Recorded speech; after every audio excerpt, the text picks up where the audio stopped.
to vibe on the weekend, yeah. We come to vibe on the weekend. We come to vibe on the weekend, yeah.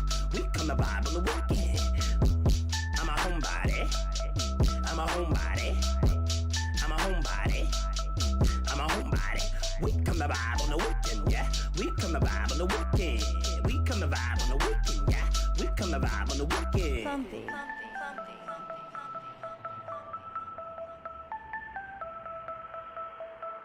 Ooh, ooh, bomba, bomba, bomba, oh, bomba, bomba, bomba. We come to vibe on the weekend, yeah. We come to vibe on the weekend. Something. Weekend.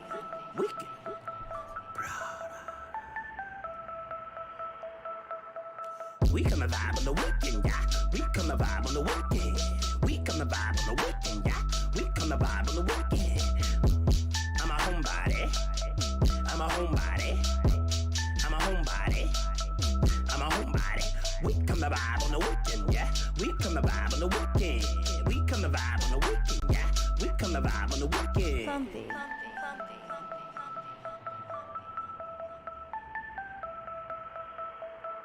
Ooh, ooh, bomba, bomba, bomba, oh, bomba, bomba, bomba.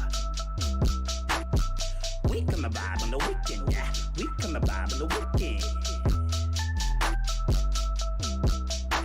Something. Weekend.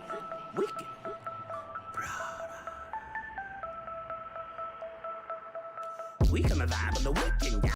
We come to vibe on the weekend. We come to vibe on the weekend, yeah. We come to vibe on the weekend. I'm a homebody. Howdy. So let me stop this. I already got stuff playing in the background. Look at that, killing my whole vibe. Our Father, which art in heaven.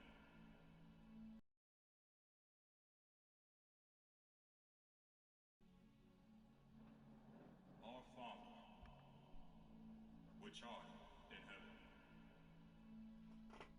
Hallowed be thy name.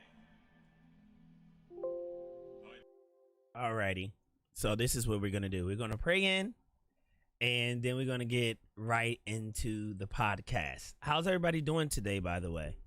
I just gotta know. I gotta know. Is everybody's Sunday going very well? Did some of you get to go to church?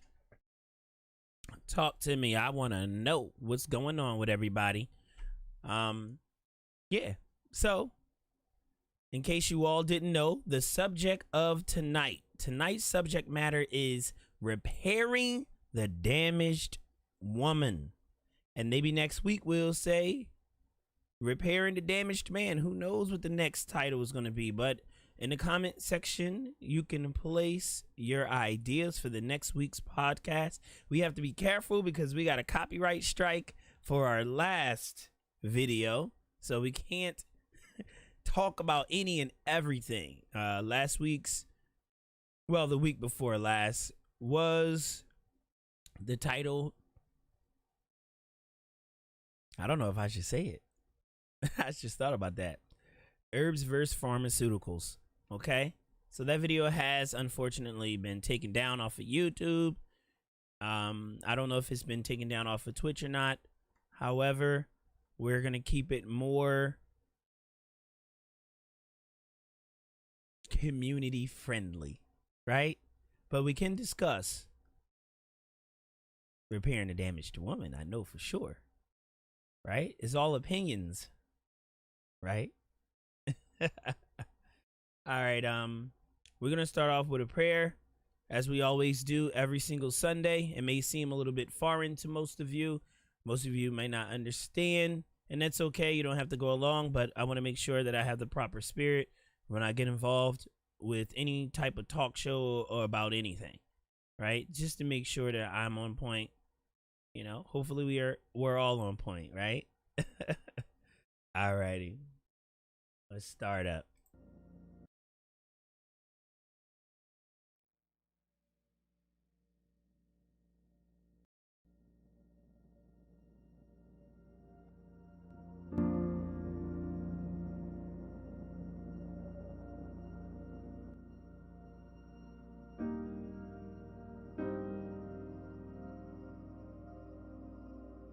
All right.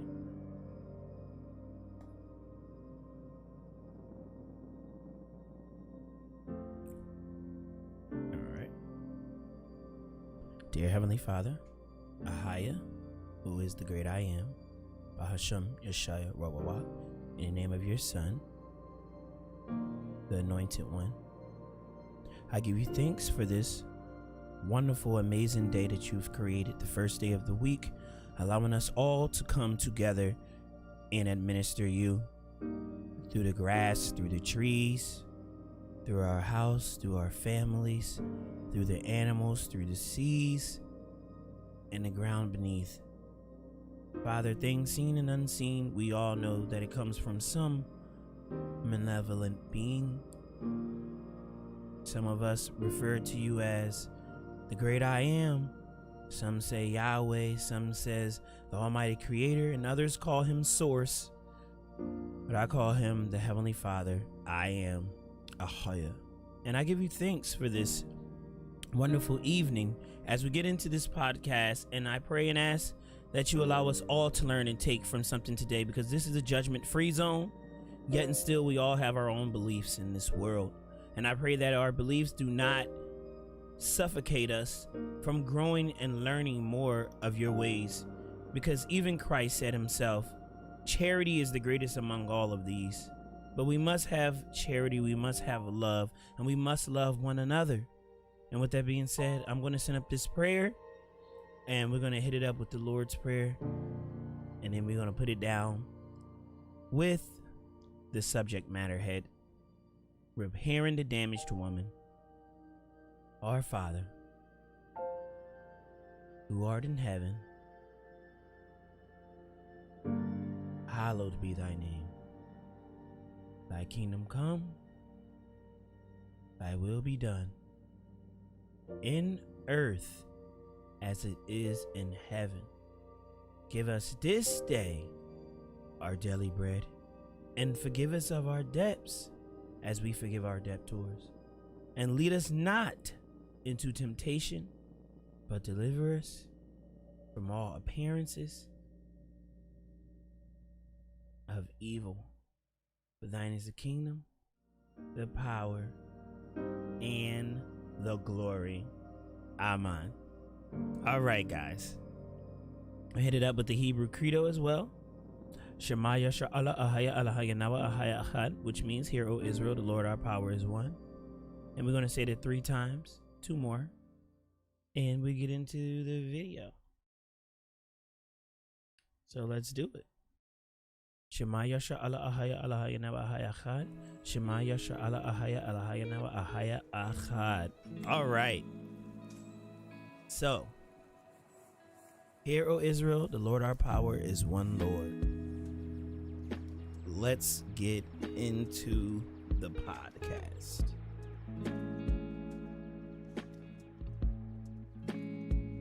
Now, in this particular subject, we did not go heavy into writing down the studies and all those different things, right? We're going to keep it really basic for everyone. All right. So, as you all know out there are many stipulations. There are many, as I should say, standards of the man, of the woman, right? We may not have any guests on today as of right now. However, people may come pouring in a little bit later on, because that happens often. And this is my second time ever choosing the talk show podcast feature. I usually do the Just Talks feature, you know, just to converse. However, we need to make a trend on this every single Sunday. Some Sundays have been missed, so please excuse me for that, right?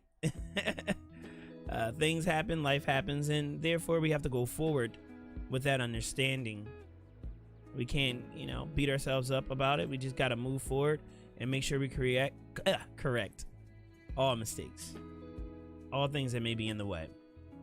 All right, so what is considered the damaged woman? What is the damaged woman? What does that mean? Are we saying that all women are damaged? Are we saying that all women are going through some form of trauma? Let's talk about it. Because I'm down to talk about it. As this podcast go on, I'm going to put in my 2 cents right now. I don't believe that every single woman have been damaged. However, I do believe that there is something called headship in life, right? Everything has a leader. Everyone has a leader. Everyone, everything. So with that being said, if you were in a village and there's a chief of a village there present, do we not look to that chief to ensure our safety? Do we not look to that chief to make the reputable choices in regards to how the village is ran, or what we consider a safe environment? Think about that. We're going to ponder on that a little bit. What is the chief job in a village? What is the president's job? What is an emperor's job? All of them possess one key trait, whether they be a great emperor, or he's okay, or a terrible emperor, or he's so mean, he's nasty and disgusting. What are these things? What is this one strong trait that all of them have? I'll wait. Are we going to get into it tonight, ladies and gents?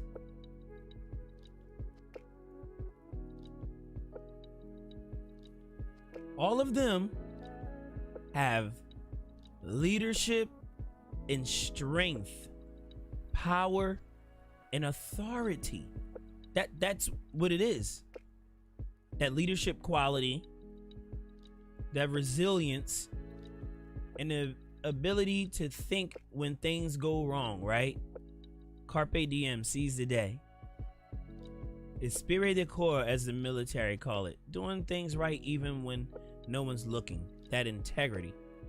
So as we get into this whole environment, we need to think about that. So let's say that you want to rely on a chief, but this chief doesn't work hard. He doesn't show the wherewithal to lead you properly. What would you do? Let's say that he's a drunkard always. He's not ever fulfilling the counsel the way that he should. He's not upholding his office to the standard of the village. What would we do? Tajiri, how you doing? Welcome. And you're more than welcome to hop in the Discord and converse with us. And this is a subject that I'm sure you'd love, being a very, very strong woman of virtue and power. I'm doing great. The subject at hand is repairing the damaged woman. Uh-oh, I heard something special for sure. Let's go. Hot Cheeto Man XXX showing some love, being the best. With that being said, I appreciate the motherfucking follow. Welcome to the Slam Nation. Occasion we send someone for sure. Let's go. And you know I gotta hit you with a slogan. Gram Slamma. Hit him with the hammer. Oh, we gonna get into it, Tajiri. It's fine that you mentioned that. Case set point as they speak and match. I'm gonna smack this Discord here. There we go. Alrighty. To all viewing, give me one moment, cause we gonna get into it. So I can make sure everybody can get in here. All right. So that's what I need. I need a moderator for the Sundays. For sure. All right, that's the Discord. If anybody would like to come in and converse, I'm about to get my booty in here. Myself. Oh, she is already there. Hello, welcome, BiGJaY. How are you doing, sis? Hello, Jay. How is your Sunday going? Me just come off of work and okay. me order some food to consume and see your live show jumping into show support. Oh, I appreciate that. That is awesome. It is. That is good. Free hot Cheeto bags for everyone. Hey, listen, hot Cheeto man, I need those. I love those. I eat those. Cheetos. Hold up, give me a sec. Gotcha. Go ahead and ship them Cheetos right on over here, man. Nice to meet you as well. Thank you for sliding through, my friend. And we're at 2,900 followers on Twitch. We are 100 away from 3,000 follower goal. I would hit the clap, yay, but I don't have all that fancy tech, right? So that's a major accomplishment, being on this platform for over 8 years here, and I'm very grateful and thankful. Hey, even though I took a 3-year hiatus. So the subject's hand and matter is this: repairing the damaged woman. As I stated previously, to catch you up to speed, a chief, what he represents, a president, what he represents, an emperor, right? A liege. I'm happy for you. I appreciate that, my friend. What is the quality? Is the leadership, the strength, the zeal, the wherewithal. No matter what happens, they are quick to think on their feet. They're ready to attack any opposition of would ensure safety for the village.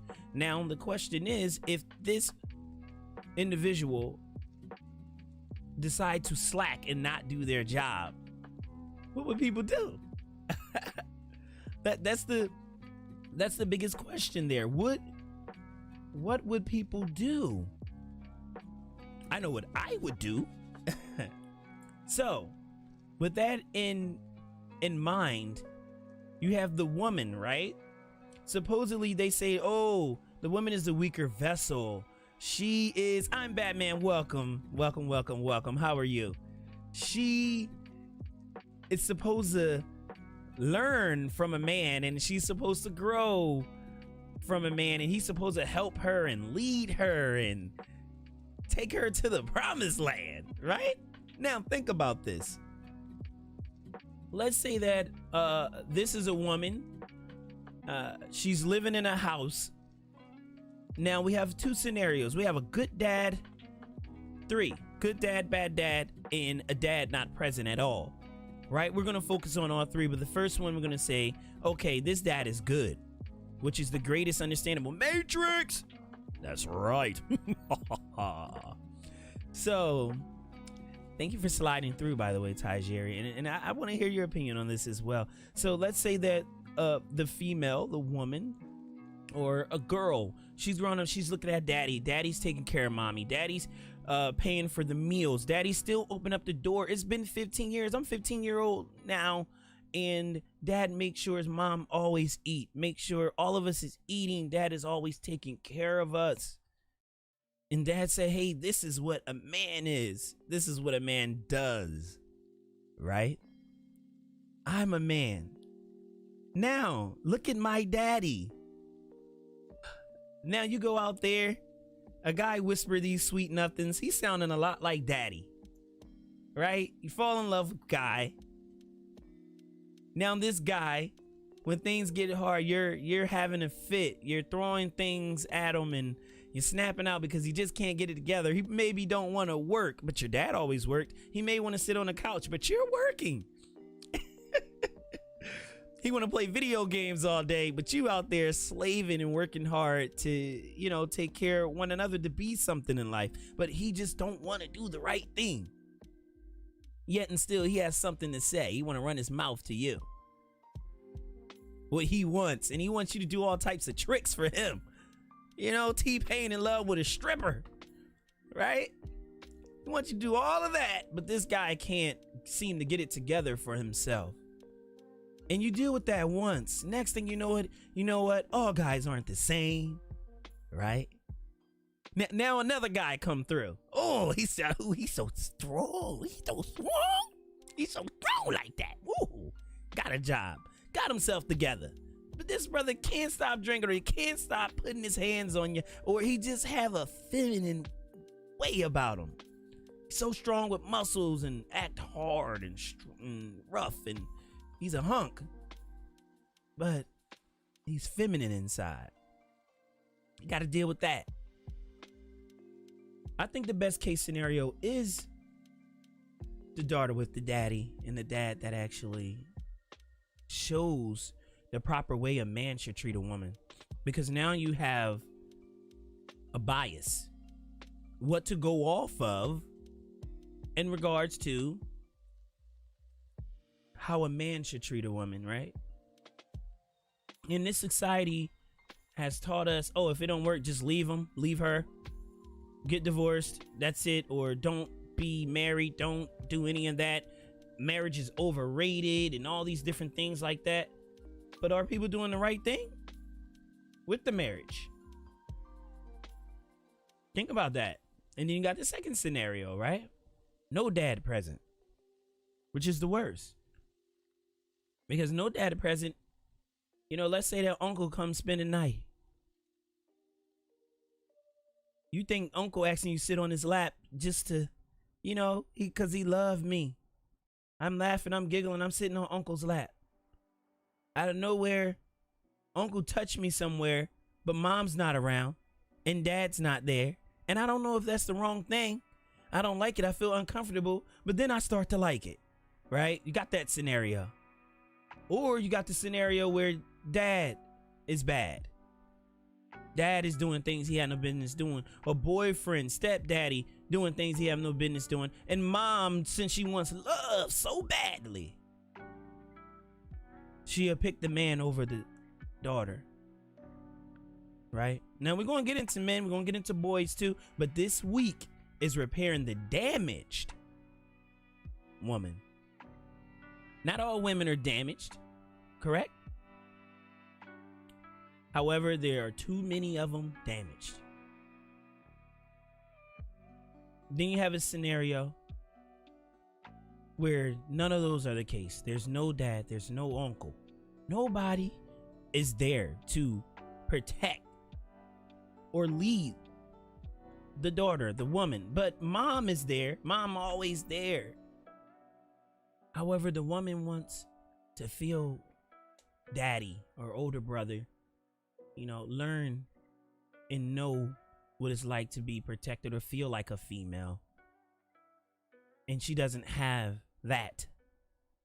What she has is a complaining society that put the female above all because she can do a busset challenge, or because she can do a Pilates, or because she can make Sprite cans disappear and all these other dumb things, right?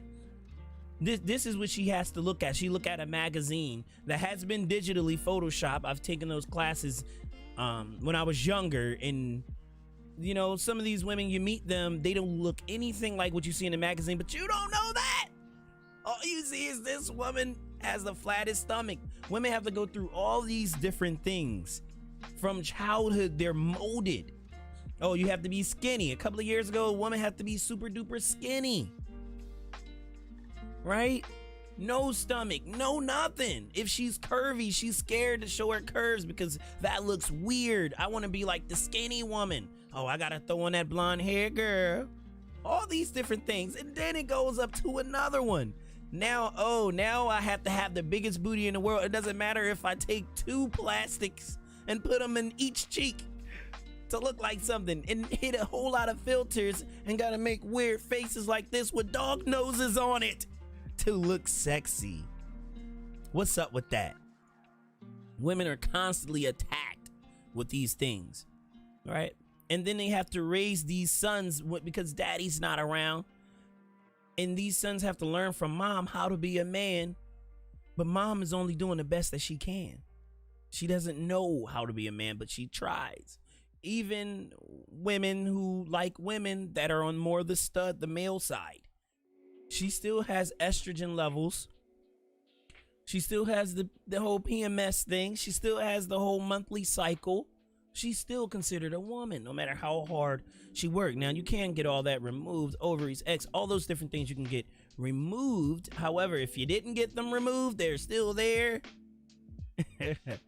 And you can't teach a boy how to be a man. You can just go off of your interpretation how to do that.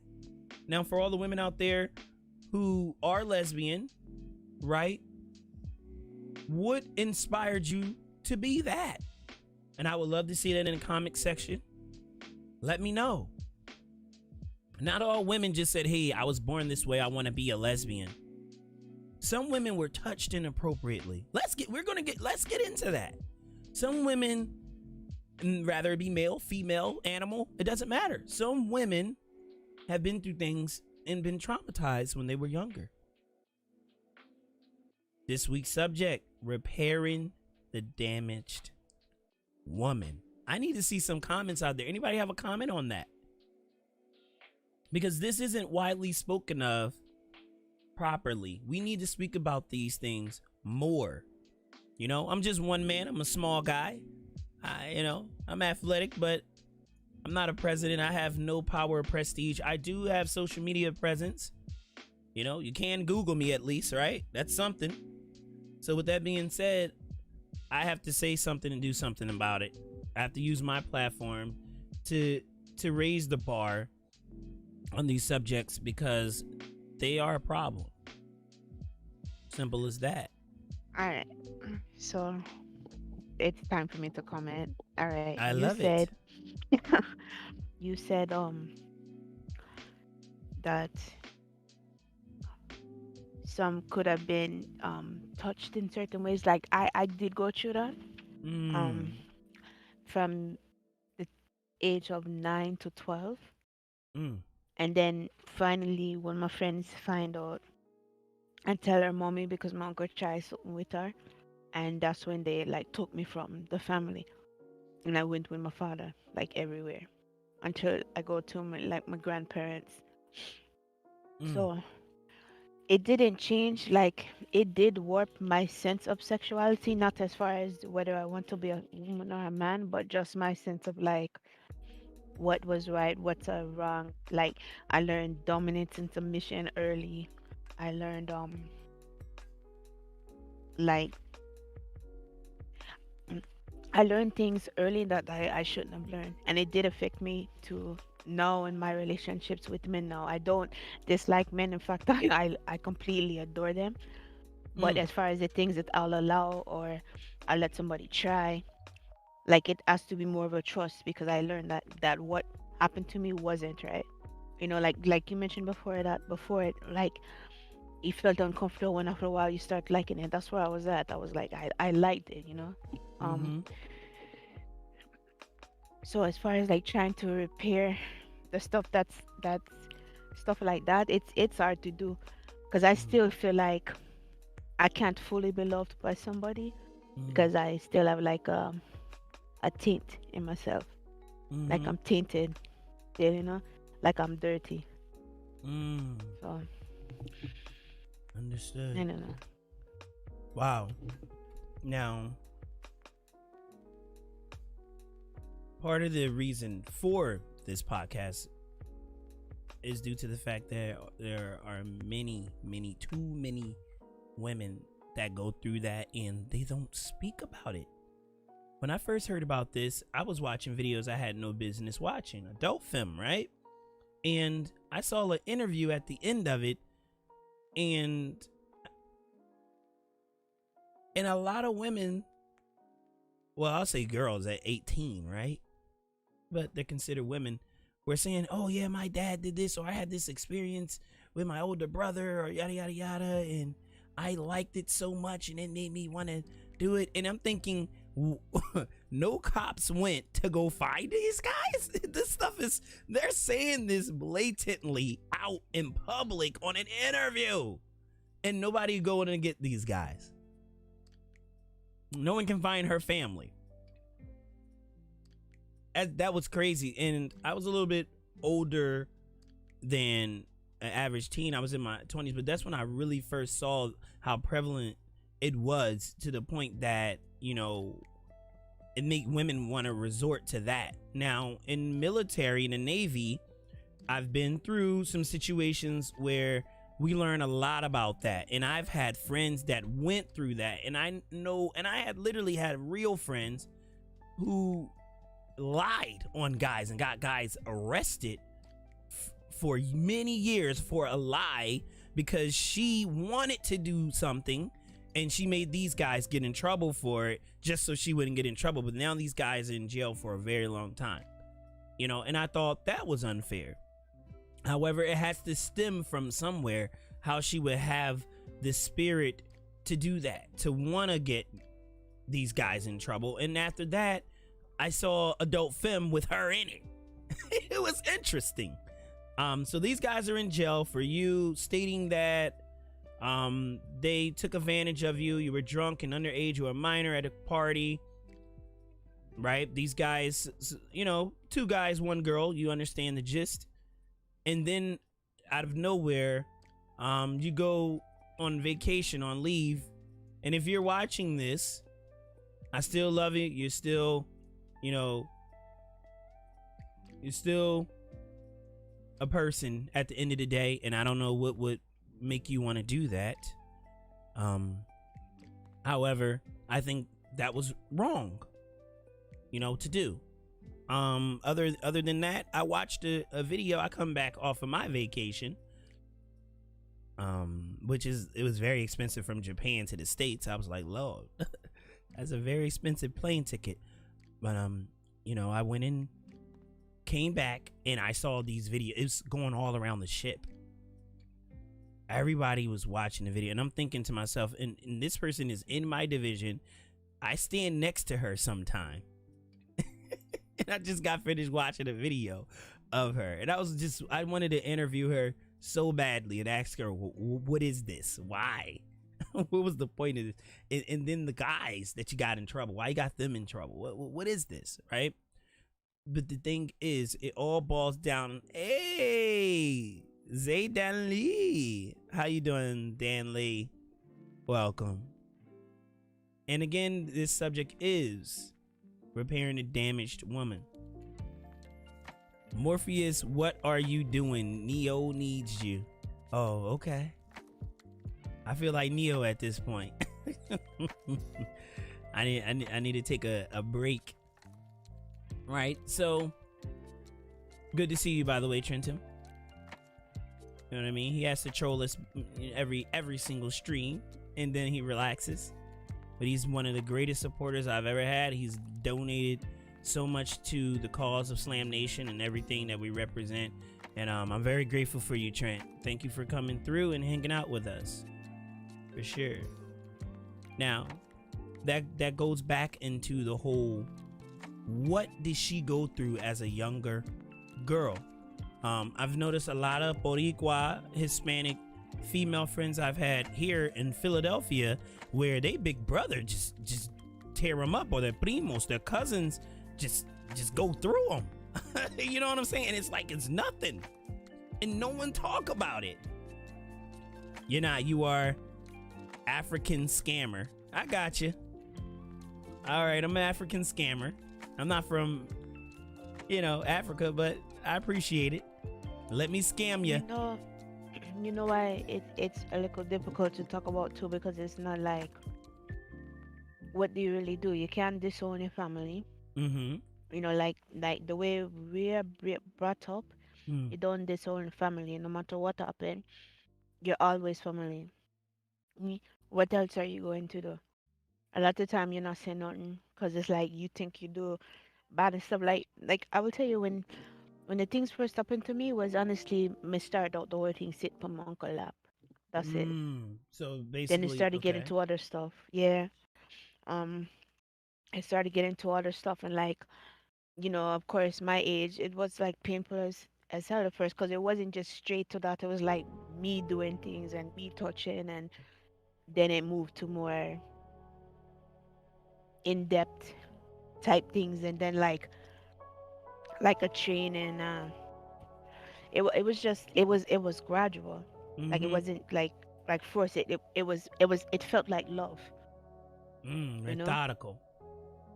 Yeah, it that's what it felt like love. Um, as far as like why, because and that's not the first time, and because of that, it was like I was to the point where I don't say no to men. It's like it's my job to please you. You understand? I So when understand. I finally deal with somebody that was abusive to where like he tried to kill me one day, and his friend Mm, had to get him off of me, it was still like, well, what did I do wrong to make him do that? Because it's still like I'm not pleasing you, I'm doing something wrong. That's mm, why even mentally now, when I spoke to you before, when Mr. have the thing about if I have a man and him want to deal with another female, that's fine. Just don't like there's just rules. Like what am I going to say? That's where I'm at. That's what I think led me up to having the type of mentality towards love and relationships that I have now. mm. So I don't know if that helps you understand. Like when you said one is enough for you and stuff, but for me it's like, obviously I'm not do something right, or obviously I'm not good enough. Like I always question myself in our relationships, and that's why I think a lot of times I sabotage them because Oh, I'm so insecure. Like I know I'm a catch. I'm just very insecure that I think I'm going to do something wrong to lose somebody's love, you know? mm. Understood. So Yeah. yeah, I will admit that I have baggage and I'm definitely damaged, and it's going to take somebody that is patient enough and strong to understand that to be able to help me change Mm. and heal and stuff, you know? Yes, So indeedy. That's understood. I mean, at the end of the day, it's damage there, and the damage was caused from the man perspective. Now, many men may look at me and not agree with me because my mindset is this: to repair the damaged woman, it first starts with the man. So I said all of that to get to the men. Like I said, if a chief doesn't do his job, a president don't do their job, an emperor don't do their job, what would people do? There's so many answers for that. I know what I would do. I won't even pay it no mind. I'm like, you know what? You do you. I don't believe in your leadership. I don't agree on that. I will follow a leader, but if you doing some crazy things and you trying to get us all killed up, I don't believe on you. I'm gonna have to make provisions. And that's the same thing if you do the male female. Shalom to the gang. Welcome. You're more than welcome to join the call. Repairing the damaged woman. I think that men need to start standing up and being leaders. Drop. I love that part of the beat. I think men should be stronger. I think men should be raised by men. That's the issue. When mama's raising these boys, they grow up as little mama's boys and they think they're men because they can work hard, because they can grind, because they got a car. And I'm thinking, all right, I have family members that are female, had a baby at 13. Baby at 13, sneaking to get a job, lying on applications to provide. Don't know who's touching their baby the way they've been touched because they've been raped by a guy. Or, think about that. What is leadership? What is a man? How do you repair a woman when you act just like a woman? How do you repair a woman when you think like a woman because you were taught by a woman and you learned from a woman and there was no man there to help show you how to treat and lead a woman? That's the point. So when a woman say, hey, I'm on my hot girl ish, hot girl summer, I'm chasing the bag. Now men want to be upset because the ones who don't have the the money to pay for it, right? Now, if he has the money to pay for it, he may not even think about it until he wife one of them up and he see that she ain't loyal. The highest bidder is coming through. You see what I'm saying? So think about that. Let's think about that repairing situation. It starts with generations. Curses go to the 3rd and 4th generation. I believe in the Bible, so I've learned that it happens to be very true. That's where the curse and all that stuff, it goes down. You do that to that girl, now that woman is damaged. You do that to that boy, now that man is damaged. They're damaged. Now you have damaged people coming together. She doesn't know if she can trust you or not because this guy, he's not a leader. He's not changing the chain. He's not doing anything different. Right? It doesn't matter if you're African American, you're Caucasian, you're Asian, you're Polynesian, you're German, you're Russian, from Budapest, Czechoslovakian. It doesn't matter. This is a worldwide issue. There has to be more to, and now pedophilia is at an all-time high. You go to search up something for a kid and you see some weird stuff. You see boys in dresses, they really teeny. You see little girls, modeling with thongs and all this other weird stuff, just from a regular Google search today. So it's very difficult to know. And then you have the women that are very submissive, such as, Taiji or yourself, because of these experiences. However, if you're going to be humbled, how are you being humbled? Pampering with Polly. We need some educational classes in our neighborhoods and more shows like yours. Really need to program ourselves with more emotion in how to deal with trauma. All praises. All praises. We do. But this is the thing. These same men that watch these music videos that are produced by predominantly men who are making these videos with the woman shaking and all that is beautiful. Imagine she's only doing that for you, though. No one else in the world has seen that. She has a freaking interlocked freak in her that she wants to do all these wild things, but then you marry her and she unleashes it all on you.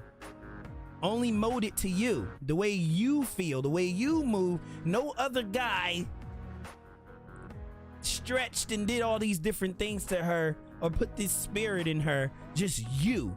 Imagine that you was her first, her one, her only, and she go wild on you. How would you feel having that? Whereas though you chasing a woman where multiple men have done these things with her. You know what, Jay? Yes, ma'am. If you look at cause most like speak my brother them, cause my like me say my one of I have 12 brothers, right?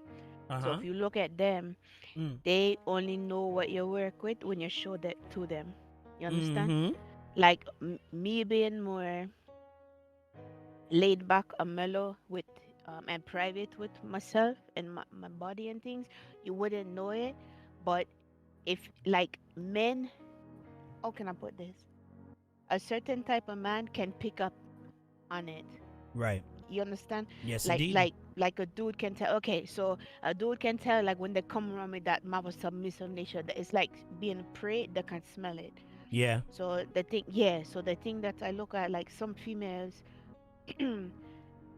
there's nothing to, you're showing what you can do already, but you're not really wife material. Exactly. That's the thing that they're not understanding. They're like, okay, well, map this body and stuff. I'm sure how we can do splits and twerk and everything like this. Yeah. All right, but then when you get a man, it's like, okay, if you're showing it too, or you already have a man and you still dip on Snapchat doing butt pictures with your head turned back. You know them photos, everybody do the same photo. Yeah. You're doing that. Why are you showing it and you have somebody already? Most people do that when they're trying to get somebody. Right. If somebody home already, why are you still doing it? Mm-hmm. You know? They want the attention. Yeah. But it's to the point now where they feel like they must show everything out to be able to attract, and it shouldn't be that the first thing that you're trying to get attracted for is your sexuality. It should be like your mind, you know, your spirit, your energy, stuff like that. But is it Does that not revert back to the man creating this propaganda and giving them this platform to be able to do these things? Okay, but why do you have to succumb to it? Makes sense. Makes sense. Now, there's many different ways how people handle trauma, right? You have some people who take more of a positive approach and say, you know what, I don't want to ever go through that again. However, I'm not going to convey it on others. But then there's the phrase hurt people. You know, you did it to me, he did it to me, they did it to me. Man, I'm on my grind. I'm getting my bag and I'm going to use these people. Right? They take the wrong approach. Yes. I don't believe you have faith. Like honestly, even though I still will say that I sin, you know, because any one sin is a sin, they are the same in his eyes. So even though I say I'm a sin, and I've been hurt, I still have faith and a love for my father, my Heavenly Father, to not want to go hurt other people. So I think really to me, anything that you can get ready to say about hurt people, I need my bag, I want to do this, yo, my faith in God to bring me somebody or bring me through anything. So no, I'm not go out and hurt somebody that hurt me first. And that makes no sense. You understand? Yes, indeedy. How you doing, Birdman? Again, they're using that as an excuse. It's easy to make an excuse rather than to stand up and be like, no, I want to do better. I want like wait. Even if say me do go out and instead of hurting somebody else, me be like, okay, you want to use my body? If me traumatized, I me feel like the only way to get through it, like when them say the best way to get over somebody or to get under somebody else. So if me go through that and me deal with that, me still not hurting anybody else. You know, because like me say, that's when I not do drugs and things, you know, because my faith. So it's still the person choice. We have free will for a reason. I like it. I'm good, Jay. Thought I would come by and check you out. Oh, I appreciate it, Birdman 287. Now, I would love your comment on the subject hand. The thread is repairing the damaged woman. And thank you for coming through, my brother. I like that. That's a lovely comment, and I agree on that. In regards to men, let's say that I'm a little more harsh on men than I am on females. However, I don't say that women just should be able to get away with anything and do whatever they want and get by. However, I do believe that the men are the example. A lot of times you look at moms. Now, you do have horrible, hurtful moms out there, right? The majority that I've met of mothers, they try to do their best with their child, with their children, with their sons, with their daughters, you know, and mom don't really prepare daughter for that love curve, I should say. You know, she's trying to figure it out herself. She's a scared little girl inside herself and really want love most of the time. However, it still reverts back. Now, you have the integrity. You're doing the right. You're going about the measurements in a positive notation. However, there are some females that they didn't enjoy it ever, you know, and it happened for multiple guys, multiple women doing things to them as a child, or they've been through a trafficking rink, all these different things, and they think that's the way. Birdman states, no problem in my comment on damaged women. It's terrible if the damage is caused by someone else, Jay. Understood, Birdman. And I look at it like this. In my opinion, I believe that men need to step up to the plate and be men. If they step up to the plate and they are men, there would be a difference. Like I said, men run these rinks. Men run these production companies that over sexualizes the woman in the Western world, right? Men run these things. And then when females come to these supposedly protectors, these protectors are messing with other men. So they have some feminine like qualities. They don't want you to know it. All these different things that are going on. I think it first starts with stepping up to the plate and being a man and actually trying to learn, trying to grow. Don't tell a woman, oh, you don't know what you're talking about. Oh, be quiet, woman, and all these other things, or think you're more powerful than her because she is submissive and all these different things. And protect your daughters. I believe that's the starting point of repairing a damaged woman. It starts with protecting that daughter with your heart and your spirit, and with all that you have, your might, your physical strength. Let her see that strength so she know what to look up to. Don't allow her to go to certain sleepovers. I don't care how much she wants to do it. When she has company, be careful about the girl sleeping in bed with her. You be like, listen, one of y'all gonna have to sleep on the floor, and if you want to have chivalry, you sleep on the floor and allow your guests to sleep in the bed. As a matter of fact, one of you guys sleep in the living room. That way. Yes, men need to step up to the plate to protect some of those men who can their knight in shining armor. Who can, okay? Their knight in shining, okay. Women, I mean not men. Oh, okay.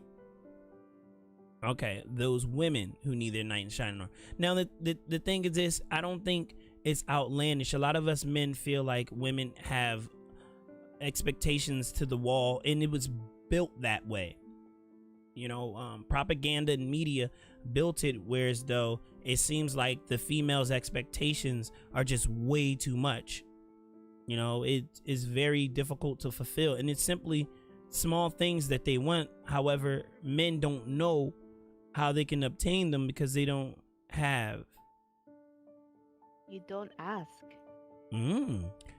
Pampering Like, with Polly. Some men need mentors to know and understand women, as well as what a good man, how to protect and provide. I agree with that statement, Pampering with Polly. Birdman, I agree. Jay, I see your side on that. Now, as you were stating, Tajiri, sorry for cutting you off. you can just, well, you have to read your comments. You can just ask. Like, I think a lot of the problem is that men are raised to be strong. Men don't cry, boys don't cry.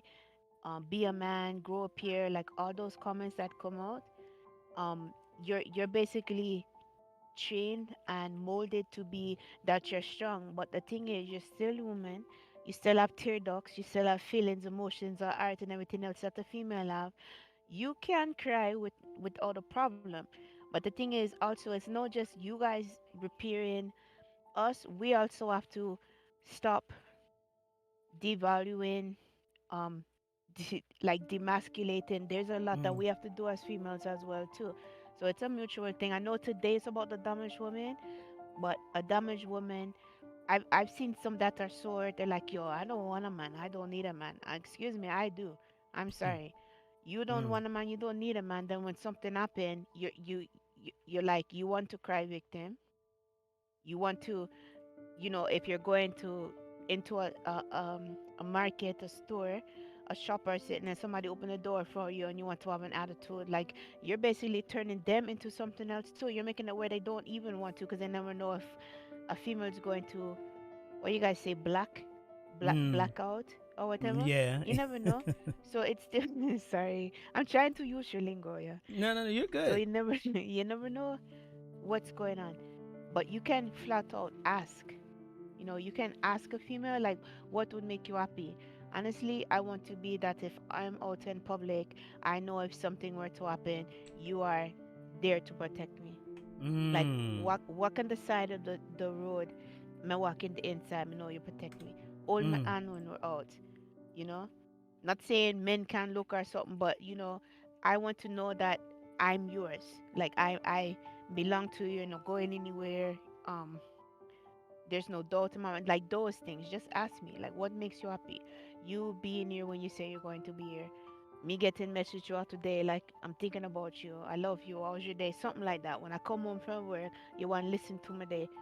Even if me tell you the same story every day from the same person who trouble me at work, you're still just there, listen. If I cry, you're there for what material. Like little things like that. It don't have to be money.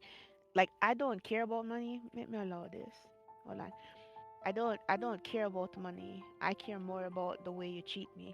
You can be broke. We can always grow together, but your money doesn't make who you are. Like if you're rich in other things, if you can be the better part of me, or the part that I lack, you raise up and you be that. That's all I need.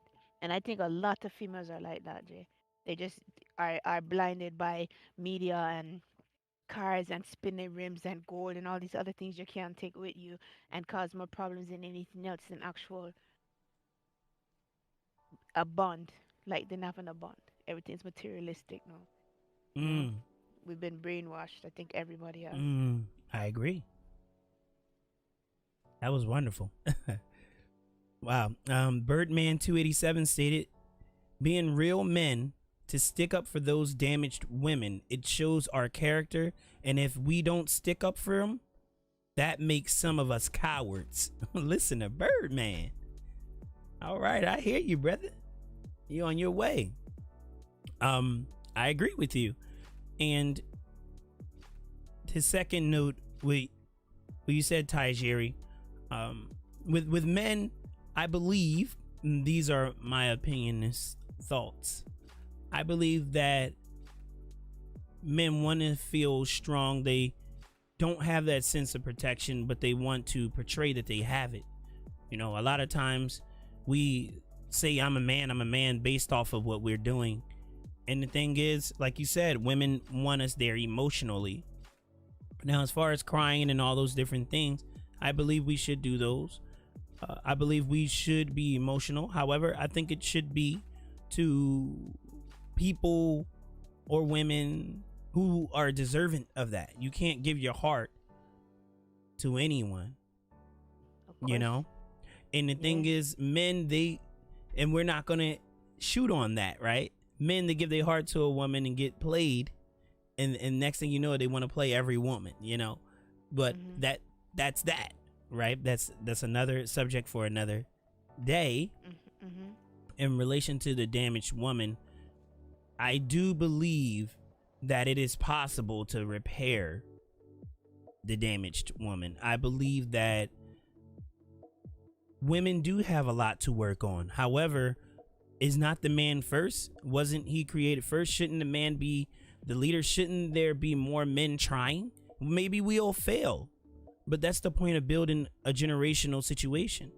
As in flying the airplane, the Wright brothers, they didn't get it on the first try. Now, in forms of Thomas Edison, which really his slave is the one who came up with that invention of the light bulb and all those different things. And he took credit for it. However, we're going to go off of the story and the narrative. There were many failed attempts before the finished result. And now look at us with the LED. Right? We can go all the way down the rabbit hole. But to stay on subject here, it first starts with the leader. Who is the leader over? And then you have people who are in the way. How come communities cannot govern themselves? If there's no uncle there, or if it was like back in the day, they say, oh, these people were harsh, or certain countries and villages, let them find out that you even spoke profanity around a female. I've been to countries and villages, thank goodness for the military, where you're not even allowed to speak profanity. You get caught speaking profanity around a female, you go to prison, let alone touch one inappropriately without her permission and without the consent of her dad. It's that serious.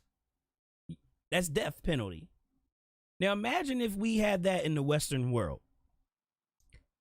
Hey, men, you wouldn't want to be alone forever. I think we would start to try to get it together, don't you think? Now, the thing is, I believe that in order to repair the damaged woman, I believe that the man should have more standards. And I'll tell you why I said that and what I mean by that. I believe men, when they see that woman shaking her booty, they walk the other way. When they see, oh, all these Pilates, this, that, and the third, they don't ask for her OnlyFans and they don't give her the Cash App. I believe that if men see a woman acting like she's all that and she's above the world and above the earth, knowing that she's hurting deep inside, whether she be a lesbian or whatever, it's just something about a strong masculine man doing respectful things for a female. Whether she be lesbian, whether she be asexual, LGBTQ, I guess IA, I forgot what the other characters, no matter what, it's just something about that gesture. Now, a woman or man may act like they don't like that. It's because that person may have been damaged. That person may have been hurt and feel like, all right, there's an ulterior motive there. And there's a reason why they feel that way. But the thing is, we have to repair these people. They have to be repaired. You know, I look at it personally like no matter what I've been through, I have 2 failed marriages. 2. And I can say, oh, I'm the common denominator. I'm the reason why this marriage failed. I'm the most awful guy on the planet. I'm horrible. Or I can say, what did I do wrong? I can look into myself and I can also see what were my standards. Who were the women that I picked? Why did I pick them? And what was my headspace when I picked them? And then I can see what is it that I've done to push those women away. Now, while doing that, I have to be realistic about self and not allow opinion. It has to be facts, and it has to be something that I've done to mold my mindset and reconstruct my way of thinking, my wavelength. Now I look at it like this. My first failed marriage, she told me I'm a great guy, I'm an awesome guy. Just when she met me, we both had different mindsets. We were younger, and we both saw things differently. And I was on a path to finding the Most High and really, you know, seeking truth, a huge truth seeker. And she was more like, I need stability. I need a backbone, strong man. I married a guy in the military, and this guy turned into, you know, this self-centered, truth-seeking, you know, weirdo. Right? So I had to respect. her thinking. And me and her are great friends today. I can call her right now. As a matter of fact, she came in the stream a couple of days ago and said that she may start coming more. She's going to let my son see it. And she, you know, enjoyed the stream, you know, and supported me. So that goes to show that I had to do something right there. We may not have agreed on everything, but I had to do something. It's all about actions, what people are doing and showing you, not what they're saying most of the time. Right. And then my second one, I believe she hates me and can't stand me. I believe she doesn't like the way her life went. And I also believe that she also has a lot of anger built up towards the male. I don't know what happened to her in her life or what. However, it seems like she has a very strong disdain for certain type of men. You know, and it's like she doesn't even want to deal with it. She don't want to work with it, nothing. You know, and I believe that we should all self-evaluate. I think that's my opinion. So with the second marriage, I believe that it was more of an unfair type of marriage. And I do believe in what goes around comes around. So maybe there's something I've done in my previous marriage to allow me to go through what I went through the second one. However, it didn't last. It didn't work because we got to fight. Both parties got to fight. If one is running away constantly, not willing to work on things, what was the point of that marriage? What did they get married for? Did they get married for the proper reasons? I think lest it come from adultery or physical abuse and all these different things, I believe that all marriages should try to work themselves out, period. I have no other belief system in that. I believe there should be a one and done scenario. However, we don't always have that. You know, we don't always go through that particular scenario. However, I'm not going to allow that to keep me down, or opinions, or someone tell you go F yourself or go kill yourself, jump off a bridge, jump off a cliff. Why don't you just die? Because someone tells you that, you can't allow that to be your narrative. And maybe you shouldn't treat them wrong because maybe that person is damaged. You see? Sometimes people are damaged and don't know it, and they say that everyone's damaged except themselves. I think about those things. I don't want to run around having my own perspective of how a man should be or how a woman should be. I think that it should be a linear perspective. What is the duty of man? What is duty of female as far as roles is concerned? Because if you go to India, they're raised with a certain way of life. They already know that a woman is going to do this, a man is going to do that. And that's that. That's how it goes. And I believe in this Western world, we turn everything into propaganda. Like, you can't even go on a dating site to meet someone anymore without having to pay a premium fee just to read your messages. Stuff like that.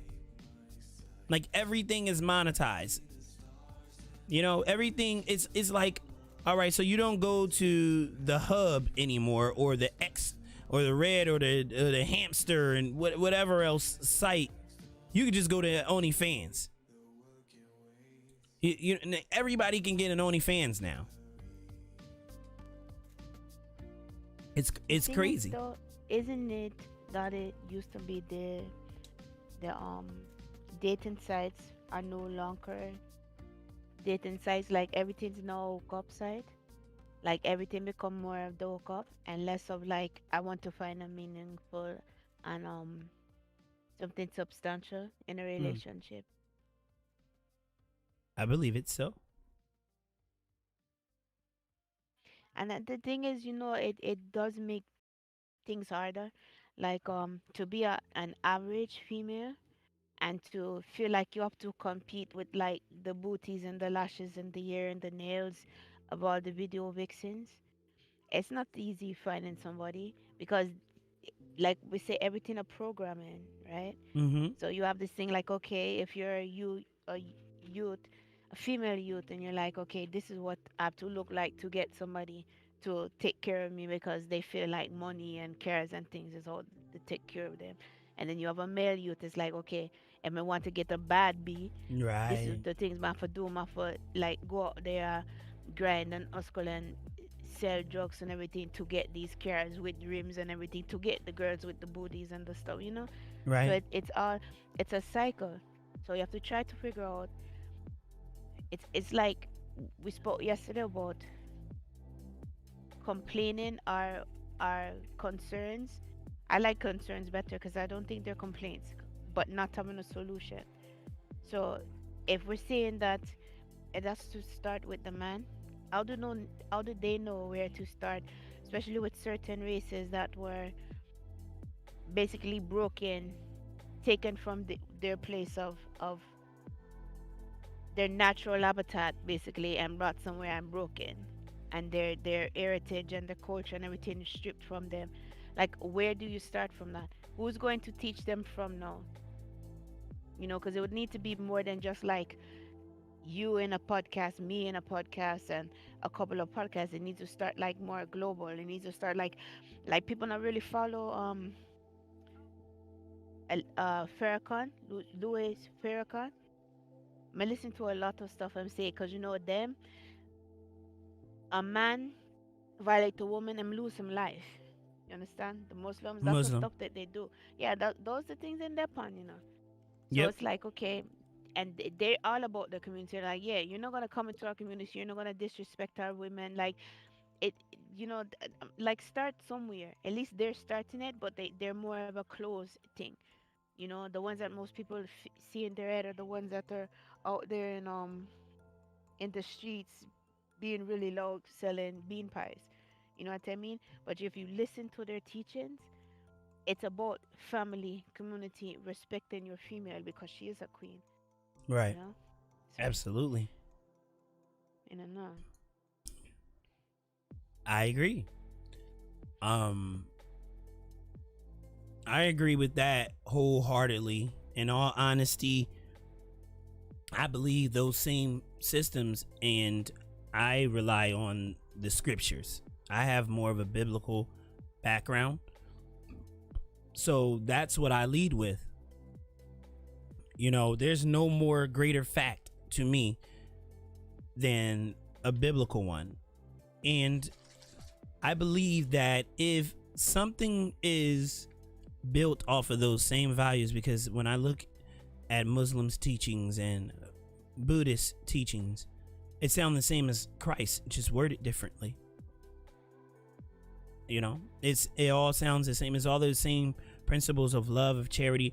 The thing is, the woman, I think there should be more protection of the woman. You know, a woman not just a plaything. The media seem to be able to fool women, to have them think that they can do the same thing that a man does and get the love and recognition. It's like, yeah, you would get that. You would get the bag. You will get the recognition. But those women that are doing those things in those videos, you hear the side stories. They sitting there running back to the same guy who's playing him and her, them, and all of that. You know, you come to find out that these women are putting on a front, a facade. You know, on these music videos, or these, you know, these singers, these rapper women and this and they're getting their heart broken and all that, and they still trying to keep up an image and then doing the same. So I look at it like all of this media, mind programming, mind control. You got to break out of the mind control first. Once you do that, then you're able to substantiate your validity. You know, you're able to show your authenticity through your authentic voice. You know what I'm saying? So I believe it starts with a person. Maybe this podcast may not be able to change it, but it's a start of us all coming together, just a small group of people coming together and learning and thinking and growing on that. And maybe it could be a change through that. You know what I'm saying? That's the way where people actually try to do something about it, and those people will take it out into their communities.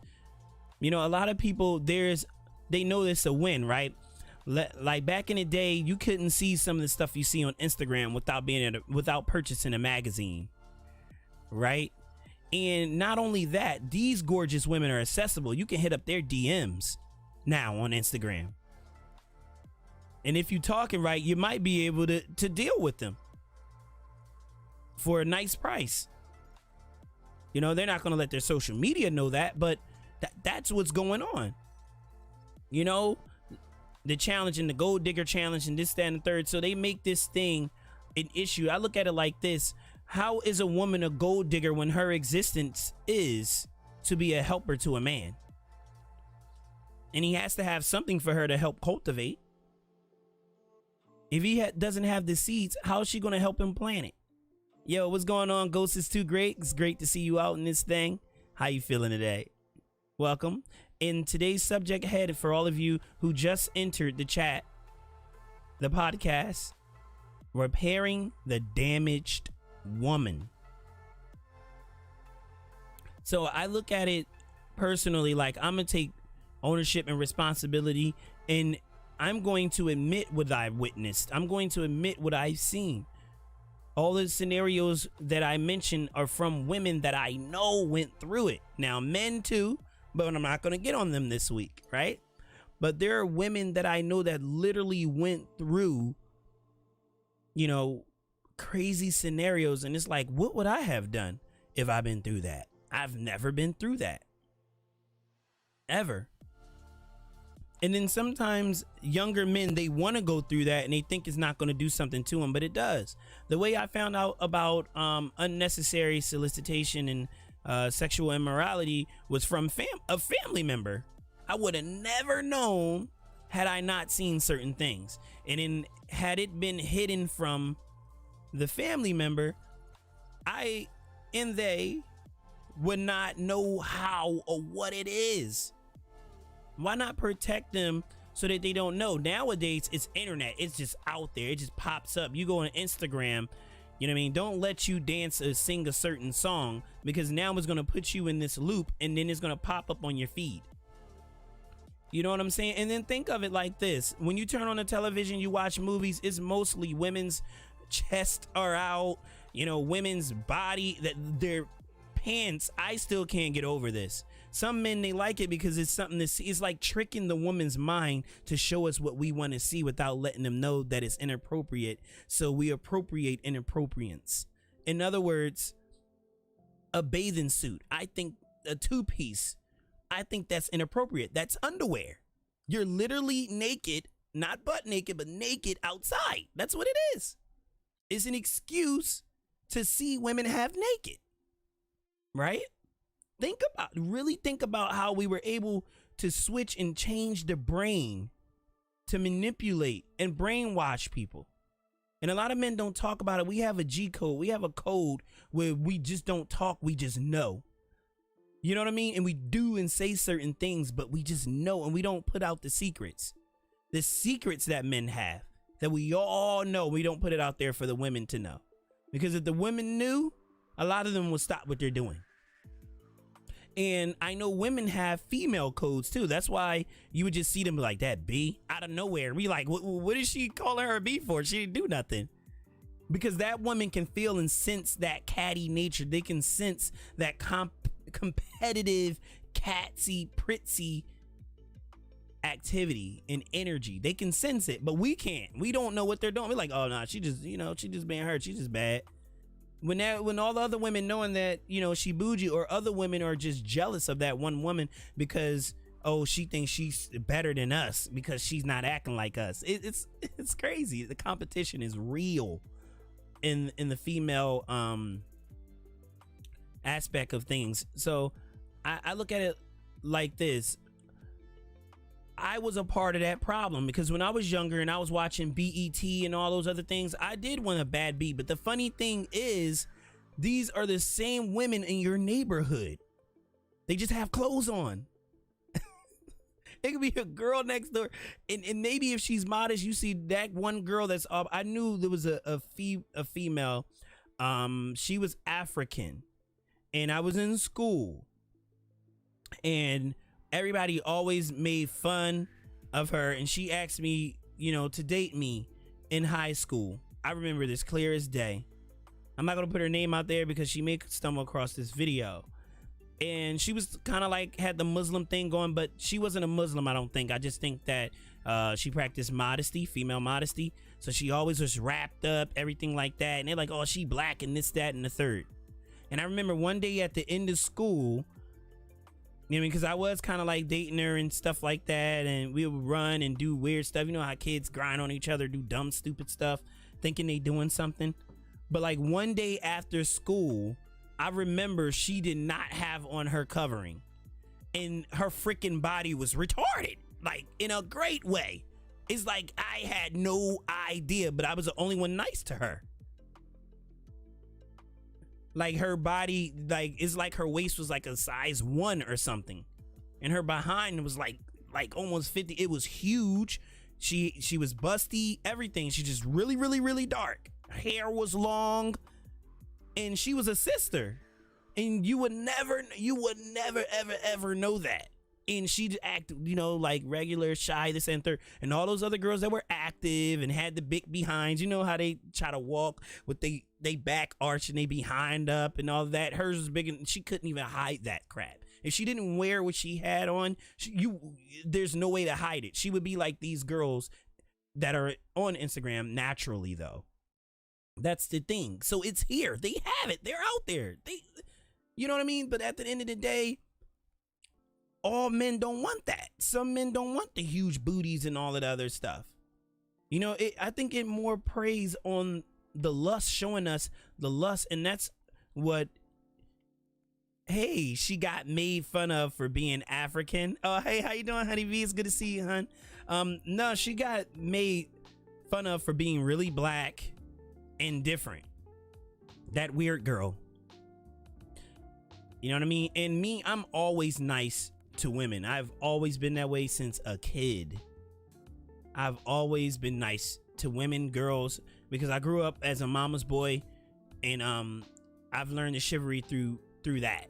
And I still do the door opening. I still do all of those things. I'm like B's and H's. I don't even call women that. I did when I was younger. I'm gonna get me a bad B. I'm a yada yada yada. You know what I mean? I did all of that. But I come to find out when I went to these villages, I went to different countries and all of that stuff. One moment. I don't know if you all can hear that. Let me see if I can get them in this podcast. All right, good. Sorry about that. Someone called me in a group call. So I look at it like this. Like, my mind was programmed to like that, the Christina Milians and all the other stuff. I remember Love Don't Cost a Thing. I was really into it. And welcome again, the honeybee. That stupid kids are mean for no reason. Yeah, we can hear it. I didn't figure that. So I feel like you never know. That was the first awakening for me, because I liked everything that this girl possessed. However, I felt kind of weird because I was the only one being nice to her and things like that, and nobody else did. And then there was a prize at the end of the school year. You know, I never dealt with her in any kind of way or anything like that, but it was just beautiful to see. It was a beautiful sight. And I never said anything to her about it. And she was self-conscious about herself. And she didn't even know that she was, like, the way she was built was a great thing. You know what I mean? Because back then, you know, like, women weren't really built like that. But then again, she was from Africa. You know what I'm saying? So back then, like, at her age, you don't see that much. But the thing is, her dad also was a janitor at the school. And I remember seeing him say, like, yeah, man, we're gonna, you know, the way he used to speak and everything like that. I never knew that was her dad until one day she's like, Dad, am I going home? Yada, yada, yada. So not only that,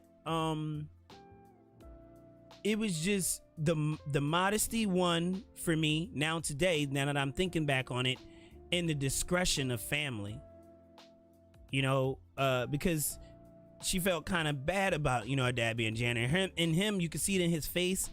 He kind of had like he don't know how this guy, like, why you bringing this guy to me at the school sort of thing, and why you seeing dad? It's as if he was ashamed of it. But the thing is, that man raised a daughter to be decent. That's the thing. And she never talked about her mom, so who knows if her mom was even around anymore. And it's like, men like that, I need to learn from. You see? So it's like, and after that, I ended up leaving that school. I went to so many different schools. You know what I mean? I lost contact with her. I seen her again a couple of years later on the internet, and I guess the world got a hold to her because you could tell by the pictures and stuff that she was a little bit different than when I knew her, when she was a little more innocent, you know, and you know, she seemed to still be a cool person and everything. However, it's just, imagine if, you know, she met a guy that was decent after dad, and then they court, and then they got married. Poor girl, self-conscious. This will destroy a person from the inside sometimes, and I agree. So I think about that, and I believe that it's repairable, because there are decent women, decent girls out there. And, you know, from this day, I don't know how many females that I know that are virgins past the age of 2021, or I will even go lower. Willfully, it's not always up to us. Right, exactly. But I'm saying even willfully. You know what I'm saying? Even like, hey, listen, boom, boom, boom, boom, boom. We're doing this.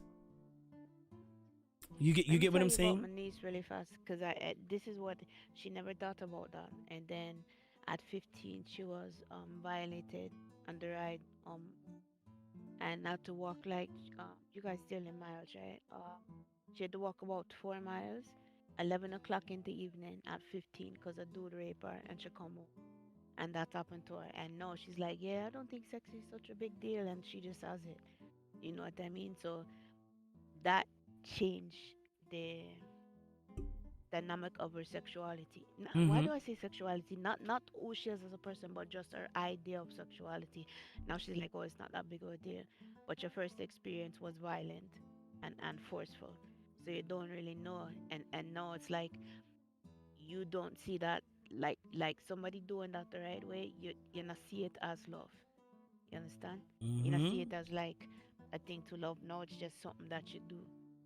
You Mm-hmm. see what I say? Yeah, I You understand also that. said you also said something earlier that I'm gonna try to um think about. Give me a minute. You do your thing. I have to think about what you said. Okay. Gotcha. I see you, pretty mean. I appreciate that, brother. I see you out there showing love, man. You can go ahead and smack a comment if you like. You know, other than that, and Honeybee, the Discord is open for you to join. You're more than welcome. The subject head thread is repairing the damaged woman.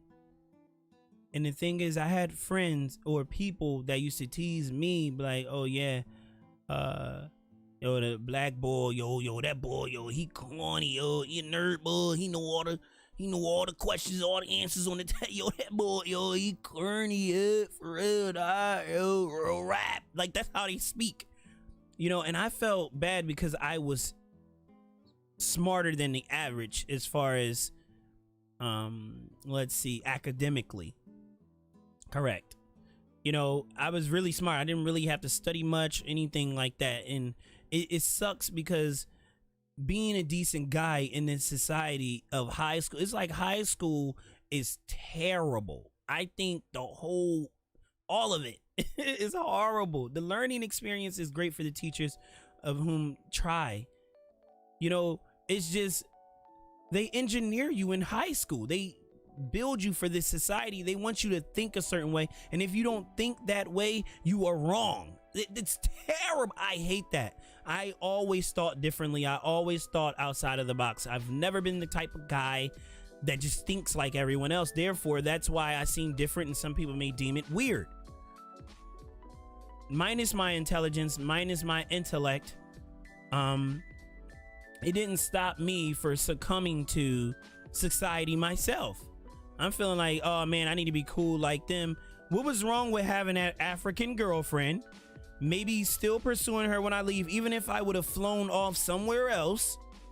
You know what I mean? What would be the outcome had I stayed involved in that female life?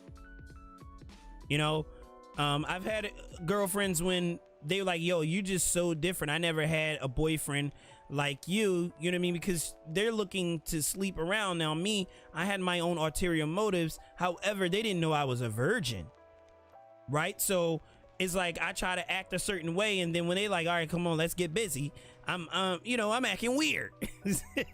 So they think like, wow, he's really a gentleman. He really likes me, right? But after a while, the gist is up.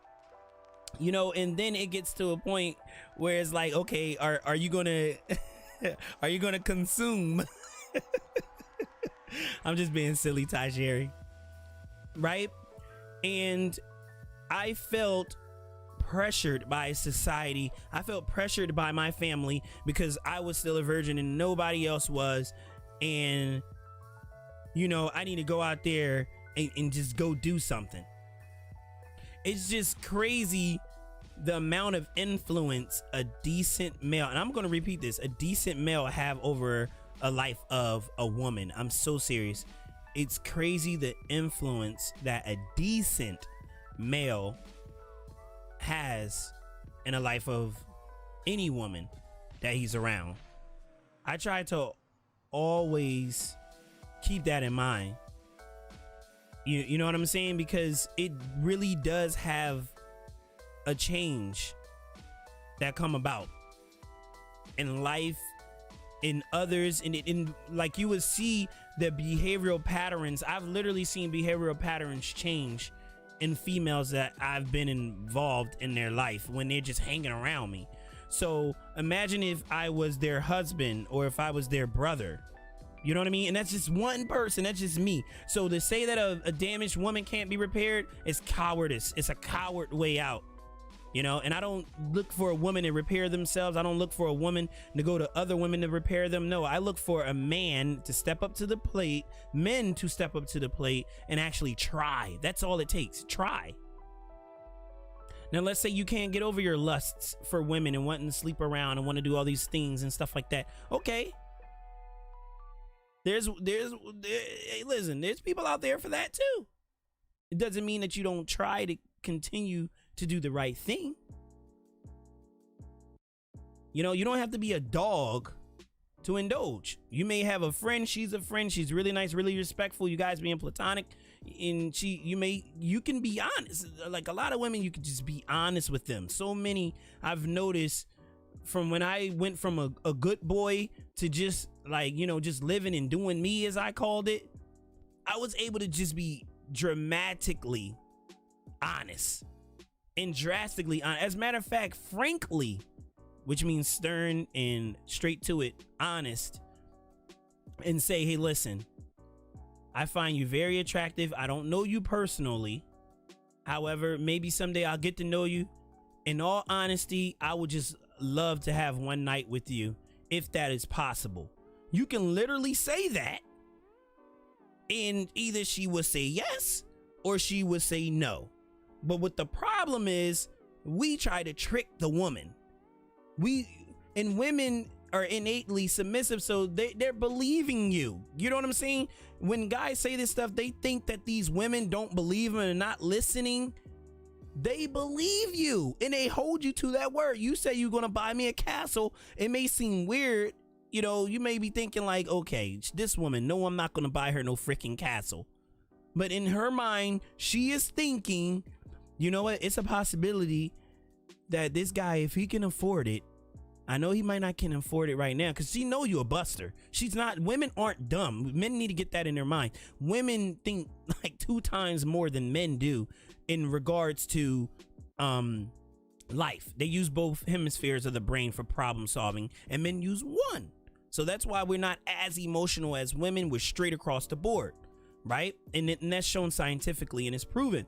However, even though they know that, they have the strength, which is a strength, to submit themselves and convince themselves that it's a possibility that this guy may be telling the truth. When you tell her you're going to get her a castle, she's thinking you're going to get her a huge house. She knows you're exaggerating, but she doesn't know you're lying. That's the thing. She does not know you're lying. She's thinking, okay, this guy, especially if she knows that she's something, oh, that's even worse. It's like, I know this guy gonna put me in the castle because there's 10 other him out there. I can get 10 more of this loser, but I'm gonna take my chance on this guy because this is something about him and I believe him. Now 1 year goes by, she sees no work, or let's say a couple of months, she sees no work towards this castle.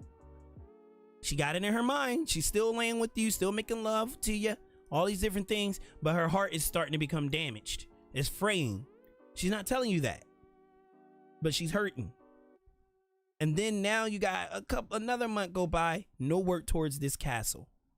And people think that women think outlandish, or they have these expectations of men that is too far and broad and beyond. However, that may not be the case for all women. Some women, they are very realistic and they don't care about your money because they can get their own, such as what Tajiri stated earlier. The thing is, why sell her a freaking dream? Women have different needs for different things, and in regarding to relationships, the woman is looking for a person to deliver in a relationship what she accepted this relationship for. So when she say, yo, you used to do this, you used to do that, you don't do this no more, it's like, yo, people change, they grow, they're different, but it's the type of promises you gave her. To her, even if you just gave her word and you didn't promise, it's a promise, because that's how a woman is built. A man is a leader, he must lead. So when we tell you things, we must deliver. A man must keep his word. He only is great as his word, right? And a lot of daddies, they fulfill that. Obviously, they wouldn't have been there. Mommy wouldn't be there. So they're looking at that, and women get damaged from that alone. even after they went through who knows what from Uncle Timmy, and you know what I'm saying? Cousin John, brother Matthew. You know what I mean? You can go into church. That's a whole nother. You can go into the Girl Scouts. You can go. Come on now. You can go into teachers, and especially she look a certain way, got a certain shape, and other girls hating on her, and then people touching and fondling with her. It's so much pedophilia out there. It's not funny, even when it's not legal, right? So you got to really think about that. Now, she grew up going through all of that, and now she's giving you, knowing she know you a sucker. She know you a sucker, but she's giving you a chance, and you told her you're going to give her a castle, and you didn't even give her an apartment. Think about that. But then when she said, you know what, I'm a boss, B, I'm gonna go out there, I'm gonna do this, boom, boom, boom, boom, boom. This seems to be the way to make money nowadays, because ain't no man taking care of me.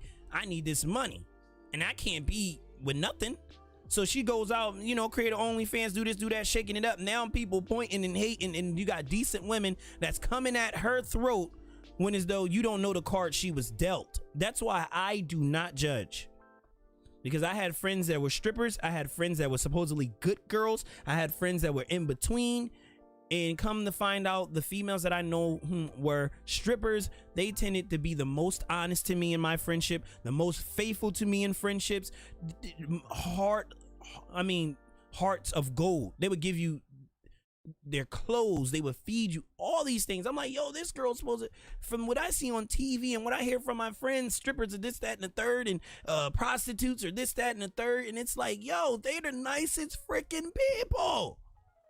And I've met many people who are occultists, Satanists, Wiccans. They were more nice and righteous to me than a freaking Christian in church. And we're going to leave that there, right there, really quickly. The honeybee, I gave him over a year to make changes to better himself and our relationship. And when he wasn't making progress, I felt hurt and had to leave. There we go. So I'm not making this up, man. I'm not making this up. This comes from experience. This comes from failures. This comes from, success.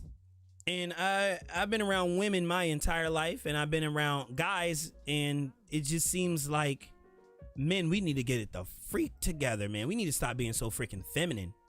I'm not talking to you gay men out there. I mean, you doing your thing. Yeah, lollipop. All right, pop, pop, boom. I ain't talking about y'all. Y'all different. And a lot of y'all, there's a reason why you guys are like that too. All of these isn't by choice. He wasn't trying for me, but even more, he wasn't trying for himself, and he lost me because of it. There you go.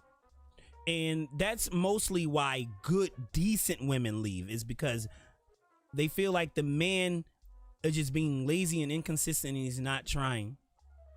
But the thing is, a lot of us men, we don't know what's the ingredient. We don't know what we're supposed to do. We think and we're trying to listen to you. It's not working. We need those men advisors who can lead and show us how to be a man and lead and all these things. Just be honest.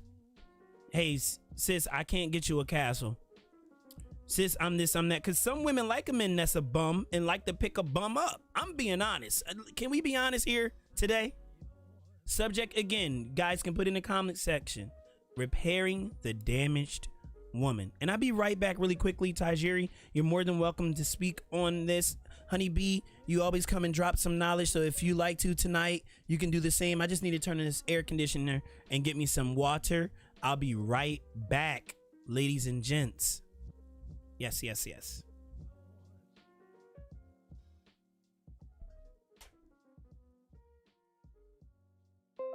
Give me one moment.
Hello.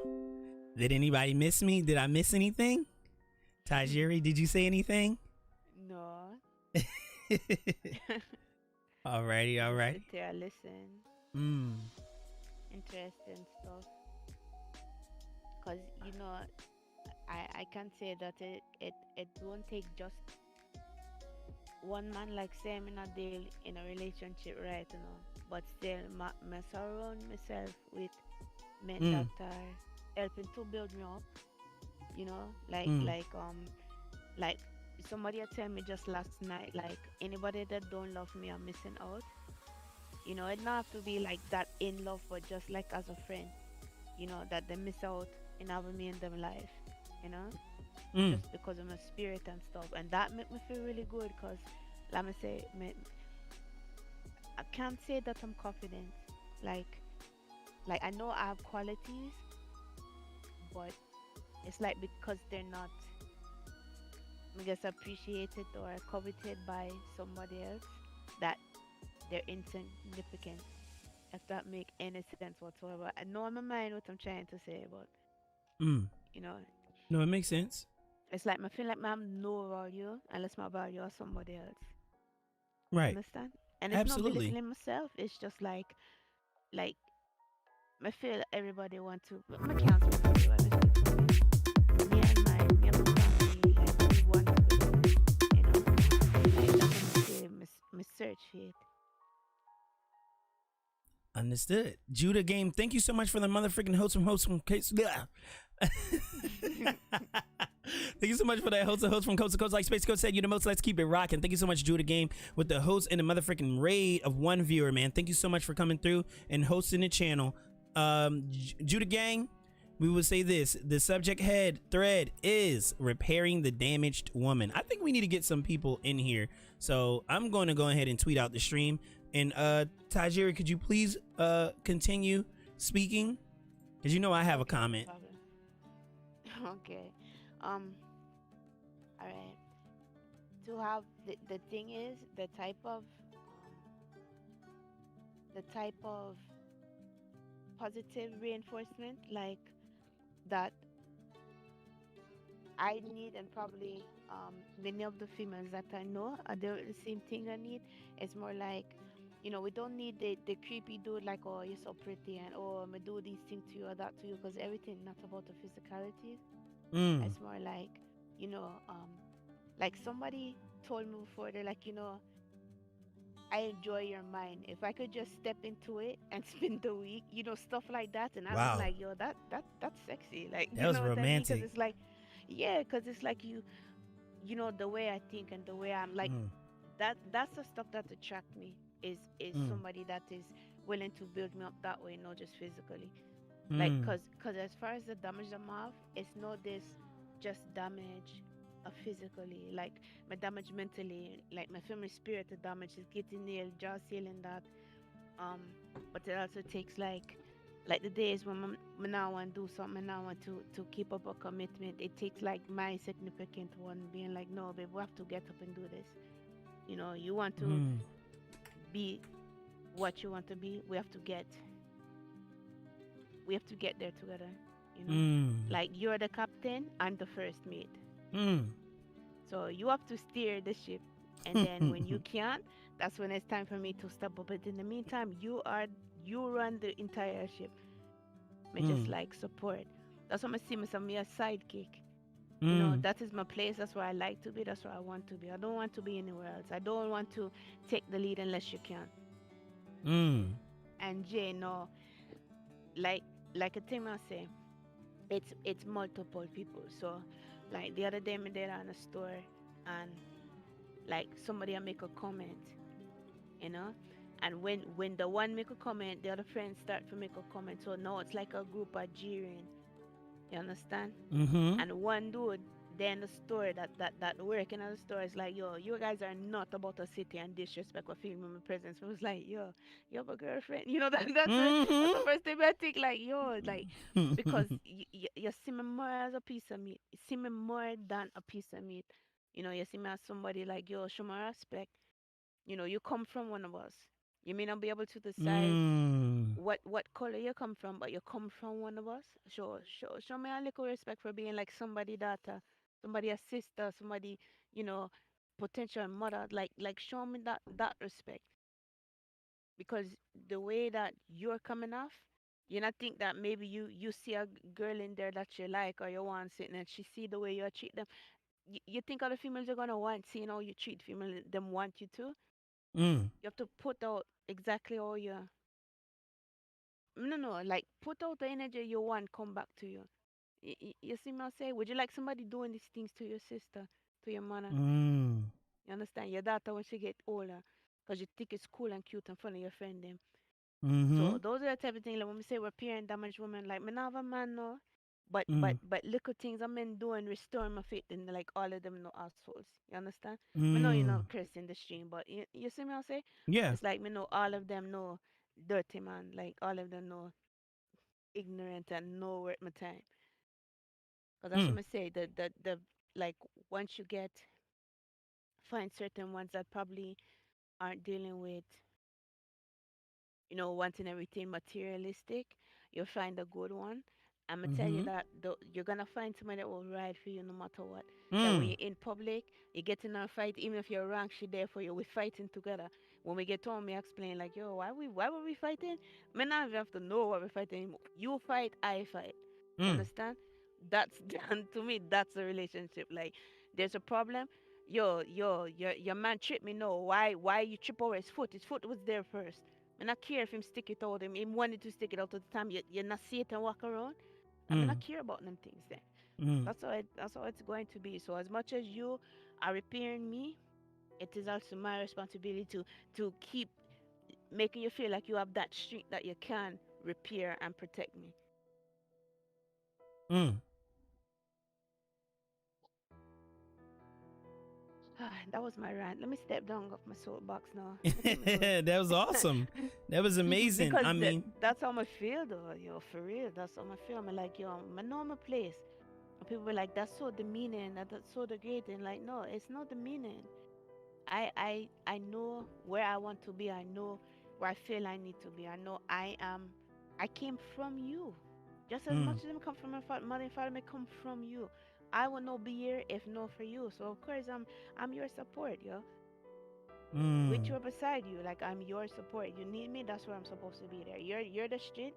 I'm there to back you up. The minute you start to falter, I'm there to help you support. Like me be your crutch until you can Mm. stand on your own again. Then you have to get back in front and keep on walking. Mm. Listen to that. I believe a lot of more people, a lot of more. Many, I understand because my brain is like wired like that. I understand all many that. people should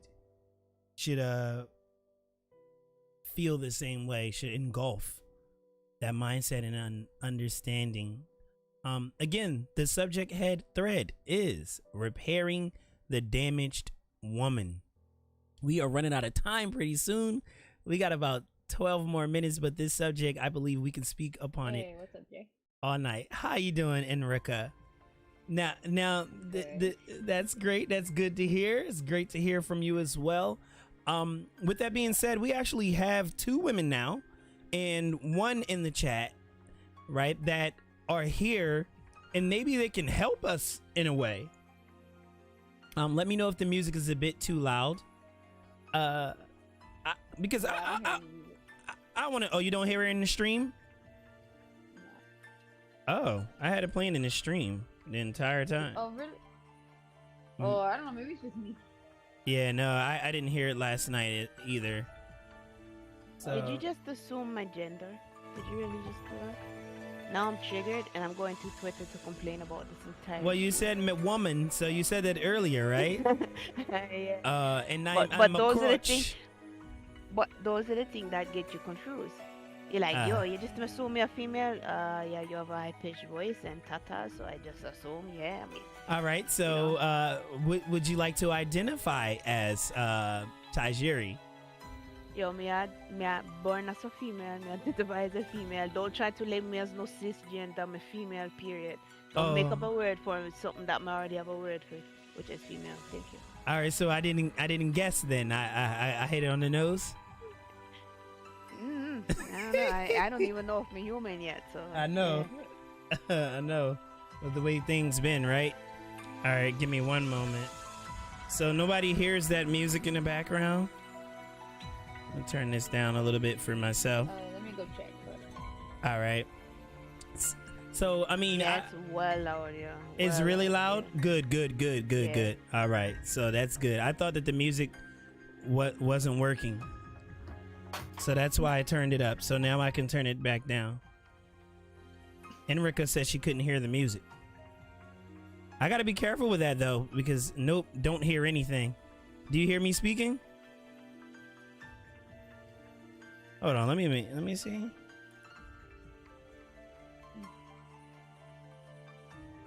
I don't hear anything. That's interesting. It shows a move. I mean, can you at least hear Tajiri talking and yourself? Because that's what's most important. Screw the music then. Yeah. All right. When I came in here, yeah, I heard it. Yeah, I don't know what's up with the music. Why the music giving me issues? You heard me? So I'm gonna turn that down, and I'm gonna turn that up. All right. Either way. All right. It's like piano type art music. Yeah, right? it is. Yeah, it is. It is. It's definitely playing. Oh, okay. Good. All right. So other than that, this is great. It's low now. Good. Because you said that thing was blazing, and I ain't talking about weed.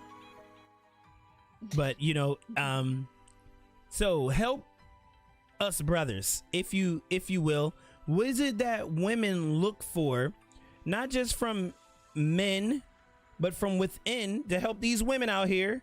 Because you got men that are simps, we got simpletons, and then you have women that are just making other women look bad because they're simping as well. So is there any advice from the two of you that you all can give your story of what you guys think could be used as a propeller to help fly this plane, with a start of how to repair the damaged woman, honestly, in who he is? If he is a cheater, then be upfront. Yes, your female might actually not have a problem with it. That is true. So we should give you guys or gals a choice, right? Yeah. I said the same thing. I was on a dating site the other night, and I'm like, bang, this guy didn't even say he was a tranny. I don't know what's going on. I saw the bulge in one of those pictures, and his neck looked mighty protruding.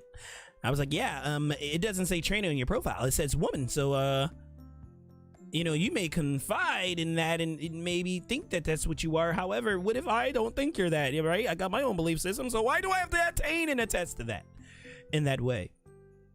so we need to be upfront and honest, is what Tajiri says. Doesn't have a problem with it. Okay, so what do you think, Enrica? And I would love to hear what you think, Tajiri. You state you want me to accept you for who you are, but don't accept yourself in the first place. Bars.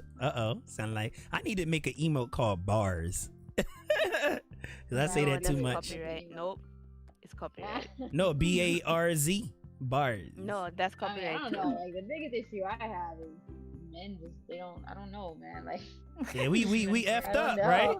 Aren't we effed up? Hey, Hey, honeybee. Nah, it's just I need them to be. Oh, what's up, honeybee? Hey. How are you? Oh snap, we about to get got, fellas. Where the fellas Nah, at? it's just, man, like, I don't know. I've been through so much, and I guess I just wish men would be more open. If I can be honest. But then again, I can't really get mad because, I mean, I can and I do, but I understand why men aren't as open as they should be. So question. But I wish, what? No, I'm sorry. I cut you off. I thought you were gonna No, I'm just saying, like, that's my... So what if what if I'm a man and I secretively love men, but I love women too much, and I don't want to let that go, and I don't want the whole world to know that I just like bending over so much? How do I convey that to my partner? You know what I mean? What if I really loved her, I really liked her, and I couldn't come out and let her know that I love being bent over? You find somebody that actually has has no problem with that. N- You Yeah, haven't you seen would the have to stuff that's find in the someone that's internet. fine with Exactly. Exactly. There's nothing good will come of you not saying anything nor lying about it. Because not only because they will find out eventually. And the longer that you hold it from them and then they find out, the more hurt that both parties will be. Mm.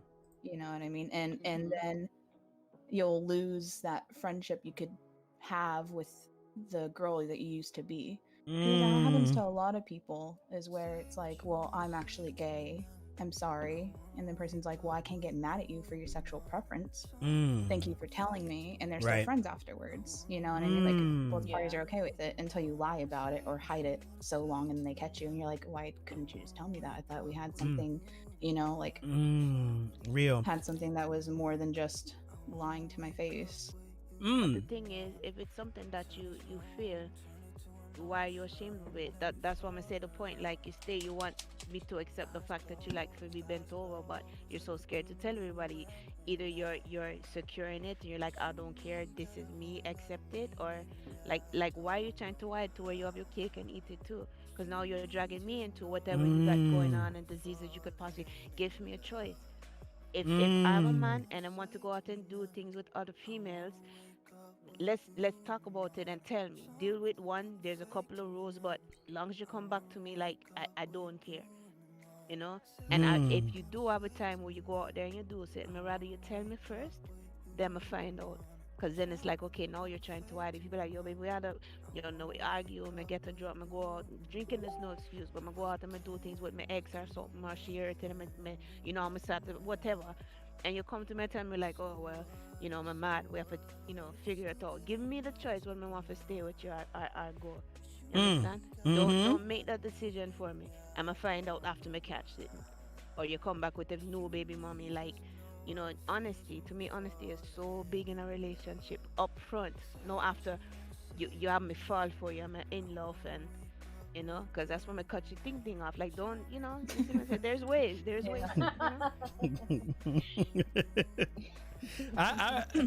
It's probably not right, but I understand though.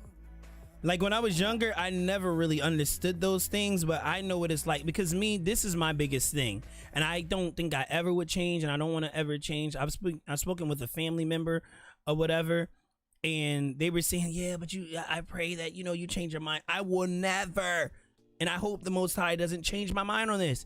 I don't like adultery. I don't like cheating. I don't like any of that. I hate it. I won't ever understand it. You're saying, yo, would you ever take this person back? What if you found out they did this, that, and 30, cheated on you, they did this, they did that? You know, could you ever? I'm like, no, you're tainted. Another man has inserted and stayed there, or another woman has placed tongue. No. No.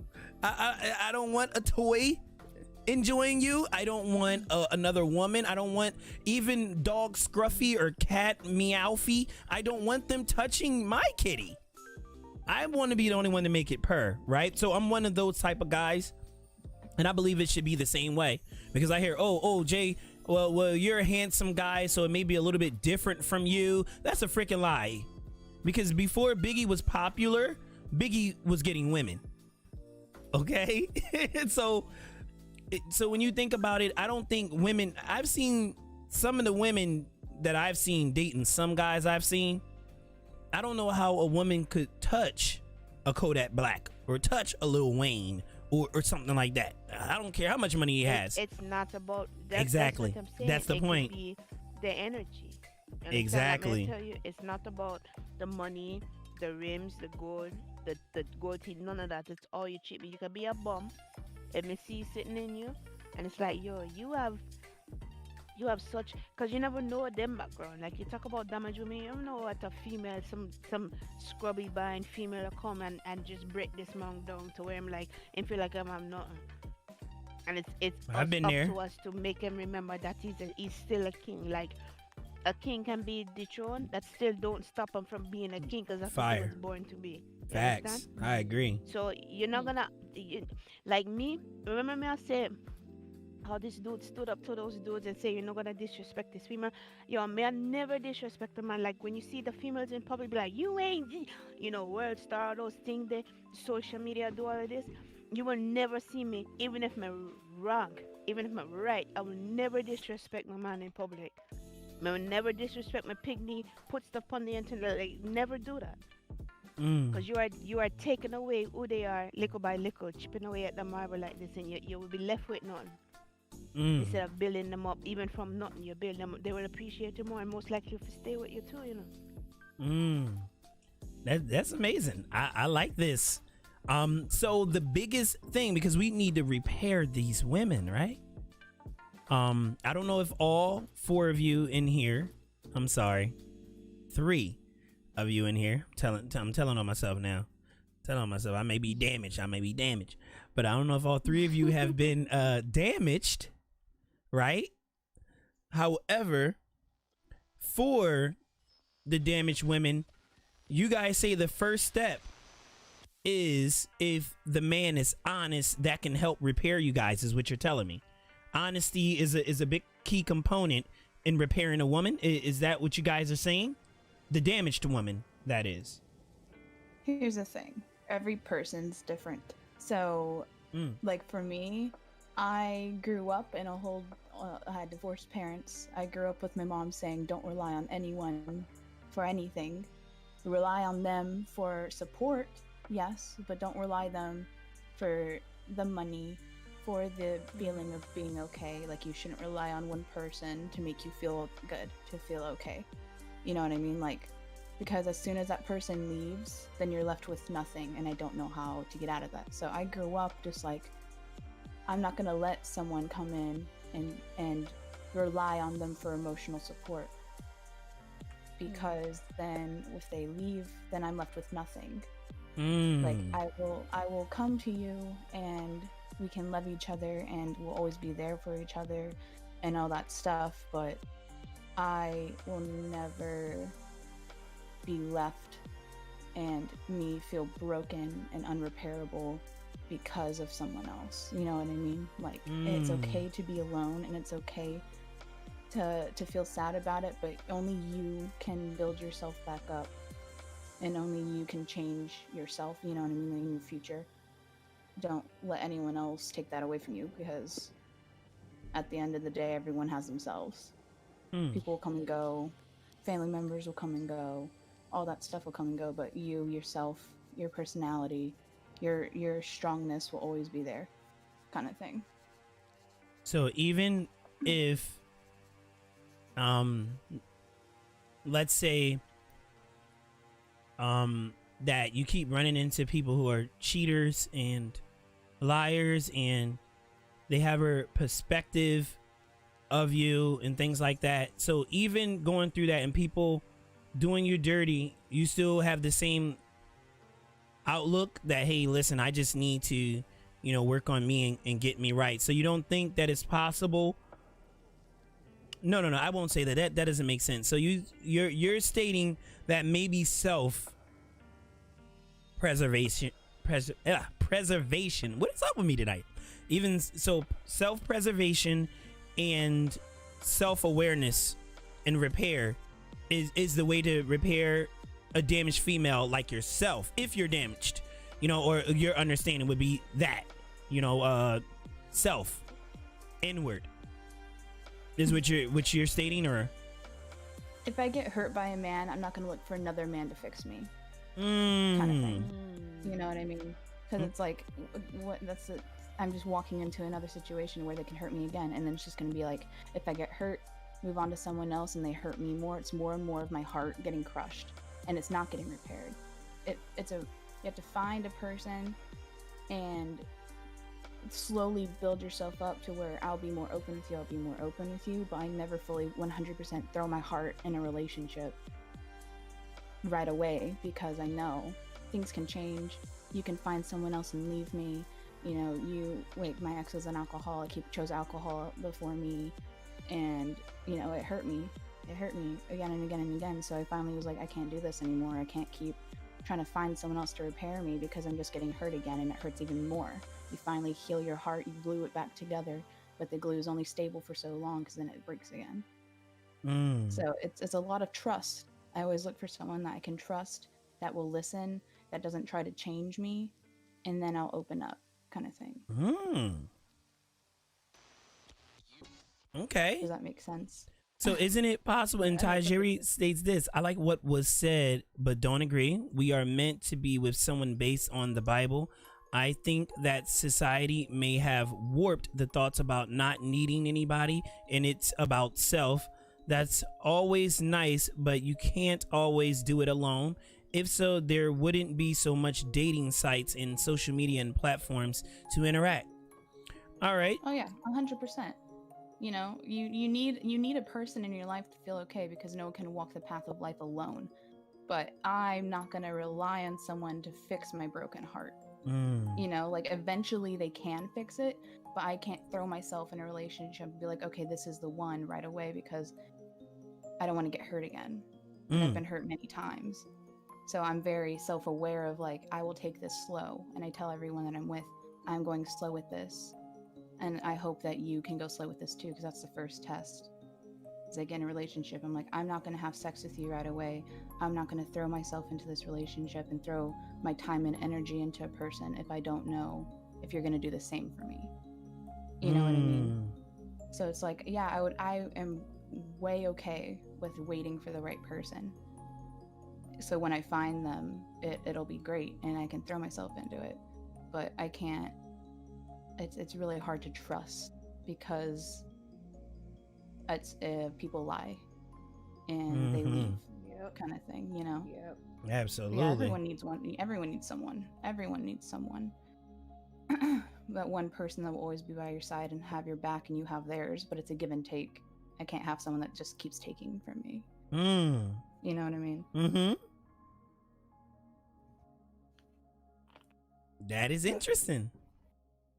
That is very, very interesting indeed. You can have your heart mended, not just in a relationship. I'm not in one, and getting it from my friends slowly and the new people I meet. The conversations I have outside of stream personally, it is very healing and therapeutic. Plus, my life coach is a big impact second to Ja.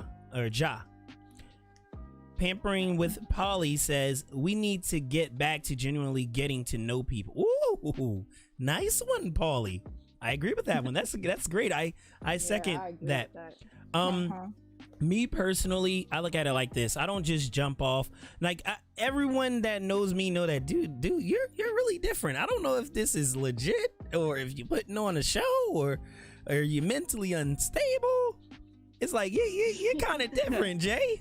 You know. And the thing is, it may be all of the above. Yeah. You know what I'm saying? It may be, but at the end of the day, I look at it like this, man. I've learned my lesson from the 2 previous marriages and stuff like that. Everybody perspective on marriage, on relationships, on friendships aren't always the same. I feel like you should meet your mesh of a female or male. Oh, I hear myself double up. Who's that? Who's that I'm hearing myself from? Oh, it's Enrica. Enrica, turn me down. Hello? Yeah, Enrica, turn me down. I hear myself double back. Did you do it, Enrica? I think she did it. Okay. She turned me down. All right, so with that said, will you marry me? Tajiri, you and I, Jay, have conversations. It's something that I do with people just to speak or shoot the crap with, to learn more about each other. Tajiri, funny. So quite honestly, personally, like, Enrica, why am I so loud? Playing back. Where I'm playing back from? What's she doing? I think she's trying to fix it. Yeah, I think so.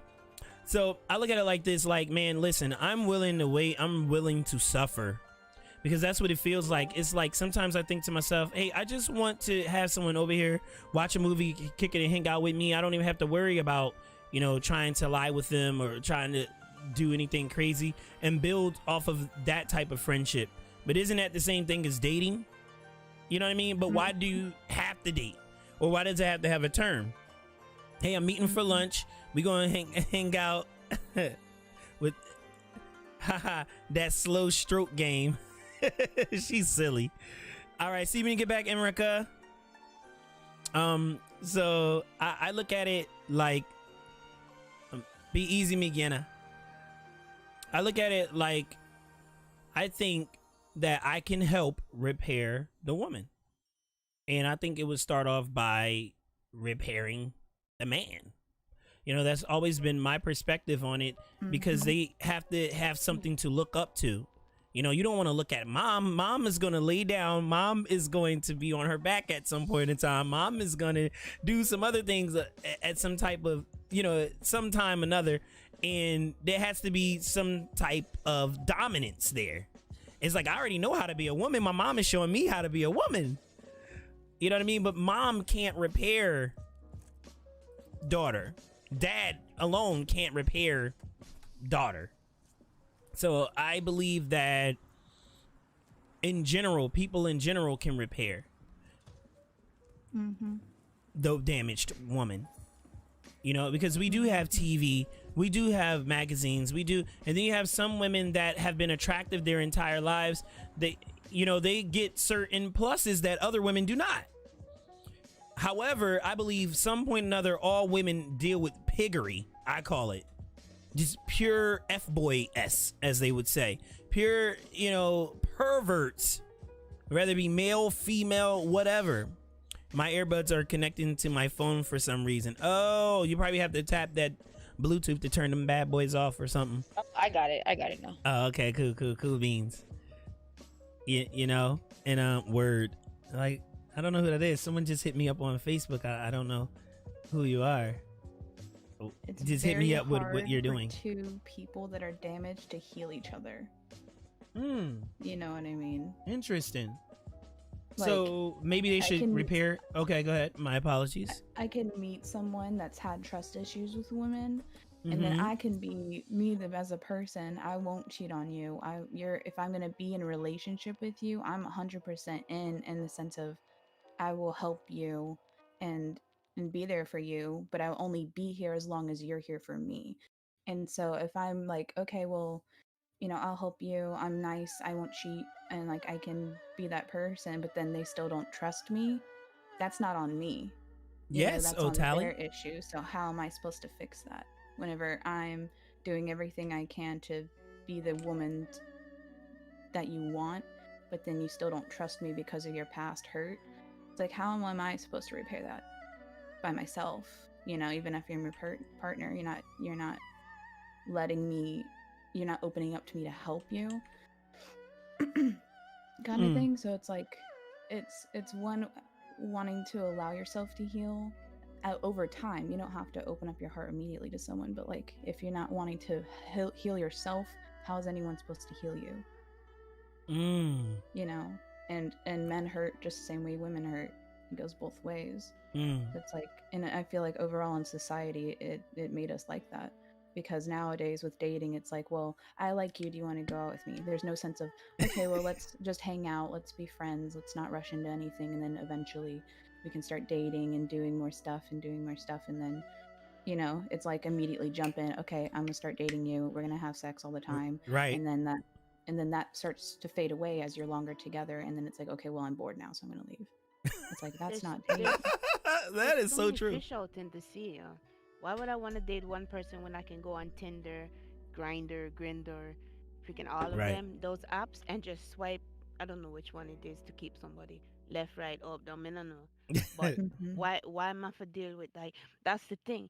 I was with somebody that basically he had me first spiritually, then mentally, then physically. He had like me in all three facets, the whole trifecta. And because he had a crush a year ago with this girl and she finally became available, he left something good to go deal with what he thought he wanted. He now has an entire song about her, two or three of them, but there's one song that's basically, I put away my standards for what I thought was true, for what I thought was you.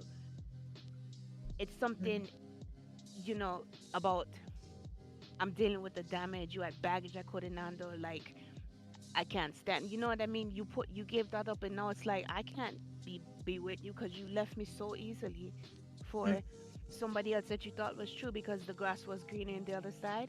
When like I kept my grass watered. You understand? You say you agree with me fully, but not fully with what I said. Which part? Hold on.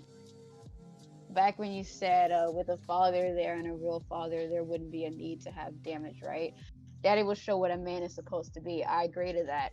And how he should treat his daughter, I agree with that. But just because there's a great dad in the freaking picture, because my dad is freaking awesome, doesn't protect me from getting damaged. I've been damaged several times. Why? Because people lie. Yep. So I have trust issues after trust issues. understand that. I've been mentally damaged several times, and I have a freaking awesome dad. But the problem is, just because I have a great dad doesn't mean I'm protected. Now, yeah, I know how I should be treated, but the problem is people aren't honest. That's why I said the thing for me is honesty. That's first and foremost. Like, let me know what you want up front. Don't lie to me and say a whole bunch of stuff that's put like up a front, not even true. Yeah, put up a front. Because now I'm freaking damaged, and I have the best dad in the freaking world. I don't know. So that's all. I mean, we have a viewer in the chat. This is interesting. Stated this: you allowed yourself to be damaged. Stop being naive. That's pretty interesting. Now I'm gonna give my little piece, and I'm allow everyone to speak. My little piece is this. I think for the women that have a father figure, I think you have something to look up to when you're evaluating your mate, your pick. You know what I mean? If this guy coming off like some kind of weird sucker, now you do have those of whom are defenseless in that way, don't know what to go off of, etc. Right? But for those of whom do have some form of reference, it's like, does it look like that? Does he look anything like that, or she, or whatever you're into? Do they look like that? If they don't look like that, no matter what they say, how smooth they talk, you know what I'm saying, or how oh wow, you're so nice, come visit me. Next thing you know, he did that with 16 girls. He got all 16. You know what I'm saying? Or you wanna go hang out? It doesn't matter. It comes in all shapes and forms. No matter how they're coming. Okay. You know what I'm saying? It's like, if you have a reference, I would say this. I would say choose that reference. Because if you think that looks perfect, at least try to find a mesh towards that perfection. My opinion now. I could be wrong, but that's my opinion. I know, but let me comment on that. Okay. Regardless of a father figure, regardless of that, people still lie and people are still deceptive. My issue is not the fact that I didn't have a good person to look up to show me how a man should be and all that sweet jazz. I mean, I've talked about my dad several times. I'll still talk about him. I freaking love him. The problem is the person I'm talking to is putting up a front. So by the time I realize he's a jokester, my heart's already damaged, and I get attached to people easy, which that is my fault. I should be able to control that. But at the same time, just because I have someone really good to look up to, it doesn't matter, because the person I'm talking to is not my dad. The person I'm trying to date is not my dad. I'm trying to date this person or whatever, like generally speaking. Eventually their true colors will show, but it doesn't always show right off the bat, because they will hide it freaking good. And that's exactly what happened to me several freaking times. Yeah. So to say that I'm allowing myself to be damaged is completely naive of you, because that's not at all. People fake all the freaking time. Same for men and vice versa for women. So, okay. Can I comment? Because I knew, not that I know, but whenever somebody says like this about you're allowing this and you're allowing that, and if something happens you allow yourself to get hurt, it's for me, for you came out and the first thing you said, you're rootless. Why are you rootless? Were you born that way? Did you not get love as a pick-me? Like, why are you rootless? That emotional stuff is not for you. Every human experiences emotion. You do understand this. Every single one of them. So to say you're rootless and emotional stuff isn't for you, have you been hurt that you feel this way, that like I'm not gonna say disregard because I can't speak for you. That's what I'm asking. If you are the type of person that, say you lose a friend, I'm going to this extreme because when people say that, I don't know if they're thinking about every facet of saying, you're emotional, you allow this. If you had a friend that you saw as a sister, the only sister that you ever have, because all you have is brothers, and this girl passes away, and you basically lose it because everything that you've been through, she was there with you through all of it. You not lose it to where you're like you go crazy, but like you can't manage, and you've never really learned to manage your emotions from whatever's happened to you as a picnic. I'm sorry if I'm using whatever happened to you as a child. If you've never learned to manage your emotions and you're very upset to where you don't want to talk to your friends, you're kind of pushing everybody away. Are you allowing yourself to feel that way? Are you supposed to not feel anything for this best friend of yours that has died? You've I'm not allowing myself to hurt. I'm allowing myself to love her and show in the only way I know how that I'm hurt that she's gone. You don't allow yourself to be damaged. You go basing on people. You expect people to be telling you the truth, to be honest, especially since I'm an honest person. I i know people aren't, but I still try to be like, okay, I'm a child of God. People are people are of God. They're honest. They're telling the truth. I'm going to believe you until I find out otherwise. I'm not gonna look in your face and the first thing I do is call you a liar. I believe you are telling the truth until I find out otherwise. So if you're coming to me, you're saying, "Oh, I'm gonna treat you right," "Oh, I love you," or this or that, I'm going to believe it. The dude that I spoke about, this went on for 7 months. Everybody else knew about it but me. About him dealing with a crush him had from a year ago. That finally she was ready. 7 months. And then so he had 7 months to get over me. I had like no time to get over him. Yeah, honesty. No one has to owe me honesty, but then don't expect the same thing from me. So what I'm asking, because you never answer it, what makes you so ruthless? Like you're not dating anybody, you will get with somebody and just lie to them straight out. No one owes me honesty, but you don't think it's respectful to show that to somebody if you want the same thing?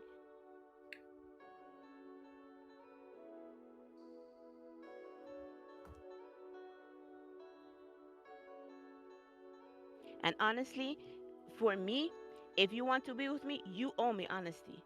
Maybe not the people you deal with, but the people that want to deal with me, it's gonna be honesty or they can get the hell out of my life. Plain and simple. I'm not gonna allow myself to be hurt, but if I do get hurt, I have to find a way to fight it. I'm not gonna know that somebody's like, a player or an adulteress and be like, yes, I want you in my life. No, I'm dealing with you because of what you're showing me. You understand? So I'm not allowing myself to be hurt. I'm going on like what Enrica said. I'm sorry if I say it wrong. Said it right. I'm going on I'm going on what you're showing me in the very beginning. And I'm like, okay, I got feelings for you. I'm loving you. Not knowing in the background you're doing other things. Because I'm not the type to go to your phone. I'm not the type to sit there and track you and stalk you and tell my friend, yo, this man. Sorry. Watch this dude in the club. See if he's grinding upon ladies and stuff. So, I know you said what you said, and I said what I said also. So there you go. All right, we're gonna stay. I understand. We're gonna stay positive with it. Whether we agree with one another or don't agree with one another, that's why we grow and we build. We have different perspectives. You know what I mean? So let's make sure we remember that we're gonna respect each other's opinions, all of us. You know what I mean? So that makes sense as long as we keep it positive, because the whole thing is growth, because your perspective matters too, Otali, because you are married. So obviously you may have some form of ingredient that I think that we may need to know to repair the damaged woman. And I believe your idea of it is stop being so naive, right? And people don't have to be honest, and you know what I mean? You respecting, I just said what I said. No, we understand. I believe I understand. You're more than welcome to hop into Discord and enclose your thought as well, and divulge it amongst everyone, because we need all perspectives, right? We're not going to all agree on something, but we do want to come to an equal median, an equilibrium on repairing the damaged women, because there are damaged women out there.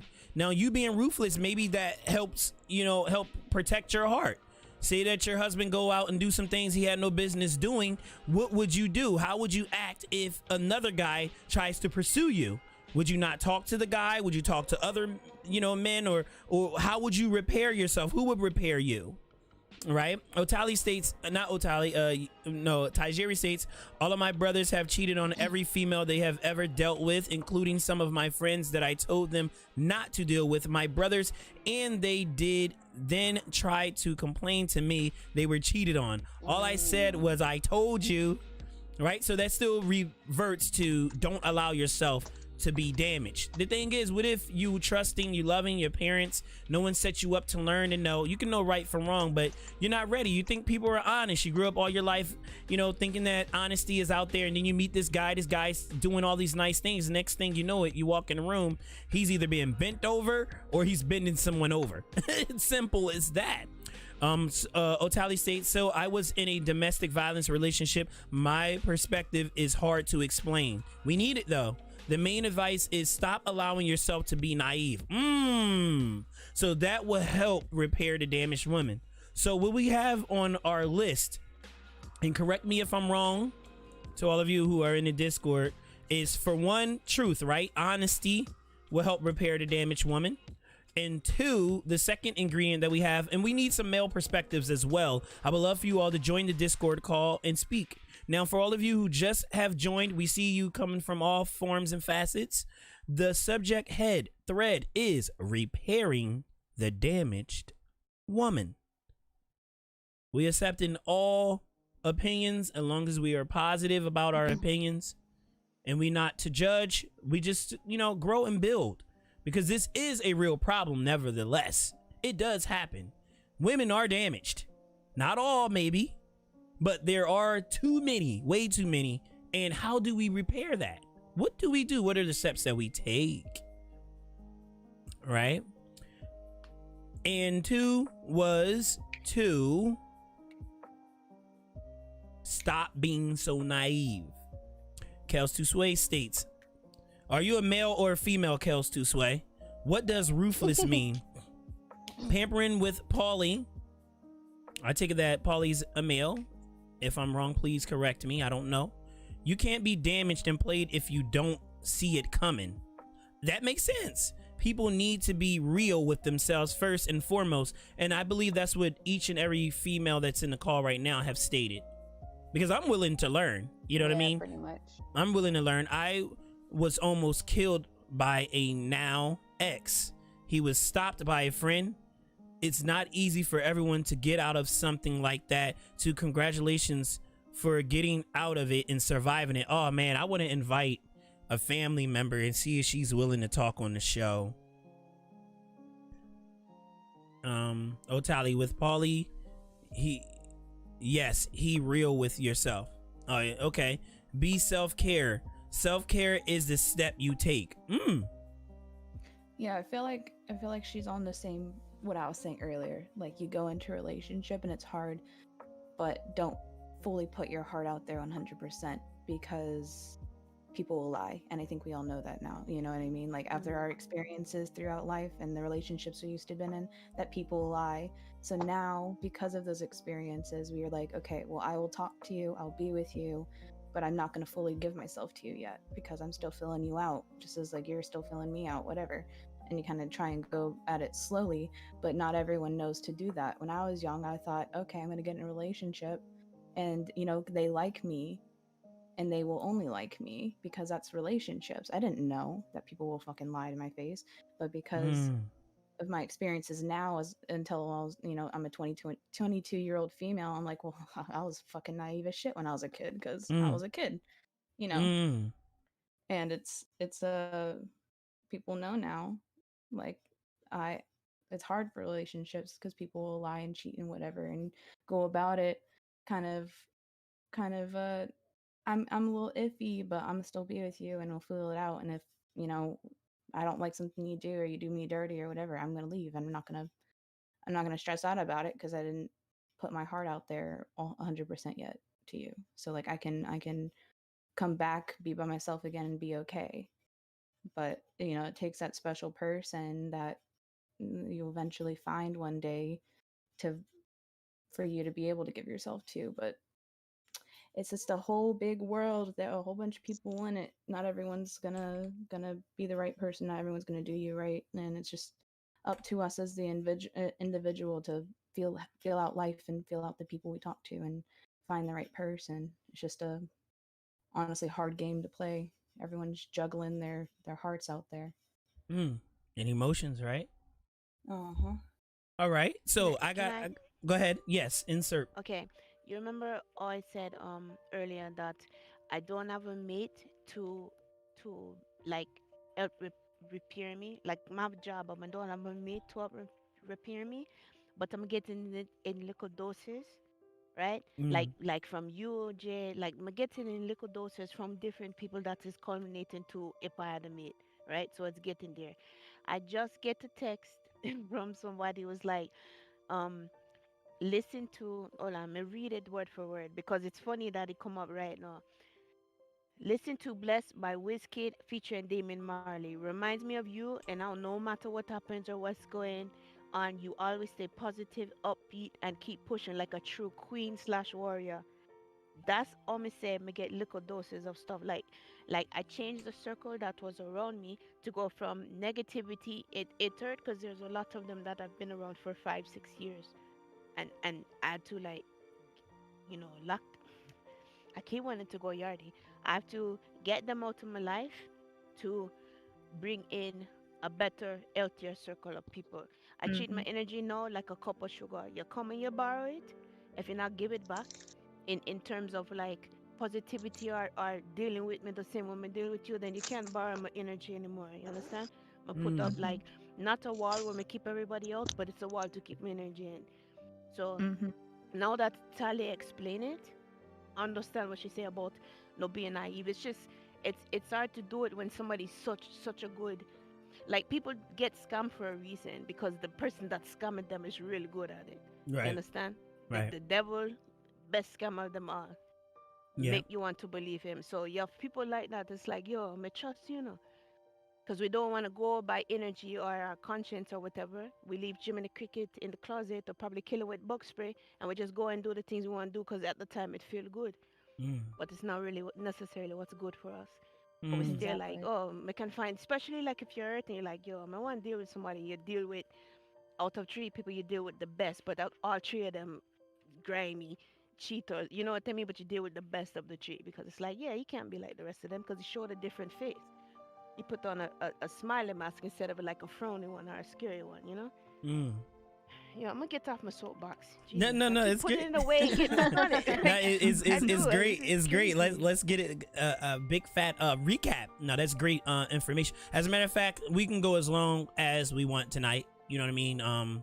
We already went over the 2-hour duration, so we can keep going. I don't plan on playing no games right now, anyway. You can't cut off our healing, Jay. Okay. Yeah. You're gonna damage us if you do it. Oh no.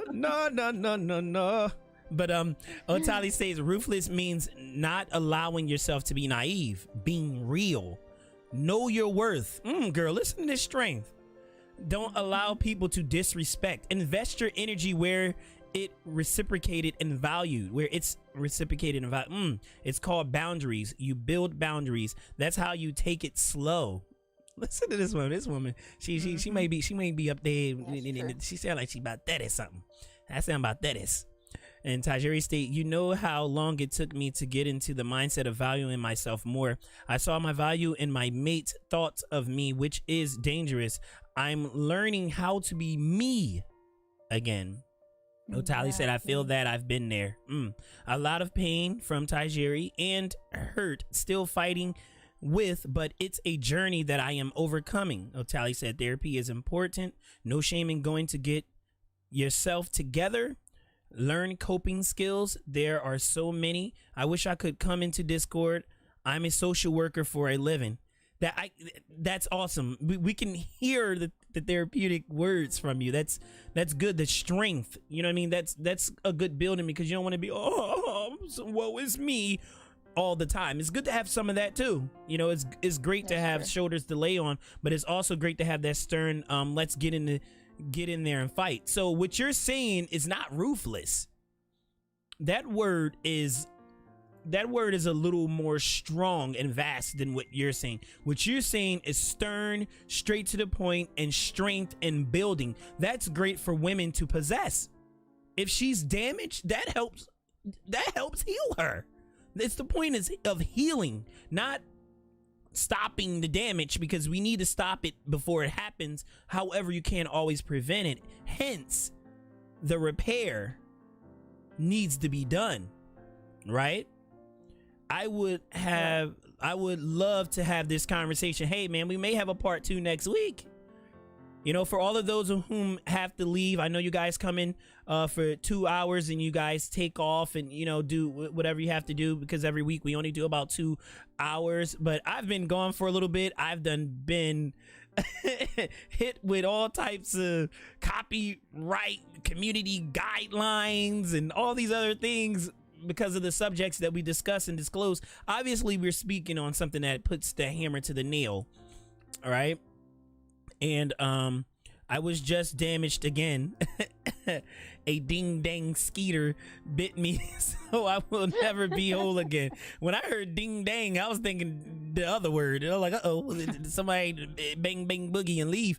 Mosquito bit me. I couldn't kill him in time, so he get away with some of my blood. Now I'm not whole again. No, Lord. Stupid thing, yeah, man. Tyler, you gotta keep up on mute. I'm at work right now. Be right back. Got you. Keep being amazing, ladies. Oh, hey man, we might need some more Tally. Shoot, Tally married and all that. You know what I'm saying? I would love to have a conversation with you. No, I understand what she's saying, her perspective, and I understand your perspective. But from me traveling around the world, I have a very vast, broad, and yet oxymoron, narrow way of thinking with this whole thing, because it's an international thing. With that being said, everyone's situation is different, right? Because some women never been touched or fondled when they were younger, you know, and some women have. How do you? It still nevertheless, it has to be repaired. That's it. That's the whole case. I heard something special for sure. Let's go, Exilia. I hope I said your name properly. With that being said, XXX, I appreciate you coming out, showing me some love. What's next? When we talk about this, I feel like you're the best. Minus the T-Rex Gram Slamma. Hit him with the hammer. Thank you so much for that motherfucking follow. Welcome to the Slam Nation. When occasionally slam someone for show, let's go. And to the person who unfollowed me, I hope you have a great time on your endeavors.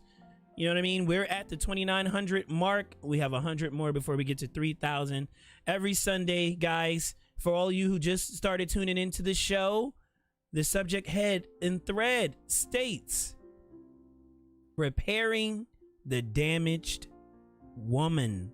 And we need a male perspective in this thing too. We would love to have a male come and hop in here and speak his piece, what he believed that can be done, right? Exilia, I'm Judah Game's son. Well, shalom, barakatha, shabak shemayim, kwam yashra Allah. All right, great to have you here. And Kelsu Swade said, interesting definition for ruthless. Because when I think of the word ruthless, I don't know, I'm a military dude, and I think Kelsu Swade is military as well.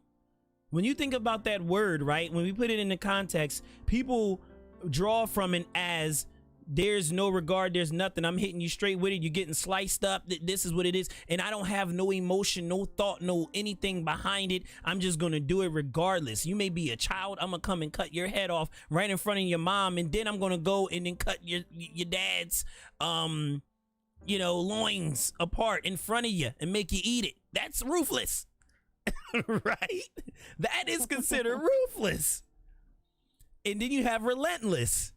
So it goes on different slopes there, right? And yo, how you doing, Zava? The Zava. Yo, what's up, bro? How you feeling, man? Repairing the damaged woman. Now, Kels to Sway, have you any comment because usually it's Kels and Jay Sunday talks. So he's probably been busy these last couple of weeks.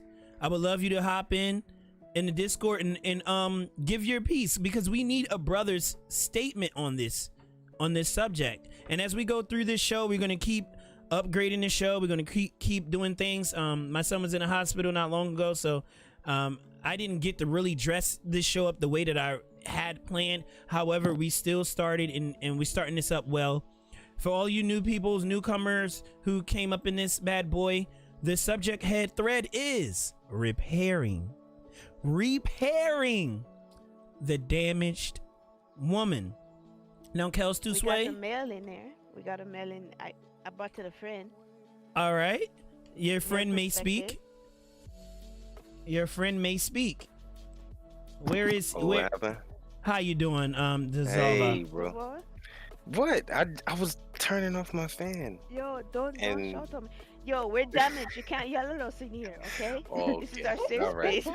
All right. We're not finna start off with attacks right now. That's what we're not gonna do. No, Ty told me to join because she wanted a male perspective. Sounds great to me, brother. We need it. We need it. Yeah, I understand that. I think I could talk about damage, females and males, because I've been in a very, very toxic relationship, where my ex, she was already, she had a lot of stuff going on with her. She wouldn't mind me telling, because she's over it now, but like she was molested as a kid, or one of her family members, like all types of stuff before. Like, she already had bad breakups, all types of stuff before we got in the relationship, right? And at the time, I was very introverted. Like, I would have said no to this. Like, coming to this, talking to people who I don't know, all types of stuff, I would have said no. But in some ways, she helped me with that. Now, in terms of repairing a damaged woman, I think it's very important, because their past mistakes, someone else's past mistakes, shouldn't define who they really are. And it's just like repairing the damaged man. It's like, oh man, I've had thoughts about killing myself because of what I went through, all types of stuff.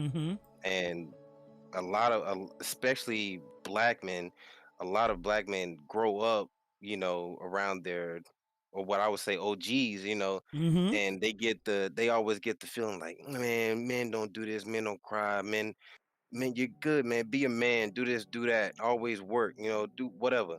And men focus so much on repairing the female that the man gets neglected, right? And so, especially when we were going through our relationship, I think we dated for like 2 years.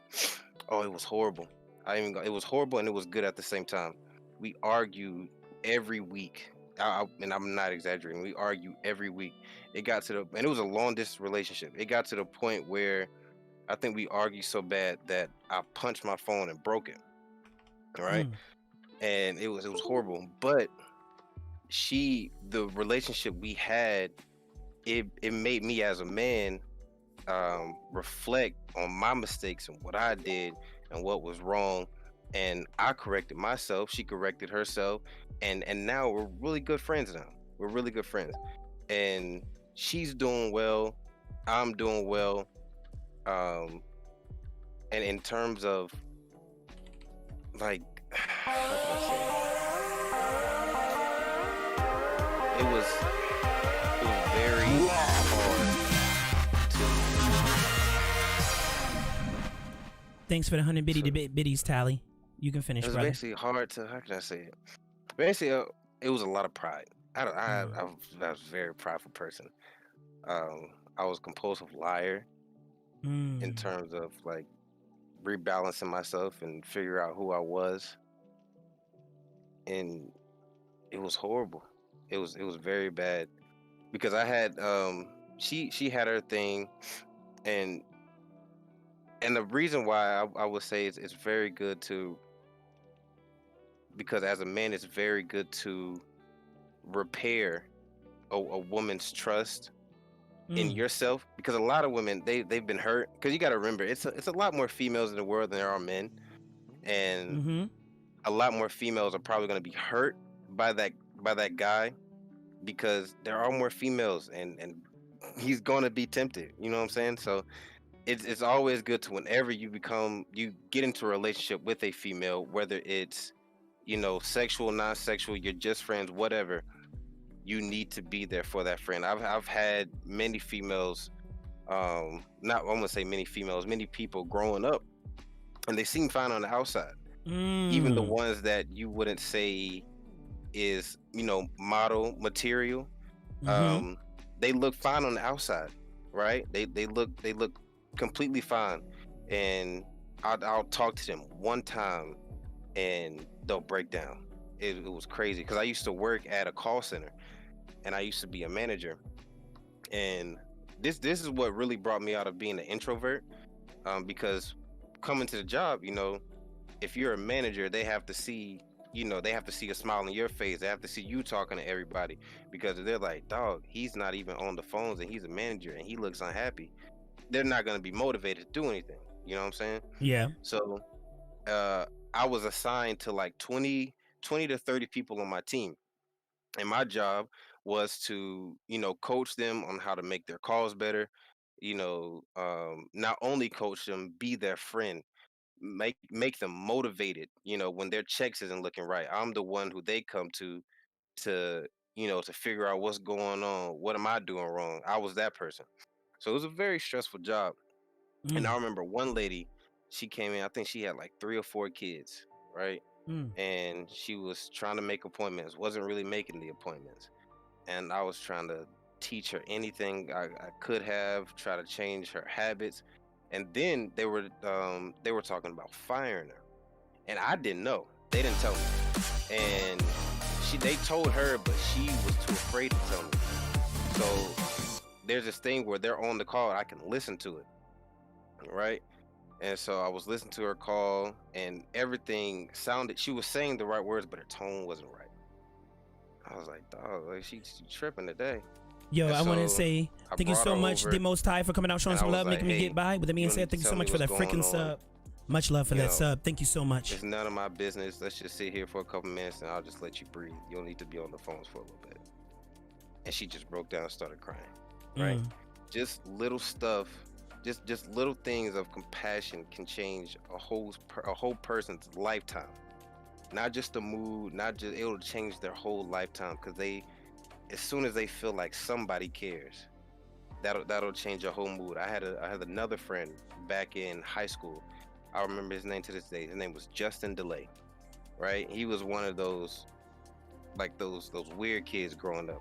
And I was a weird kid too. I was friends with all the weird kids, but I was like a jock at the same time. Like I hung out with everybody. So I remember his name. His name was Justin DeLay. He loved skateboarding. He always wore, you know, the baggy white tees, you know, with the baggy jeans, with the Air Force Ones. He was that kid, you know, the white kid that grew up in the hood. But his life was horrible. I never knew it. You would have never known. Came in happy, smiling, always joking around. Apparently, one day, I don't know how it happened, we became pretty close. And he ended up getting kicked out of the private school he went to, and he went to a public school called Valdosta High. And I still knew a lot of people there who went to Valdosta High, because me and them were close friends also. And so, you know, after, like, I would say, after I changed schools in the 7th grade, I went to another school. I think around the 9th grade, we came back in contact. Right, so we've been in the same school for years, and then he left. He got kicked out, and then I changed schools. And 2 years later, we came back in contact at a basketball game. My mom took me to a Valdosta High basketball game, because that's the school she wanted me to go to. But my grandmother was like, nah, because of certain complications that I had with my body, me being sick and stuff. Which is also, I'll get into about my personal growth of me being damaged. But he told me when we was at the game, he was like, bro, I appreciate everything you've done for me. He was like, I was like, what you talking about? He was like, you talk to me every day, you know, we hung out, we laughed, like you were my only friend at school. And he was like, and you helped me not commit suicide one day. I was like, oh, whoa. I was like, what the heck? I was like, you was about to commit suicide? He was like, yeah, my pops used to beat me and shit. I was like, God, I was like, I ain't never know that, bro. He was like, yeah, bro, you really helped me out. And it's just certain stuff like talking to people, being genuine. And people will know if you are genuine when you're talking to them. Because a lot of people can say stuff to you and it goes in the ear and out the other ear. And not because they don't want to listen to you, it's because they know that whatever you're saying is bullshit. Right. And people know that. Like they know that. So anytime I'm speaking, I speak from the heart. Anytime I mean something, I let people know I mean it. And when I say I mean it, I mean it. I'll never go back on my word anytime I say something. So I guess I didn't have to say with him. I was young at the time, so I didn't have to say to him, but he knew. And he kept that with him for years. We ain't seen each other in 2 years, and that's the first thing he told me when I saw him. So that's how you know whatever you say can impact a whole lifetime for a person. He probably still remembers that. I still remember it. You know what I'm saying? And it's been years since I've been in high school, and I still remember that. So, and it's the same for me. I had people in my life who changed the aspect of what I was going through and into better. So, to start off, oh, give me a second. Sorry. To start off, I got this condition. I had this condition called nephrotic syndrome. You could probably look it up. Basically, it basically is I had a hole in my kidney, and sorry to get vulgar, but when humans produce protein, that's why your pee is yellow. It's protein, right? So I would produce too much protein at one time, and it would make me swell, like real bad. Like I would go from, I'm a skinny guy, so I would go from like 180 to like 210. Wow. In a matter of days. Yeah. And so it would be very painful. My teeth would get very sensitive to the point where if I tried to put a spoon in my mouth, my teeth would feel like it was chattering. Like how people with sensitive teeth, they bite into something cold. Yep. That's how it was when I tried to eat regular food. So it was very bad. I would get massive headaches. I couldn't really walk. And I think when I got to middle school, I was swell, and it would be hard. Like I was so self-conscious because you gotta remind. I'm in middle school, and I got friends who they see me one day, this skinny, vibrant kid, and then literally 2 days later, I'm bigger than them. And so of course you're gonna get looks. They're gonna want to ask you what's wrong, but at the same time they don't want to ask you. You know what I'm saying? Mm-hmm. So once I got to high school, it got worse. Like it got worse because not only was I swelling, whenever I took the steroids to stop the swelling, um, it would flush so much water out of me that I would be too skinny, and then I would catch cramps just doing regular shit.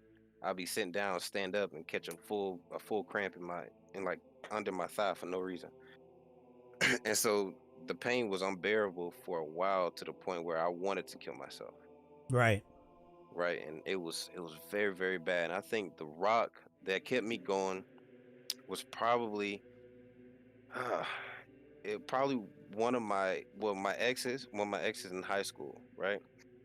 Because we still talk to the day. Like she's a dope person. I think she's married now. She's married, got a kid. She's an amazing person.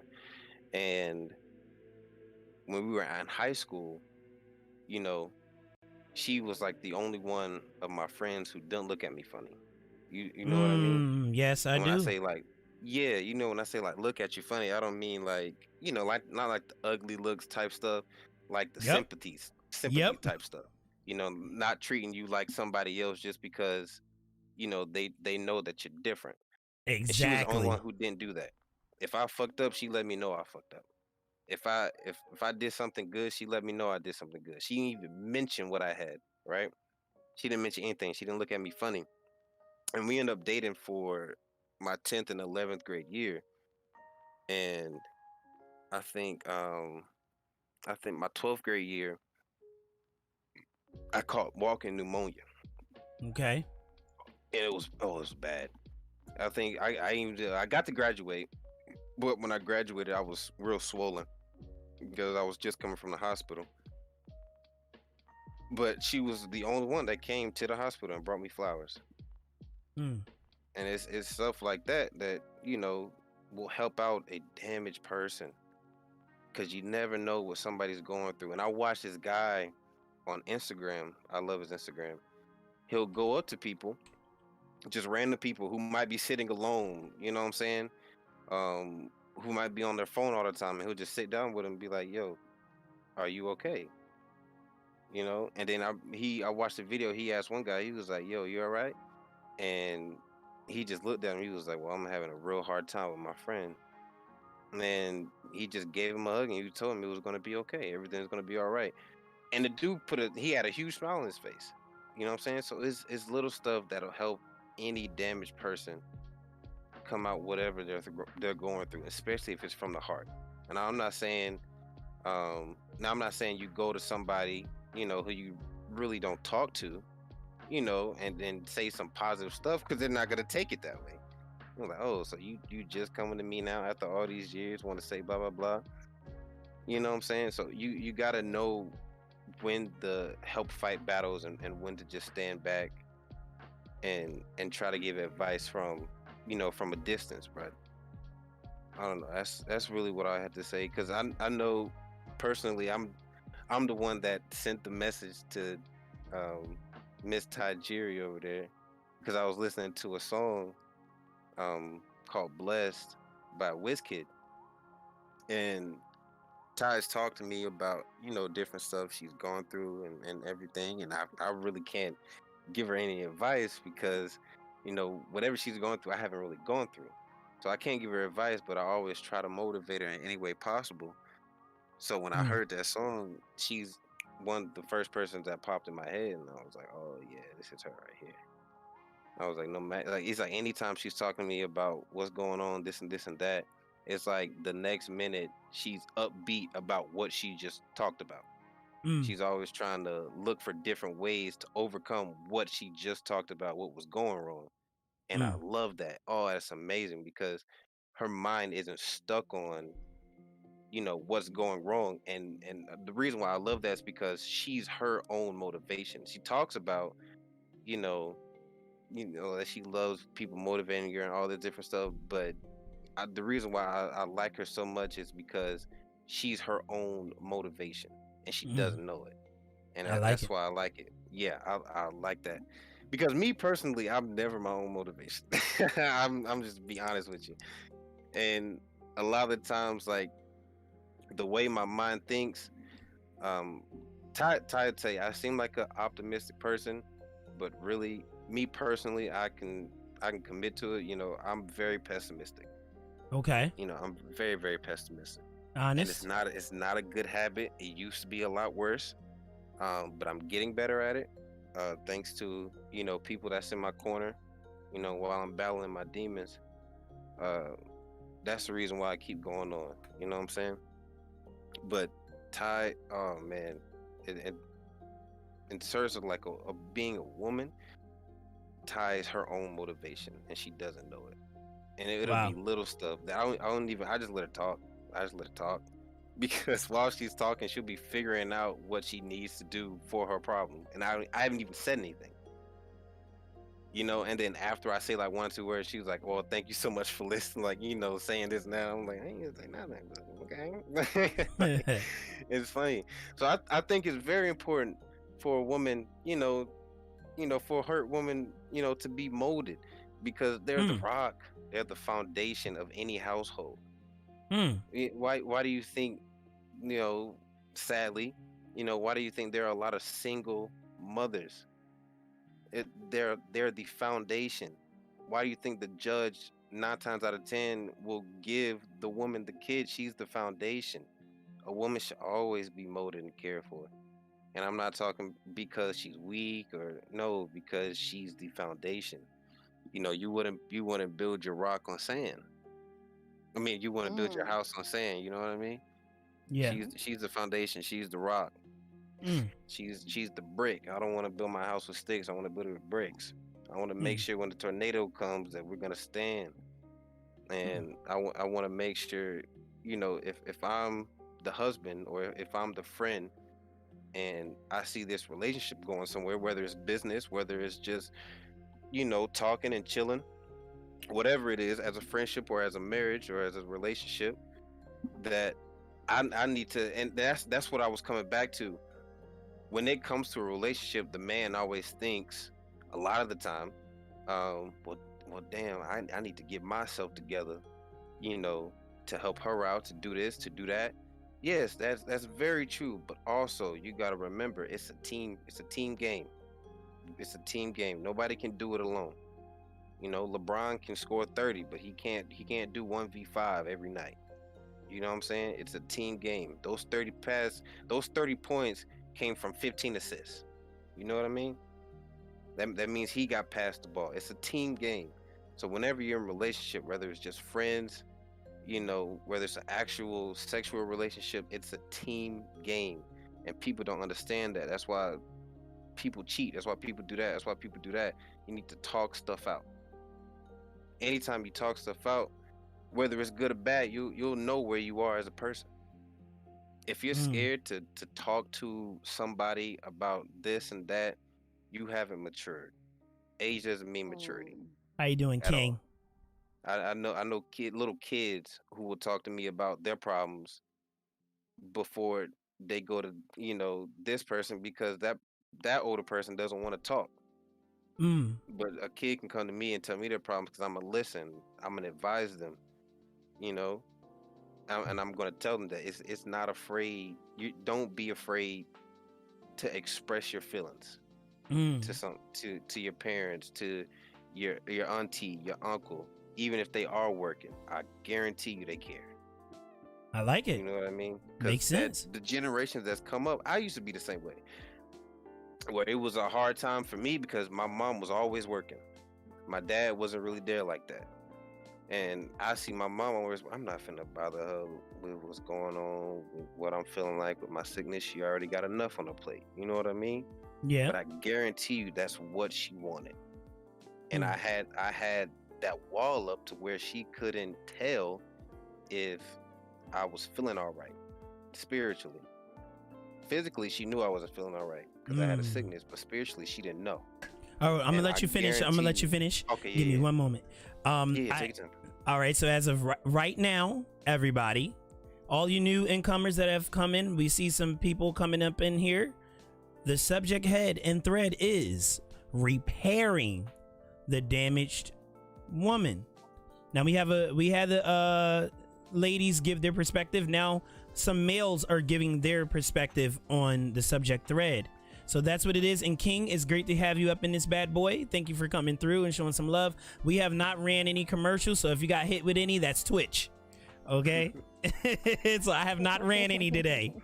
Okay? Because I really want you all to catch all of this, and everyone isn't sub. So with that being said, we're gonna allow the brother to finish what he said. How you say your name again? Devolva? It's pronounced Juva. Druva, that's fire. I just tell people to call me Zoo. Yeah, it means rose in South African. That's the name they gave me while I was over there.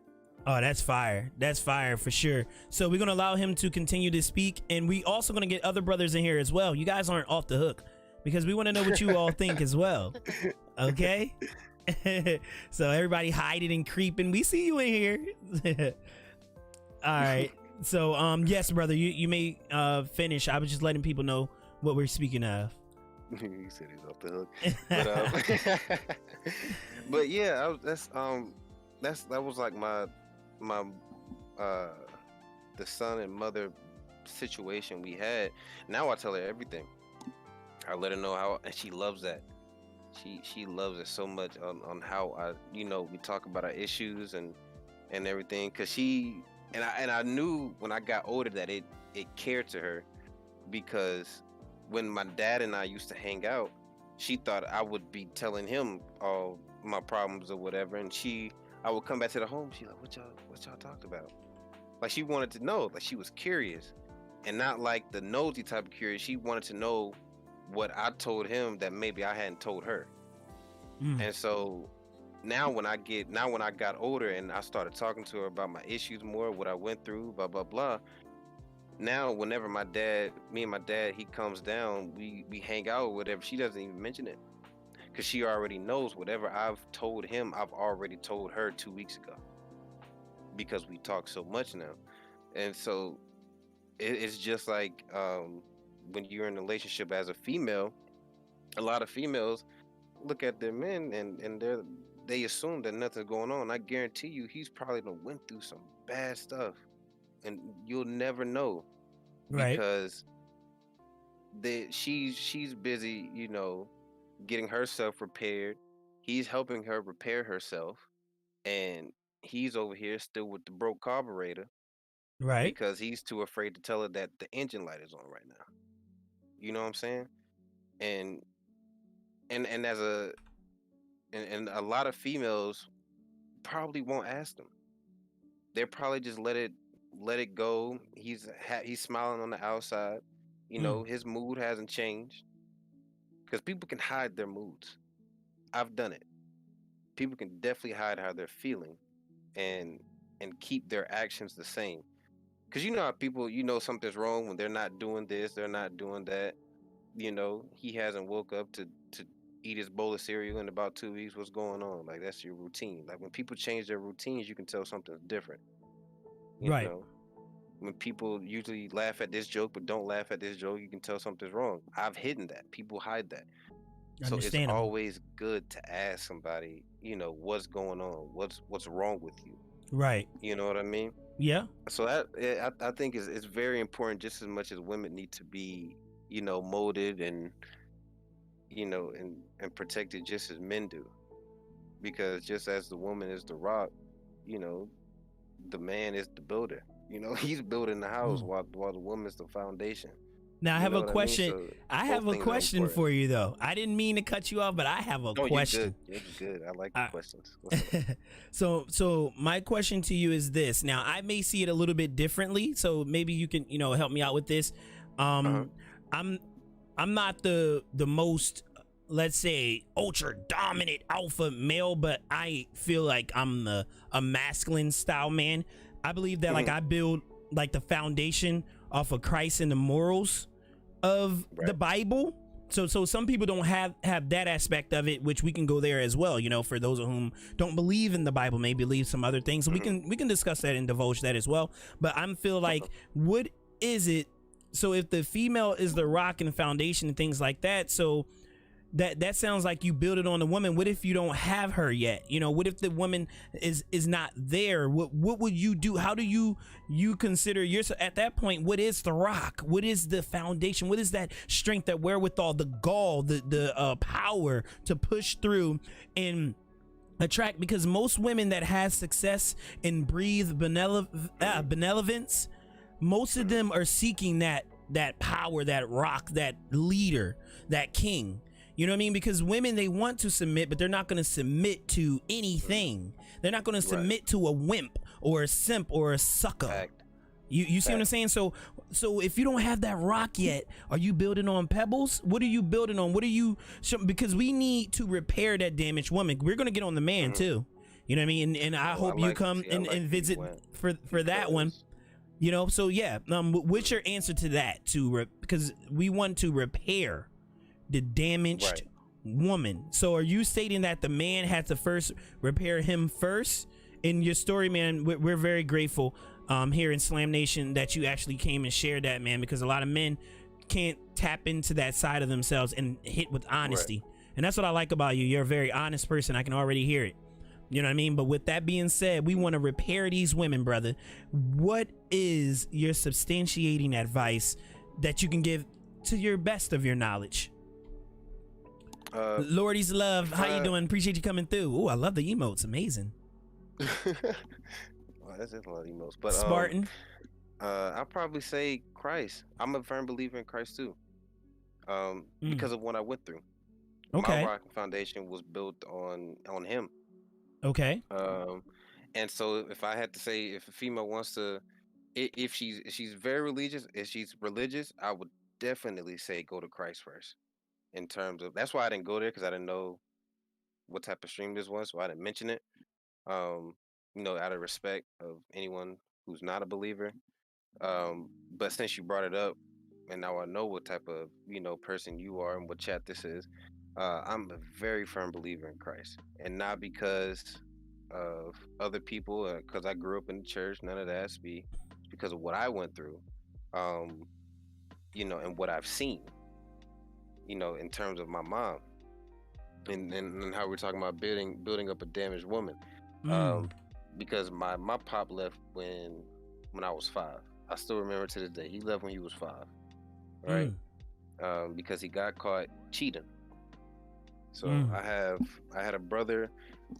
I have 1, 2, 5 brothers. My dad has 3 now with the wife he was with, and 1 with the lady he cheated on with my mom. And then he had 1, my biological brother, from the mom I have now. So I have 5 brothers, right? And so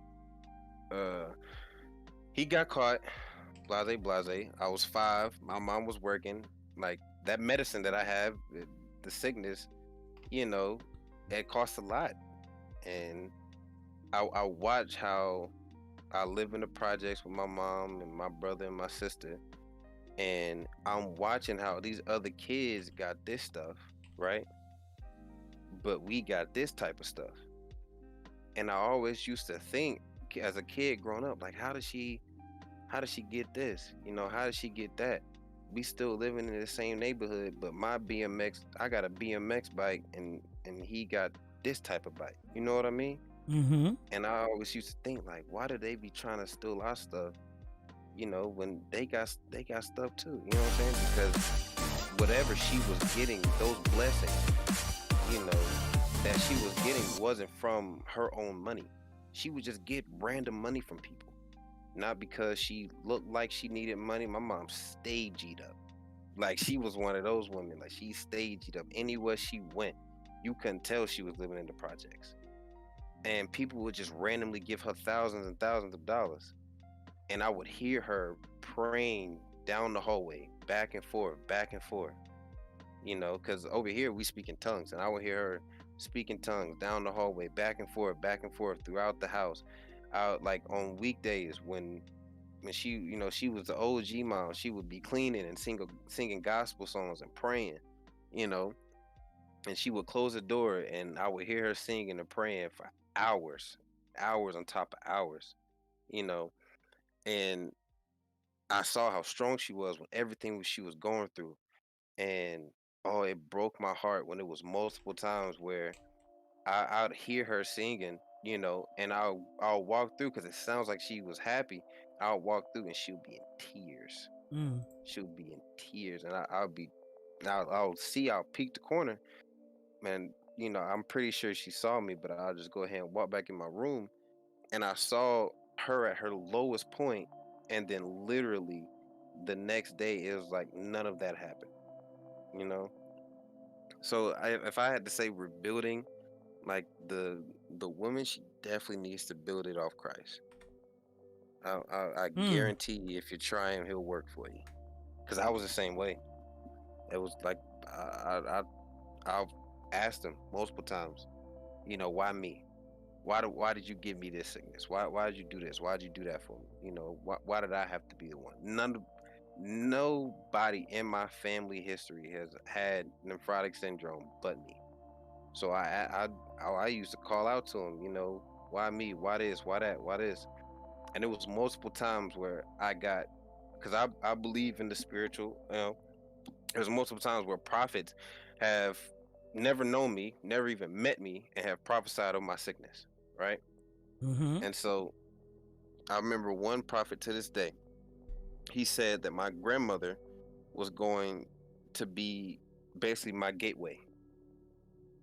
And I didn't know what that meant growing up, right? And so, remember when I told you, I was very suicidal. That's where I gave up. right?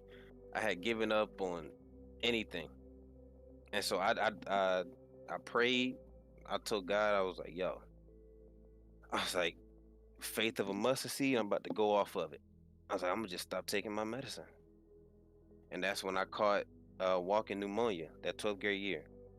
And not because I wasn't taking my medicine. If I had to guess, I believe it was attack of the enemy to get me to take my medicine of Satan himself. And so I still didn't take it. After I came out the hospital, I still didn't take it. I basically died in that hospital, and I still didn't take my medicine after. And my grandmother wanted me to go on a mission trip to Africa that same year, and I had to go to the doctor. So the reason why I know God is real, because God remind you, I haven't taken my medicine in about two some years, right? And I haven't been to the doctor in about 2 years. Okay. And so to go to Africa, I had to get cleared by that doctor for him to be, for me to get the paperwork and him to be like, yeah, he can go, he's fine. So when I got there, they took my blood a week before, and when I went to go get the checkup, he was like, have you been taking your medicine, blah blah blah. I was like, no, I haven't been taking nothing, I'm gonna be honest with you. And then he looked at me like I was crazy, and then he showed me the paperwork and was like, well, you don't have to take none of your medicine for the rest of your life. Oh boy, I was alone. My mom wasn't there. I wish she was, but I broke down.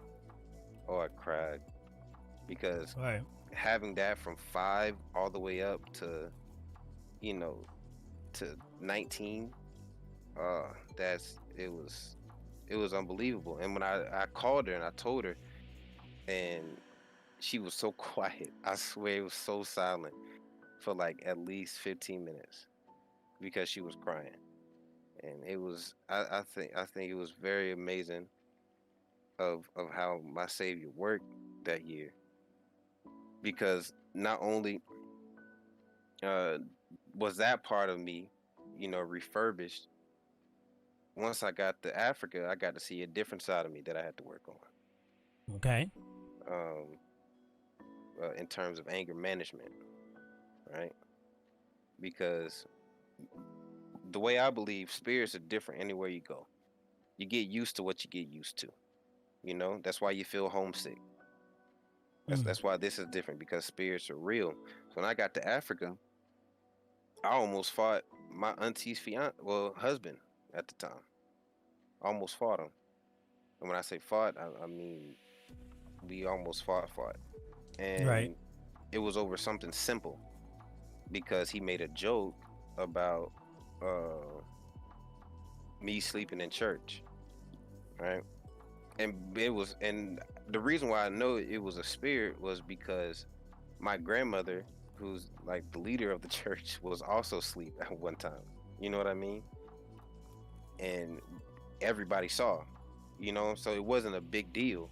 We had just got there. It was like the second day.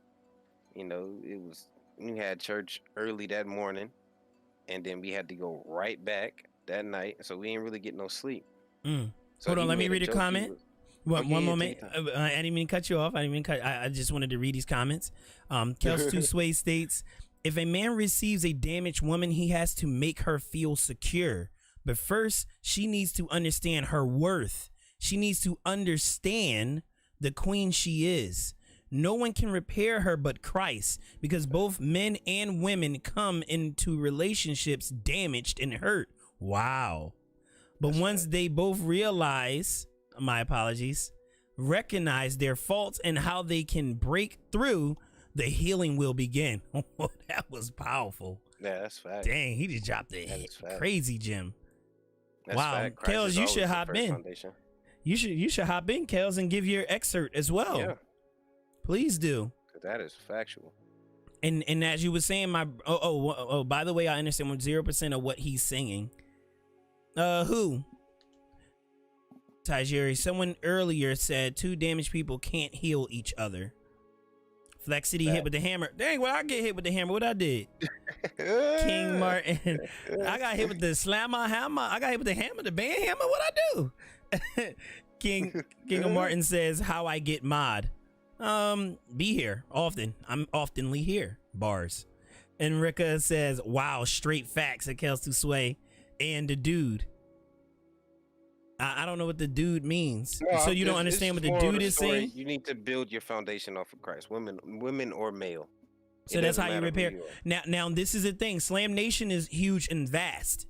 This is the big thing. So like, you know, our outreach is all over, you know, all over the place. So everyone doesn't have that Christ understanding. So is there a way that you can broaden the first time? Because I didn't know what kind of stream this was. Right, but right. In makes terms sense. of Christianity and what I believe in, your foundation should always be built off of Christ. Kingo Mart TV is asking, who are you, my friend? No, that's not what he said. He said What he say? He understands 0% of what Juva is saying. Okay. Yeah, he doesn't understand. Oh, okay. So I'll say this, and I'm allow him to speak, so he can speak for himself, so that people can understand what he's saying. But what I'm saying is this: we want to make sure it's transparent. Now, if you have a religious belief, you can put religious beliefs in there. If you're into Buddha, you can put your Buddha in there. If you're into whoever, because we need to talk about this. Like I said, it's an international situation. This thing happens internationally, and we need to repair the woman. Now, the first thing that we had to come up, the first on the list for helping to repair the damaged woman, not helping, but repairing the damaged woman, the first thing was being truthful and being honest. That's the first thing we heard. The second thing is, I forgot what she said, the word, but she was stating to not be vulnerable. Stop allowing yourself to be vulnerable. You know, look within and heal within. You know what I'm saying? Have standards. That's the second thing. And the third thing is coming from a male. He was stating, build your foundation on Christ. Now, some of us was thinking, yeah, don't be naive. There we go. Thanks, ladies. You guys are awesome. And he was stating that a woman was a rock. So I wanted to make sure that everyone in the chat and all over these social media platforms are informed of what he meant by rock, because you got religious people that say that, well, I don't know if I want to make a woman my rock. You know what I'm saying? So we're trying to understand greatly for one another. Right. And thanks for inspiring me. I'm going to like you and I record with you together, and we'll grow and successful people. Hopefully you before me. Oh, that's really amazing. Friendly gamers. I appreciate your comment. And, oh, see people coming through. So, state what you're trying to say. I think that, he doesn't understand what you're trying to say to repair the damaged woman. He wants to know, like, what are you saying? You know, how do you repair the damaged woman? What are you saying in particular? And I'm sorry to cut you off. I didn't mean to cut you off there. You're good. It's just like what Kel said in the chat. Like, you, in terms of repairing yourself, especially if it's off for Christ, there's a lot of Christ-based relationships. Like my mom, for example, she was in the church. They were in the church. My dad used to sing and play piano, and he still cheated on her. But it's because their foundation wasn't based around Christ. It was based around the idea that we might as well go ahead and do this and do that. We like each other. You know, we're both in the church, but their foundation wasn't based around Christ himself. So that's why whatever happened. And the damage she had growing up, you know, was abused by my father, because he didn't base his foundation off of Christ either. And even if one bases their foundation around Christ, especially the woman, they can help mold that family and that relationship. Same with the male. But if neither foundation is based off of Christ, then it's going to fail. And that's a fact. That relationship is not going to prosper. Not to the fullest that you want it to. So if that and especially as a male, if we want to help, you know, rebuild that female, we have to make sure that our foundation is based off of Christ. I like that. That's why I haven't tried to get married or anything yet, because I'm still working on me. I like that. I'm not finna propose to anybody. I'm not finna do none of that, because I know for a fact the way I am right now, it's not gonna be good for anybody. I have to make sure that I'm 10 toes down on Christ right now. And then once that's a fact, then I can, seek out, as a male, seek out who I need to, who I want, to be my life mate. Can I Um, interject? yeah, Yes, definitely. please. Okay, because I'm also a believer in Christ, and that's my Okay. thing. But I'm also respectful of other people. I'm sure all of you are respectful of other people's beliefs or other people if they don't follow Christ. Okay, that's your thing, whatever. Right. So I feel like for those people that might not have the same beliefs that we do, a good foundation for them is trust, and a sense of self would Right. be a good foundation for those that might not follow Christ or, have no religious beliefs. So it's like trust and a sense of self would be a really good foundation to base your relationship on. Because if you're true to yourself and you can trust one another, you will prosper in your relationship. But any relationships, a give and take, you both have to go into it with the same mindset, So I like it. I'd put that in there. Yeah, I mean, That 'cause that goes sounds both great. ways. People with non-believers and believers. Nobody likes a liar. That's believer or non-believer. No one likes a liar. God That doesn't sounds like like a liar, sounds and it like says in the Enrica. Bible. Like, I think that's her whole big thing. I think the big thing for Enrica is like the liars out there. Like, she's that big fat lie, and that's why I given my opinion on it, because at the end of the day, Jay doesn't have all the answers, right? You don't have the answers, Jay. Right? But at the end of the day, I try to look at things with the open-minded and transparent, as well as a vast multicultural understanding and view, because I can just go straight off of what I believe in the Bible and push it. But how does that help someone? Let's say that she was a Muslim or he was a Muslim, or let's say that this person was into Kramti's eye. You know what I mean? Which is their belief system is have as much sex as you can or die. Right. With as many people as you can, and then push the whole hippie nation. So I can't just jump in and say, hey, you're wrong and this, that, and the third, because some of those people's marriages last like 20, 30, 40 years. Exactly. Right. So I'm going to tell you don't got the answers, but you're happily married. That I say, because I've had, people who believe in different stuff, and I've actually had one friend. We used to pick on him about it on PlayStation, who literally, I kid you not, believed in the Norse gods. Right. I mean? Okay, I'm familiar with that. I see it like this. I just tell people, hey, in the end, we'll see who's right. Right. If I say none the same of us thing. are right, we'll be okay. But if you're right, I might be messed up. If he's right, we both might be messed up. You know what I mean? So in the end, we'll figure out who's right. But until then, I'm gonna stand on what I personally believe in, but I'm not gonna judge you as a person on who you believe in and what you believe in, because I'm in no position to judge. I'm not perfect. You know what I mean? So absolutely, I'm gonna let you do what you want to do. I'm gonna do what I want to do. We have a question too. Now keep it. Don't lose that, because we want to get the question out so that he understands. How you say your name? Arkard. He said, what kind of damage are we talking about, by the way, from relationships or from overall negative and traumatic experience? It's kind of like all of them, repairing the woman in general. All right, so finish what you were saying. Good night to you, King. And Spartan thinks everybody is correct. And I see Tajiri there. I think it's just a different translation, but they all talking about same God. That makes sense in a way. You know what I mean? Right. And at the end of the day, we're gonna let you continue, because we want to allow you to finish that thought.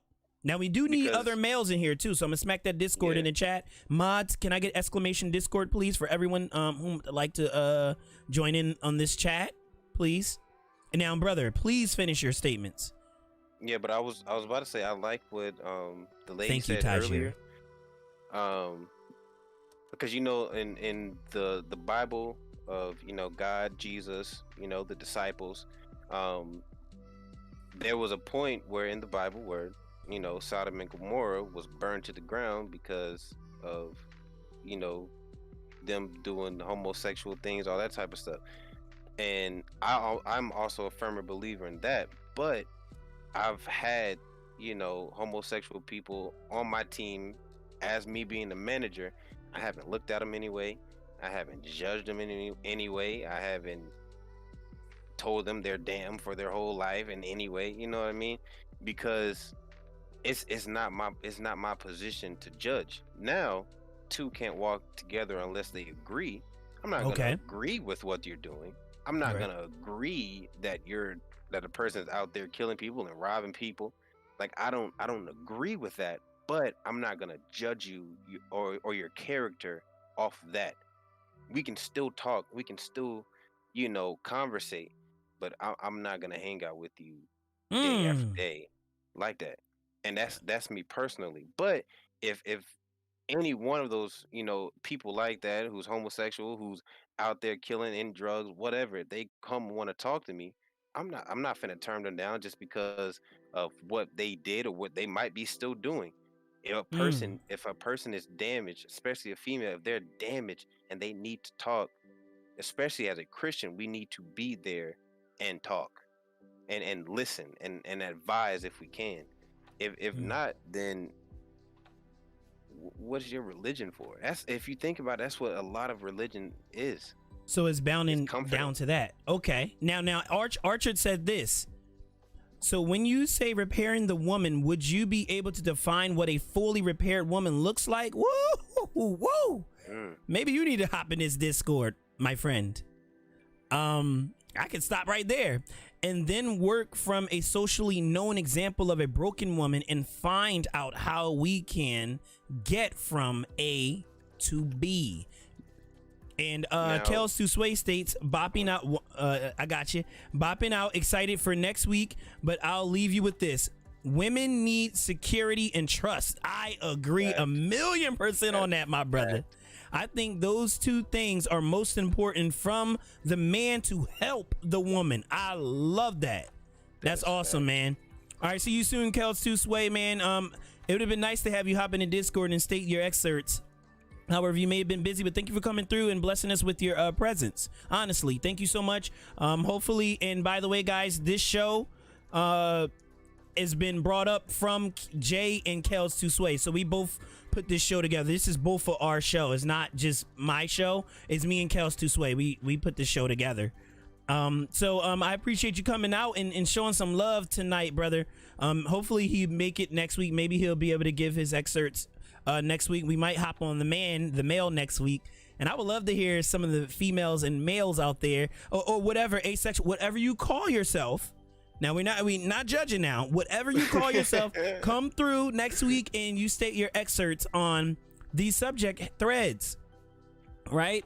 If you go by socially known, that none of us standard women will ever live up to it. All right, so Archard or Archard. What Archer was about to say. Archer. So it depending all depends on the woman. And that's what Honeybee. That's what Honeybee was stating earlier. Tonight. And I look at it like this. Maybe I'm narrow-minded in this sense, and I feel like as a man, I'm one of these type. I take full ownership and responsibility for the damaged woman in the first place because we are henceforth the leaders of the pack. You know, I'm not looking for a woman to lead me anywhere.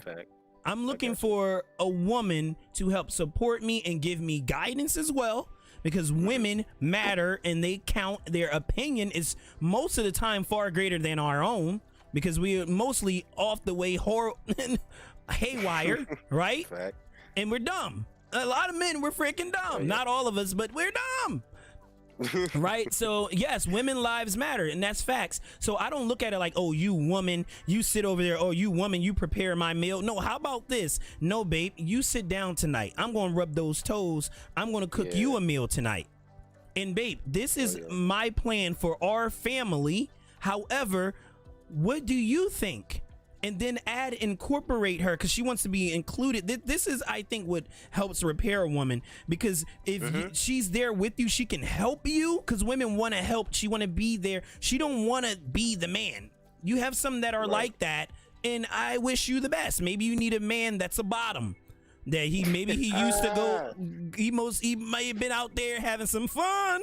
You know, he might got hit with a, oh my gosh, and then he comes back, and maybe he's trying to repair himself, and he wants that bold masculinity, and you that masculine woman that can help him out. There's someone for everyone. But to the women that want to be repaired, you know, with men to help, I think women need to help as well. I think women need to be a great guidance. Like, this is what a woman should do or should not do. I will not take that picture for you. When we're modeling, I'm just showing some skin. You're not getting this from me. I'm sexy, I'm gorgeous, but you're gonna respect me in this modeling agency. And no, I will not go in that office with you and get on my knees. I am not going to hop in that music video and be treated like all types of nonsense just because you are such and such, right? Because I've been around the train. I know women, I know men, I know actors, actresses. I've met them all. I have some musicians and celebrities in my contact list, and sometimes they hit me up and I'm like, you're nothing like you're on TV. You ask me for help, you ask me for guidance, but the way you looking like you have all the answers. You see what I'm saying? And you're a celebrity. Like, your net worth is crazy, but I think these people are battered. And then, like I said, I had stripper friends. I've had prostitute friends, especially out there in Japan, right? And I've had what you call the average, regular, good girl and stuff like that. I have all these friends. Nevertheless, needless to say, they all look for some type of examples to be repaired. They want to be repaired. They want to be helped, some of them. And it's like some of them have the greatest heart and personality, and people judge them because of what they're doing. However, were you there when that guy first touched her? Were you there when uncle said, sit on my lap? Were you there when mom went outside and then friend came in and raped you and then went in there with your mom and slept with her the same night? Were you there when people were calling her ugly every single day in school because her hair was too blonde, or her hair was too red, or her nails are black, or maybe she has black hair? Welcome back, Enrica. Were you there when she was crying and she was looking at all the other women? How come I can't be like them? Or I'm too ugly, or maybe I'm too pretty so people think I'm pretty and they don't like me. Were you there when she had to look in that magazine? Were you there when she was looking at those music videos and wondering why those are the only women getting ahead? Were you there when she was I could go on and on and on and on and on and on. No. But at the end of the day, they can be repaired. I agree. I think. Oh yeah. Definitely. So for all the new people who came in here, you like to voice your opinion. We have a Discord, and the subject head thread is repairing the damaged woman. It's always good to ask. Now, Tajiri, have you any excerpts? Yes, it is good to ask. And that's what Tajiri was saying earlier, like, just ask. A lot of people, especially in this day and age with all the social media, people are introverts. I'm an introvert. But, you know, it's always good to ask. A lot of people want to talk, but they just don't know how to, and that's a thing. So what about this? Because I've been through this. I'm one of these people say you're brutally honest and you need to practice discretion. So I have issues with just being out straight frank. Somebody be like, hey, yo, Jay, you do this. I'm like, man, I do that. And I do it proudly. I think it's the person. I think you gotta really like decipher who the person you're talking to. You know. So what if you do ask and you don't get that? You know, like sometimes women want men to just know. You have women out there where like, I don't want him to ask me. I don't want him to look for me to have to help and teach him. I'm looking for him to already have the answers. Right? Okay. So how does that go? Tajiri, if you will. So you don't have to come flat out and ask. There's always a way around to still find out. You know, you don't have to be like if you're the type, because I'm the type that I'm just straight. Like if I want to know something, I just ask out, right? But like you said, no, everybody's like that, and someone we do just feel like men should assume things, but now in your brain, men not raised the same way you are raised to know how you decipher things. So for me, being that I know I can manage my emotions, I know there's things about me, I try to be outright and tell people, yo, this is how I'm feeling. I'm open about it. It's different for everybody, but I still think there's a way you can find out if you now want to straight out ask. Like if you just assume that maybe they're feeling a type of way, like I keep wanting to say the Zoo, like the same way that them let them say, damn it, I keep losing my train of thought. You remember the same way you say, why did I lose my train? That's why I hate your name because I can't even. It always throws me off. You were mentioning something earlier though. Dang it! About It's you talking still at about the just same. now? No, no, it was early in the conversation when you're saying you don't have to ask. Like you don't want to assume to where it's a good thing or a bad thing. You don't want Yeah, to well, I was talking about if you like if you know that person, if you're to that point where you know something's up, you can That's just it. if you Yes. know that person, you can look at their mannerism, what's going on. Okay, And okay, some people stop before can you make talk. me forget. I Yeah. got it. Okay. Okay, I got it back. All right, shh, hold on. Okay. All right, so knowing that you like you said, when things change, you don't have to come straight out and ask. You could start doing little things. Like if you see Mhm. them have a bad day, like surprise them when they come out, come home from work. You already have the bat run, or you have like dinner already prepared. If you can't cook a lick, you order like Asian food or something. Like you always do. Like I'm saying, we always go back to like little things. I mean a lot Mm. to somebody because you don't know Mhm. what they're going through, or the thing them do. You can still find out eventually because you never know if you give them sweeties if maybe they open up like sugar. Yeah, so my day actually I lied. But like yo, I lied about today, honestly, and yeah, I had a really bad day.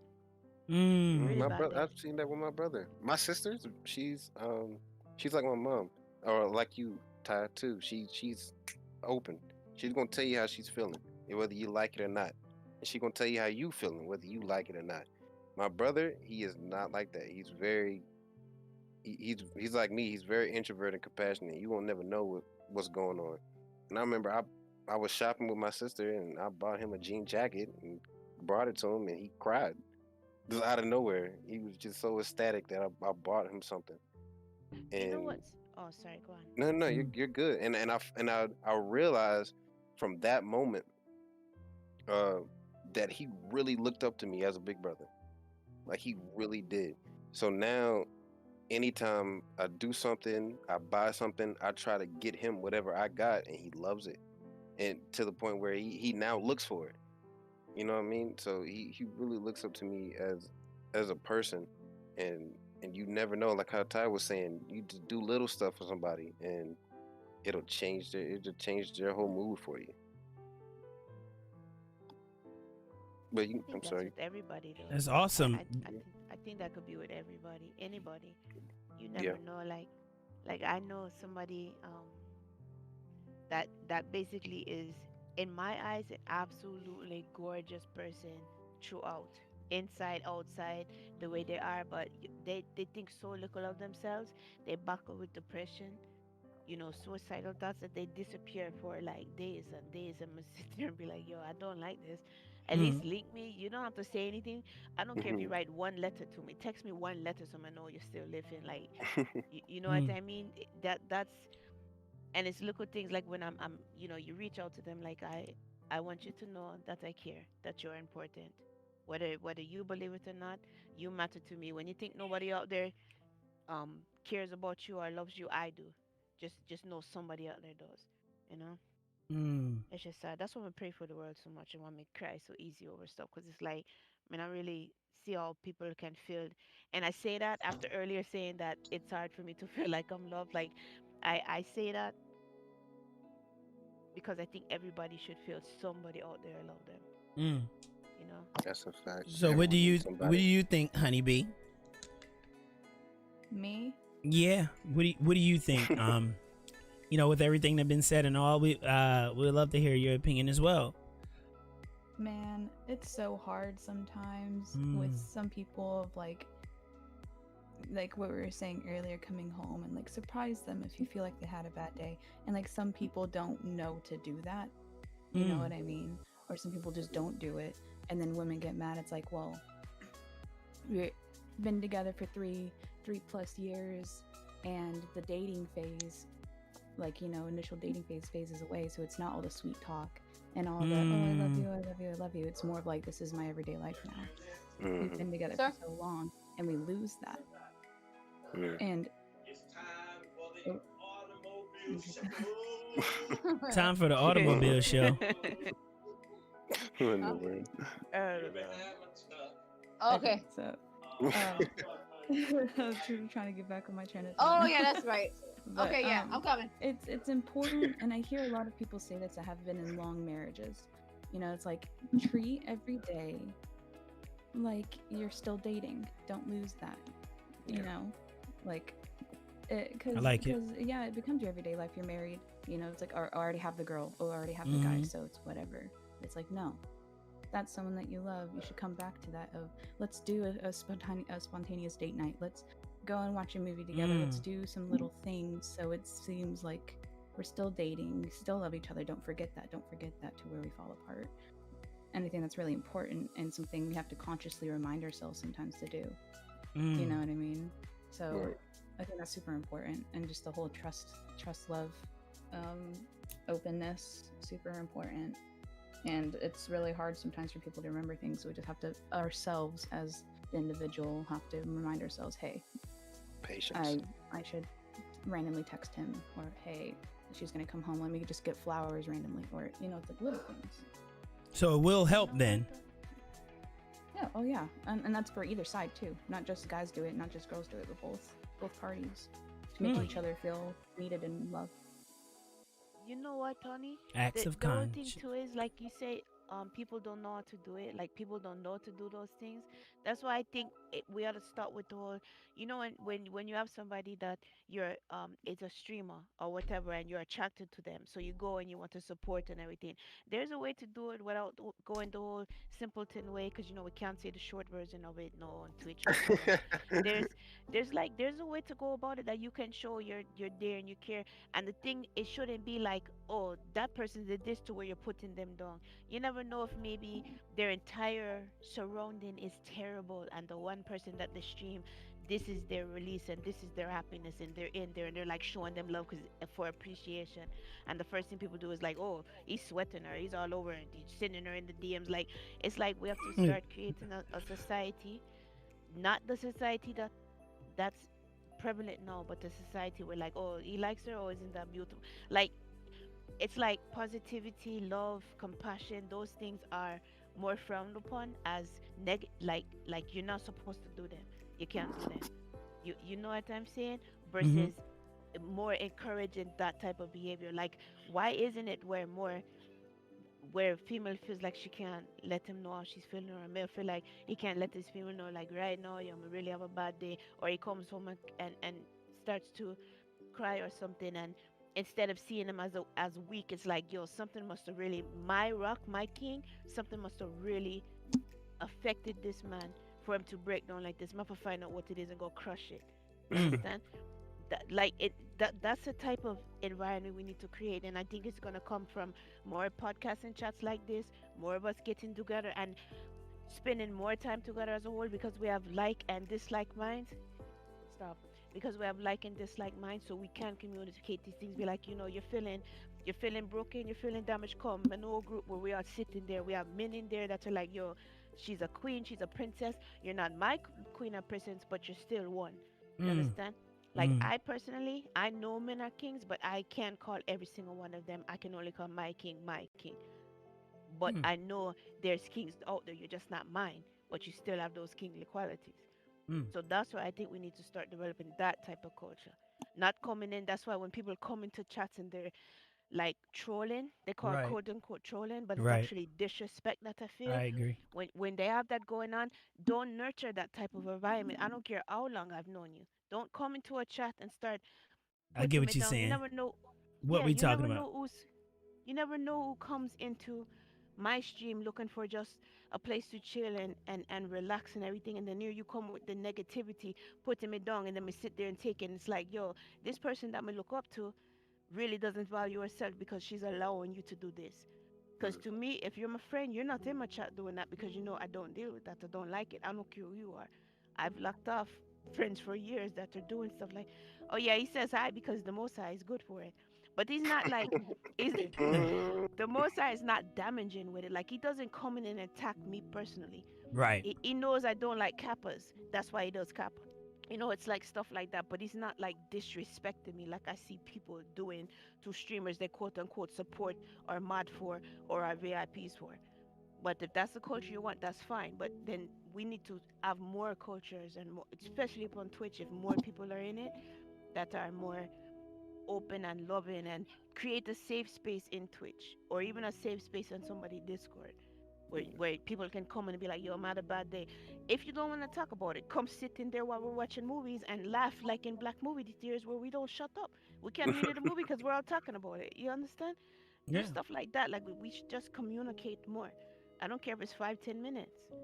You know, Yeah. just come in and be like, yo, how was your day? My day was good. I ask Zuba every day, yo, David, Zuba, how was your day? He's like, yo, this and that was your day. Yo, these USCans, oh my God. And I start going, and I start going in like, oh, this lady today. And he just sits there and listens until I vent. And then I'm like, okay, what are we watching today? You know what I mean? It's feels good to get off your chest and have a positive environment to do it. Yes. It's really scarce today, for sure. It is scary, but on EB, that's what I say. You said something about trust. I know there's, like, you don't know me, but I'm always willing. If I'm not at work, if I'm at work, we can like link quickly, but I forget back to.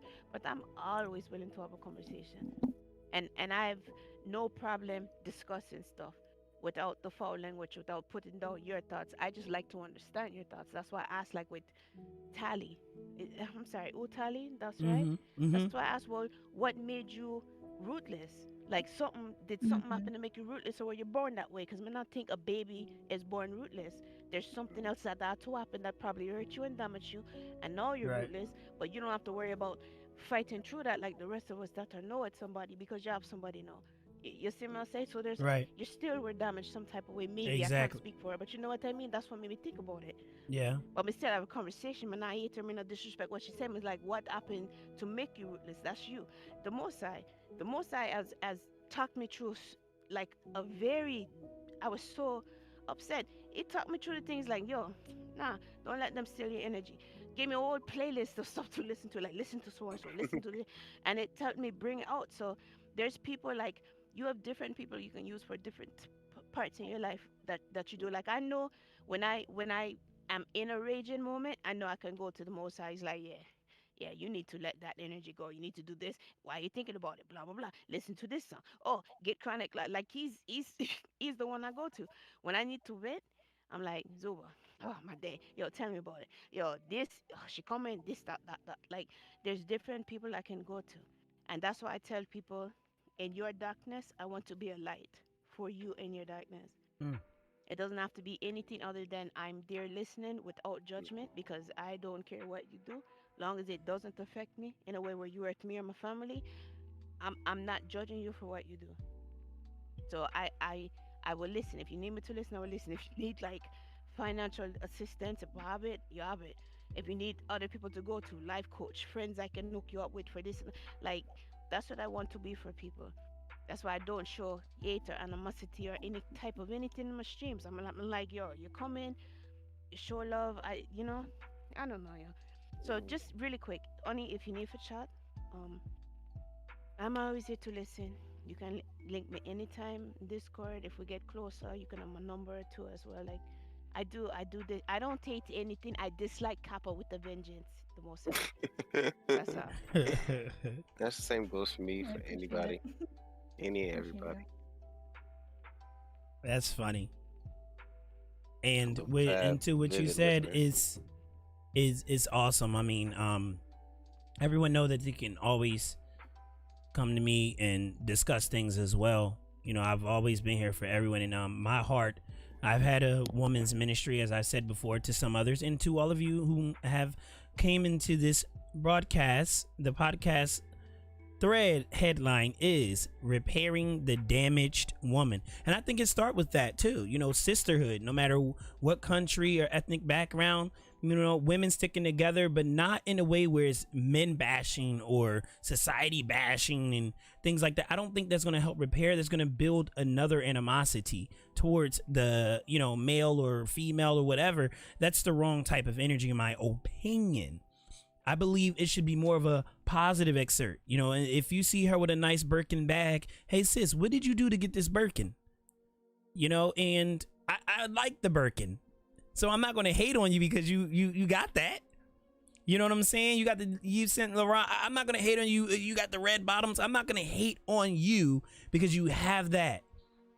I want to know, what did you do to get that, right? And if that's not your thing, you know, because you got people who look up, oh yeah, that's super nerd. You can put on, like us content creators. I can go put up, oh man, I just hit a nuke and I got this, I got that, right? I put it up on Instagram. Now somebody is hating on this female because she's getting all these likes, she's getting all this love and things like that, like this guy, and now they want to attack her or bash her. Why? She earned it nevertheless. Let's say that she is, you know, doing things that maybe she shouldn't do it. Now, there's two questions. If you could, would you do it? 1, 2. What does it matter if that's the type of energy that she's getting? Why not be happy about that one viewer that's watching you? Out of millions, they could be watching her, but there's one person in there watching you. So what are you doing in that person's life? Because I go through that all the time. Like, I always try to, like, my mission, my goal is to repair the woman. As far as like repair the man and things like that, I think that we should do that as well. We should have a discussion about it. Maybe we'll have another podcast next week, be repairing the damaged man. You know what I'm saying? Say again? Is this finished? We've only got 5 minutes left. 5 minutes. This sounds like Trenton. Let me see if it... This is Orchard. How are you doing? Oh, Orchard. No. I'm not finished. No. We're going until tonight because I haven't been there for a while. Is there something you like to enclose? I'm just giving a brief. Yeah. Yes. Yes. Please divulge. So, based on what you said about, you know, what's wrong with them doing certain things, it's understanding how small things can lead to the problem that you don't want to see.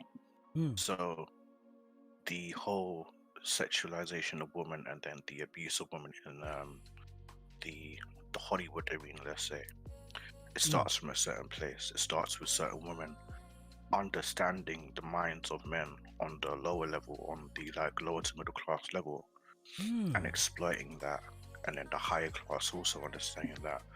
I wanted to exploit that too, so that when they get to the higher class and they expect a certain level of professionality from them, but then see the same thing, it's a shock, and sometimes it's too much. And it's that kind of thing that, you know, if you understand the path that certain information takes when you release it to the world, and how, you know, different people can use it and stuff, you understand that the reason why you, let's be direct here, don't want to be being around the bush. So the reason why we don't want to see booby streamers is literally because there's a greater effect on the minds of the people who might be the CEOs of companies one day. Remember, these are little kids that sometimes watching these women. So it's kind of like we're trying to prevent a repeat happening, and we understand that to prevent a repeat, at least what I understand, to prevent a repeat, it requires you to block information off from the minds of certain people. And the only way you can do that is to stop certain things from happening and stop certain conversations from happening, so that when these people, or okay, you can't really stop these conversations from happening, but you know, if you can control it yourself, you don't do it. And if you are responsible for the child or the man or the woman that sees these things and might want to exploit them in the future, you tell them how to, I said this yesterday, one of the key things you might need to do is teach people how to receive information. Like, it all comes down to how to process certain information. So yeah, just because a woman's doing this doesn't mean you should treat her like this. They do what they want, stick by your morals kind of thing. That's one way. But also the other way is, just because this is happening doesn't mean that you should do it, because what's happening is this, that leads to this, that leads to this. And you don't want to be part of that cycle, because it will keep on going. Yes, it will keep on going with you without you, but why contribute? So, you know. Man, dropping knowledge. I love it. I have questions. Go on. All right, so my first question is this: some of those women are treated like goddesses, and especially in the adult film industry, and they're put up on this pedestal, and other women looking up at those women, seeing those women succeed, and everyone wants them. What are the women looking up to that image? What are they to do? You say don't do that and things like that. However, what if they want the glamour? Same thing. It's literally just about I was thinking about this when I went to make cereal, because this is something I actually thought about. Like, there's just certain things that are, I think Steve said it best, the game is to be sold, not to be told. Is literally just saying that if they see that a certain thing is profitable to do, and you see a woman's thriving off that, and she's happy, and she treats herself as a queen in her own right, no matter what she's doing, then they'll respect that. You hear me? I guess to be more direct again, Cardi B. But in my sense, it's more just about, okay, you can respect. Okay, so I don't just look at who she is now. I look at the whole path, because I know certain things about her path based on what she said that she's gone through up to this point, right? And I'm like, she's gone through the path based on what she's known to do and what she's chosen to do. Some of it people might disagree with, but she's got to a point where she's financially comfortable, and she can start to make changes if she wants to, right? Fine. But that is not who you want to be in the same way. That should not be your idol. You should not want to just be that person. You need to look into the, how do I say this? The implications on the mind of the people that are watching, because you at that point will be an influencer, right? And you will influence everybody that looks at you, and if people look at you like that, I want to be you like that. Do you think that's right, that they want to be that image of you? Listen, even Cardi B says, listen, I'm not the best version. Don't try to be me, I'm me. You need to be better than me. I'm just here living my life. The way that I did things, there's much better ways. Don't do me. But that's And one person out of all of them that are saying that. That's one. So what about the ones that don't really care? Like look at Miley Cyrus. Everybody got on her from this new when she turned track 18 that she's going. Everyone got on her from this new way that she's going, like with the wrecking ball. And she said she got so much like disgust and stuff from people. She was like, you know what? These younger girls are looking up to me. She's like, I'm going to change. She changed the way she was doing it. So the people that are doing it, like you have to look at both of the sides and kind of putting in both sides. The young girls, what role model do they have in their lives when they have to look at these girls, be like, yo, they have money, they have this, they have that. They're probably not seeing the bad side of it. They're saying like, yo, they have all of this, and look how they're dating. Look who they're dating. And then you have the role models, like at least these ones are doing more than the ones that are in the community that are probably pregnant and looking ratchet or whatever. So they're like, okay, at least this person is a better role model than these, so I'm gonna look up to them. But then if they're not saying anything positive, like how Miley turned everything around, how Cardi B said what she said, if they're not saying anything positive, then that's what they're going to look up to.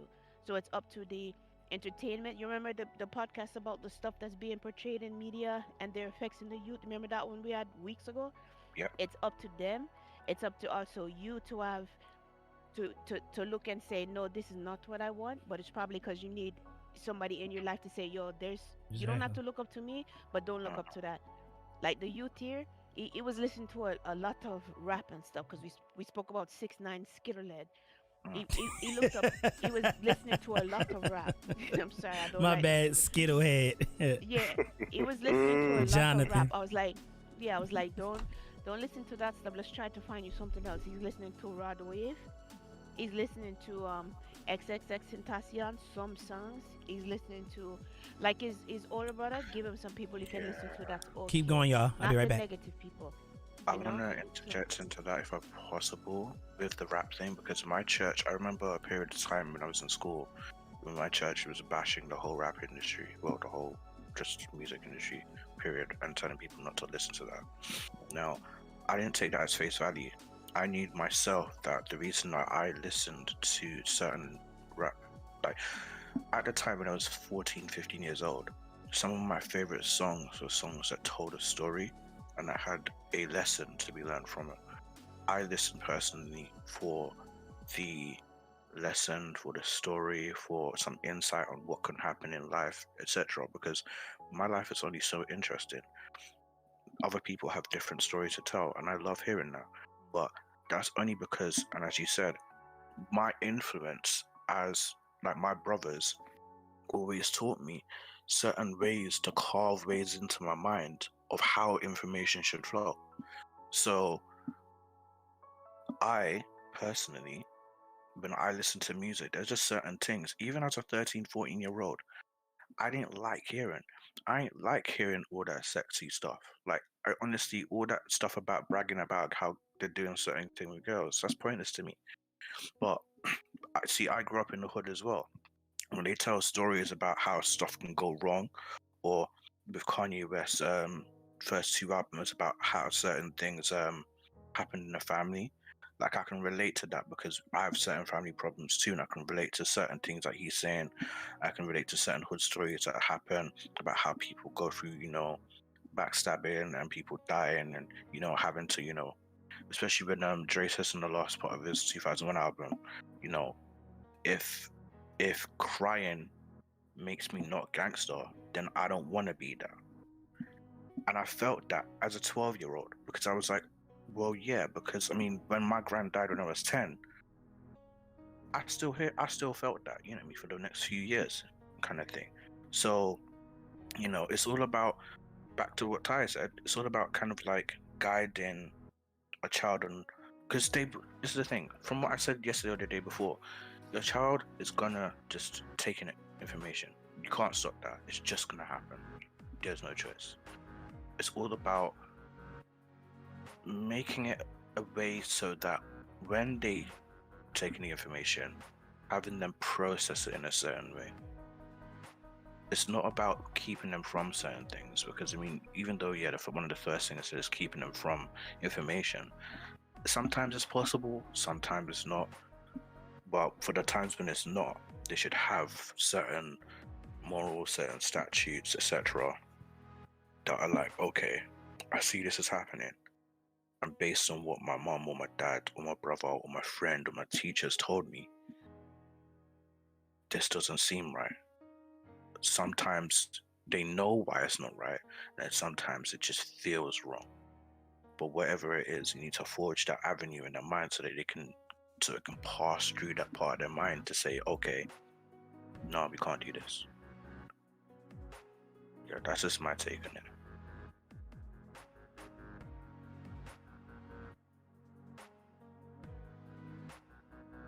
And BiGJay's gone, so I'm gonna read for him. Ty said, you said the woman's got to realize she is broken. Do you want her to know she is broken herself, or that she's broken in regards to someone who sees her? That's something I was thinking about when I first. Yeah, that's something I was thinking about first before, because I don't want to get this kind of mixed up and say, oh, you should be how the general public sees you. It should be based on what the woman really wants to do in her heart. You get me? What she wants to do, and then how certain things that she's gone through and certain decisions she's made based on maybe certain traumas are blocking her from doing that in the most efficient, most, in the best way, that's when she looks back, she does have no regrets about choices she's made in the moment just because of certain things that she's putting as standards in her life. So it's kind of like, making her more focused. I mean, this isn't really a female thing, it's just a human thing. It's making a person more focused on what they really want to do, and understanding that certain states of mind might not fit their path. That's what I think. So going back to the soldier example I told you, when a soldier is trained for war, there's certain things that they just have to forget. That fear thing goes out the window, that regard for their own life. No, they have to go forwards. You get me? Where civilian is, normally told to, hide under something, seek cover, call police, etc. A soldier is not like that in any way. They go forwards. There's certain things that they experience in the battlefield that, a normal man will just, when they go back home, they just get shakes. But a soldier has to keep going through it again and again and again for multiple days at a time until that war's over, kind of thing. So it really does depend on what your aim is, what your job is, what you're planning to do. Of course, when a soldier comes out and returns to civilization, now they're broken to civilization because there's a certain state of mind that they're in that just doesn't fit normal people. And then they have to, luckily, there's a lot of armies now, they go through that process where they have to be winded down to the civilization level before they can be let back out there, kind of thing, which is perfect. But it's just based on what you're about to do, basically, I would say. So generically, me saying, like, I don't know, I guess it's going to be very old-fashioned of me to say, but when I say repairing a woman, I mean, let's say if the woman has gone through a lot of traumatic experiences. Let's say she's grew up in a hood and she's seen people die in front of her, and she's been on a bus and seen bad things happen to women. She's had stuff happen to her as well. She's had people come into her house and do bad things, and she has bad trust issues and traumatic experiences from men and from government, etc. And then she wants to try to start a family. There's just gonna be, a lot of things in her mind that are just gonna, make that harder for her to properly trust, properly just efficiently go through that path, to be, entertain certain conversations as well, because she might have certain expectations of men, of women, of anyone, period. And yeah, it's not going to be nice. So I just think, in terms of what the woman really wants to do, if that woman does eventually want to start a family, find some sort of peace, then she needs to be, I guess the right word would be repaired, but rebuilt, repurposed. I mean, I think of a human as a sword, and certain swords are meant for certain people. The way that she is right now just might not work, so maybe she just needs to be reforged into a different tool, because swords are meant for war. And I do not mean this by wars, I mean actual garden tool. Holes are meant for the field, so you want your woman to be a garden tool and not a sword meant for war.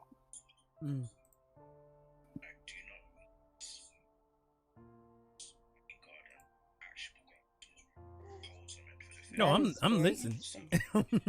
Yeah, I was listening. Didn't want to take y'all in the restroom with me. Thank you. Tajiri states, that saying, it's easier said than done. I believe that plays a part in everything. It's sometimes hard to just walk away from a situation you are highly invested in. That's true.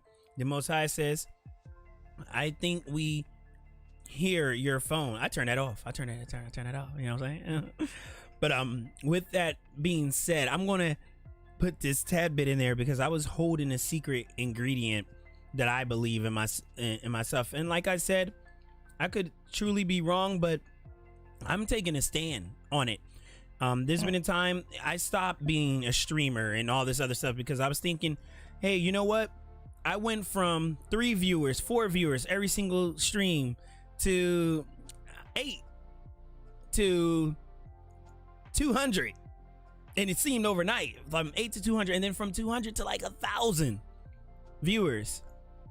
per stream, gaming and all this other stuff. And it's just crazy, the influence. Things change. You become an influencer once you have a certain amount of people following you. It's everything changed when I started getting those 1,000 viewers. So now it started being, I will say things, I'll look on the internet, I'll see what I said on the internet. Whether it be good, whether it be bad. I'm like, yo, is this kid serious? I've been DDoS. People like took pictures out of my computer and put it on Twitter and said, this is a very cute kid. I wonder if he's gonna be G when he wakes up, or whatever, gay, when he grows older, or you know, or like his father, and all types of weird stuff. And I'm like, anything to attack. And it's like, man, I don't know, do I want this? Do I want this type of platform, you know, to be this big like this? I'm wondering, like, in women go through it worse. Some of the females I know, some people may not know her, but I know Megan Joel, I know her brother, and the crap that she went through just because she got older and she decided to lie with a guy. You know what I mean? She was doing a little bit of, you know, underage drinking, the type of shame she's gotten. But everyone forgot that she was one of the top snipers ever in Call of Duty Modern Warfare 2. That went away, right? But her market and everything like that, her platform is still huge. Everyone still loves Optic Jewel, even though she's not Optic anymore, she's just Jewel. But not just her, like Ken's, Optic Scump's ex-girlfriend, the crap that she went through, and then threw her nudies all over Twitter, right? And I'm thinking, like, how in the world did this stuff spread? But then again, how did someone go on my computer and put my son up on Twitter like that? You see what I'm saying? So with that being said, the positive note of that is that what you start to say in your platform, people are watching, you know? And I noticed this hugely, that people were listening to me and what I said, and they really took it to heart. Like, what I said was golden. They didn't go research it or anything like that. No, my research was their research, and that showed me something back then. And I noticed that I started getting attached to my viewers, so I started being heavy in the Discord with them. I started sharing my life outside of the stream with these viewers, and that's what I try to tell Enrica and as well as Tajiri. Shout out to them in the chat too. You know, everybody go follow them. They are both amazing streamers. I support them both. You know what I mean? Enrica, I watched her from a very young teenager to growing into a woman, and just to see the transformation, it's crazy. You know what I mean? It's like, dang, I still know this little girl ain't a little girl no more. She's a full-blown woman. And look like a woman, you know what I'm saying? And I keep reminding myself that, like, wait a minute, she's not the little girl. You know what I'm saying? She said, I know. So at the end of the day, it's great. Shout out to them. Please go follow them and go check out their streams. They're both awesome, both of them. And how you like it? I'm your head now, lady. I'm sorry. Hold on. Don't follow me. Come view me. Oh, okay. I'm sorry. Yeah, that's okay. Go view her and enjoy her content. Yeah, a follow means something, but the follow really doesn't mean anything. It's I the like viewer. Interaction. I like chatting. I want viewers. I like it. I love that. That's awesome. And I'm going to not be super duper long winded as I already have. The whole point that I'm making is I allowed this little streaming thing to get into my personal life, and everything I did started to become an issue. Like, oh, since he joined that org, he's not BiGJaY-TV no more. Now he's all that.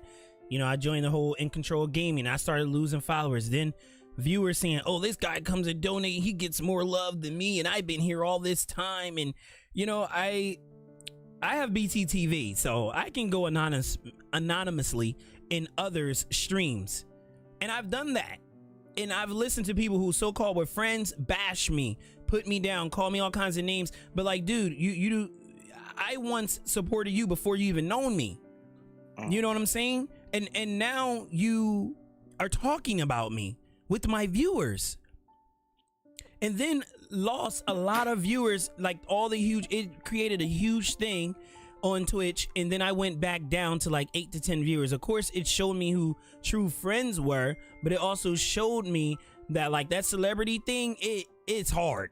It's not nearly as easy as it looks. Like when you start getting bigger and stuff like that on any platform, it comes with love and it comes with hate, and you got to be ready and prepared for it, you know. And I wasn't, you know what I mean? And with that being said, on that platform, a lot of people hit me up. What made me come back, you know, I may not be nearly as huge as I was before, but I have the right mindset. So now when I hear hate and all that other stuff, or people try to get in my life, it's like you got to earn that as a friend. You know, you have to really be there and not just trying to get the clout, right? Because like women have come to me and say, hey, Jay, I know there's not many men like you, and you know, I know how to search for if I need a man. And I'm like, dang, you were like 9 when I met you. How old are you now?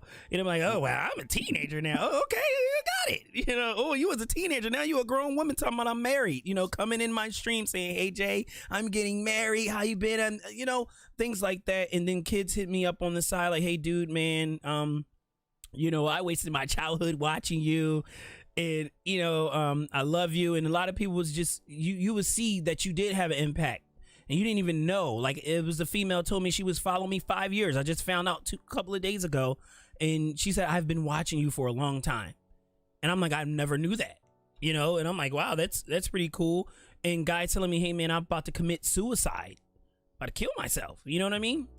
And like, I tune into the streams and I just love the positivity and the fact that you don't speak profanity, and the fact that you try to always stay positive and say positive things, and that helped me get through my day. Sometimes I come to your stream just to, you know, make it through. So with that being said, finishing that with, we don't know what platform we have. We can make a stand. We can try.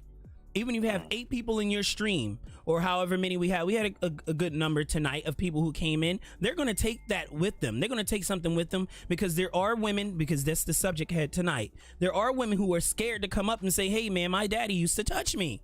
Not every woman going to say that, but there are some who are viewing tonight where this is therapy for them. You know, they needed this. You know what I'm saying? So I think we can continue to do these sort of things for these women, and that will help repair them. But my biggest secret ingredient, I would say, is get them while they're young, in a good way. In a good way.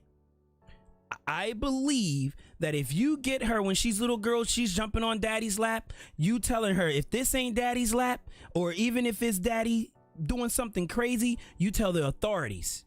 You tell your mom. And if your mom is crazy, you tell daddy, because it could be mom, it could be sister, it could be brother. It doesn't matter. If there's things that are pushing you, or be that ear for that little girl, because she wants to know, she wants to grow, that will help her. I'm so serious, because like one day my daughter came on this thing. She's 17, and she said that she get all types of solicitation on Snapchat. I had no clue that she was dealing. She like, yeah, I just ignored it. But like, who said and gave this guy the permission to show her something she probably never seen before? Right?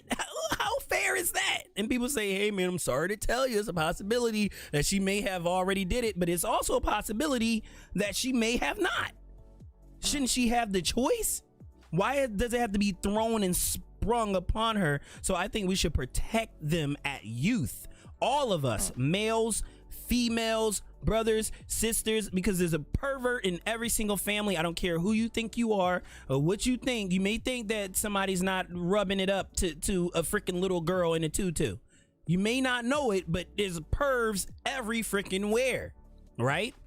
And if you can get her while she's young and help protect her and show her certain things, she may be able to not get damaged in a way that's so severe that it takes like years and years and years to repair her. You get what I'm saying? Because she can be repaired. Some people say, oh, you may not be able to repair anybody. No.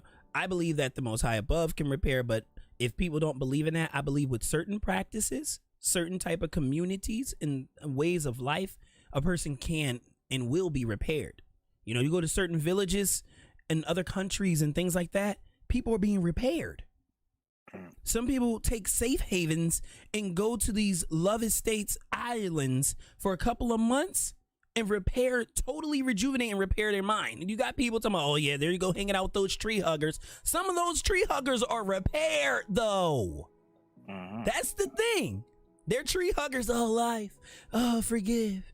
It's like you don't know they've been raped. You don't know that things happen to them. You know what I'm saying? You don't know if they're raping people and they're damaged because they're damaging people. But they can be repaired. Because that trauma stays with you all your life. You know what I mean? No one reaches perfection, whereas though I just got it. I'm just here. I've arrived. However, you can repair those damages and move forward. Whereas though, like me, I've been cheated on for most of my relationships. All my life from a youngin' until teenage, I've been cheated and played, wondering like what's wrong with me. You know what I mean? Then I started getting more handsome, and I noticed that I had an I don't care mindset, and women were gravitating towards that personality because it's a persona of the media. That's why. Because people wasn't getting it. Mom and dad didn't have time. Mom and dad's working, or mom and dad's busy. Daughter sitting there, you know, looking at this nonsense and getting excited. And if a guy doesn't act like what she's seeing on that television screen, then he's not a man. And they all want men. So I noticed that. It's like when I act doggish, I get more results that are appealing and appeasing of my feeling and my self-will. However, it doesn't repair the woman though. Because now you became a statistic that's given into that shark that's eating everything. You know what I mean? So what I decided to do is that no matter what I go through, no matter how it is, each relationship I'm going to treat it differently. You know what I mean? As far as females, as far as anything it is, mom, sister, the pain, men been hurt from their mamas, the mama pain and all that. Mommy hurt me. Mommy lied to me. That's a real thing. And then they go out and cheat and treat women like trash. And then tell myself, I need a bad, they saying all of that. But when you marry that bad, and then when you marry her and then you walk in the room, somebody else behind that bad, you feel like a sad, just like that. You know what I'm saying? But that's what you're chasing after. It's like, what do you expect her to do? What you thought? You were special? Nah. You know what I'm saying? So I think it starts with that. If you want decency, you got to be decent. How in the world can you be a peasant and ask for a queen? You know, you don't have to be rich. You don't have to have all the money in the world. But if you're a peasant, do you deserve royalty? I have to work up to that still. But I mean, oh gosh, I agree. have three things to say. Yes, sir. Go ahead. One, I'm not sure where I saw this, but it's saying something about the best king is the best servant. So that's a kind fact. of based on what you're saying, yes and no. Depends though. If you think you're a king, if you think you're a king, but you're not putting in the work that the best servant would put in, then you're not worthy to being a king yet. So that's the first statement. I love that, brother. You on it? Do you follow the Bible? You're used to, yeah. Used to, okay. I personally, you speaking Bible principles, so that's why I was asking. That's probably why. I'm very lazy when it comes to reading it, but when I hear stuff, I can, process it quite well. Crap. What was the second thing I was gonna say? Oh yeah. So my brother, well, right now he's nearly 50 years old with 4 kids. But back when I was a kid, he was like 15, 17 years old, right? And this is in a period of life where he was taking girls home every single day. And my mom would get annoyed with it. So he got thrown out of the house when I was 1 year old. But one of the things he learned that he taught me is, well, I'm still a virgin anyway, but he told me that amazing. You shouldn't have sex with a girl you can't see yourself marrying, even if it's a one-night stand. Right? I love it. What if? Literally, what if? Right? Now you're trapped in the situation that you don't want to be in, the girl you don't want to be in it with. So this is why at a certain point in my brother's play of life, to be able to be sexually attracted to a girl, he had to understand that they had some sort of mind. Right? So, other than that is lust, right? Other than that. Yeah. So I think some of the girls I used to be talking to, he had to cut them off because like these girls, they have no brain. So yeah. I like it. I was kind of I think when did I realize that? I think I realized that when I was 14 years old. I think it was a wave of girls that came through our neighborhood, and then some of them were just bland, like English food, like totally. And I was like, why are they so boring? And I realized the girls that are in our area right now, they're a bit more edified in certain things that are more like spiritually and mentally nutritious. The girls that are coming through, they're nothing right now. Maybe they can be something, but for right now, I don't know, maybe they're not trying to be anything. I don't know. But yeah, so that's when I started to realize. And so like I guess that's one of the reasons why I probably didn't have a girlfriend when I was younger, because I was always very particular, and there was nobody really out there, especially being that young. Who really knows anything really? So yeah. And there was a question I wanted to ask. I think it was based on that. But it was something based on what you said. I'll have to remember it later. But yeah, I just wanted to add those two statements because those are very important. And it's all about standards, right? I mean, I look at it like this. Like I said, I think a little bit differently, and I love my position because when I was younger, I used to care, and it used to bother and hurt me greatly because I didn't think like the other men or other boys or teens. But a cousin of mine, you know, she's really strong. We mentor one another. We're there for one another. We pray for one another, right? And she's a female. She's a little bit younger than me, but you know what? We spiritually fighting, right? So, and I listen to her advice, and she adheres to mine, right? Male perspective, female perspective. And she's more like a sister, a little sister. I don't see her as a cousin. And she stated to me that, no, Jeremiah, what the issue was, my name is Jeremiah, by the way. Hello, my name is Akeem. Akeem, I love it. Okay, I got it. Akeem. All right, that's awesome. I love the name.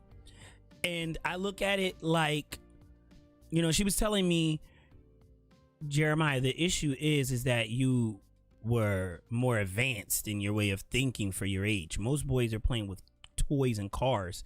You played your video games, you had your way, but it's just the girls, they didn't understand the chivalry then. She was saying if you stay yourself, women are going to love that aspect of you because it's different and it's genuine. A woman wants a man. Too young for that. Right. I was too young for that then, right?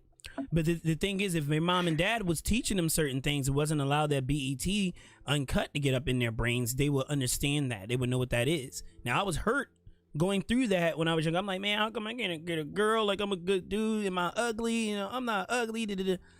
And it was all about, wow, that's awesome, Tajiri. You know, and it's all about, I've been clean for 3 years. It's all about, like, you know, what perspective, what you do. I think as a man, like I'm saying our part as men, what we can do, and women, we want to hear you, because Enrica, you don't think you off the hook, girl. You're gonna hear what you gonna say. You heard me? But Awesome. Go. Yeah, finish. All right. So to finish what I'm gonna say, I say as men, if we put up, and I think you agree with me on this one, if we put up with having stronger and higher standards, because women have standards, and instead you got to do this and meet this and boom boom boom boom boom to get with this. But if we have certain standards, they're not going to be able to do the stuff that they're doing.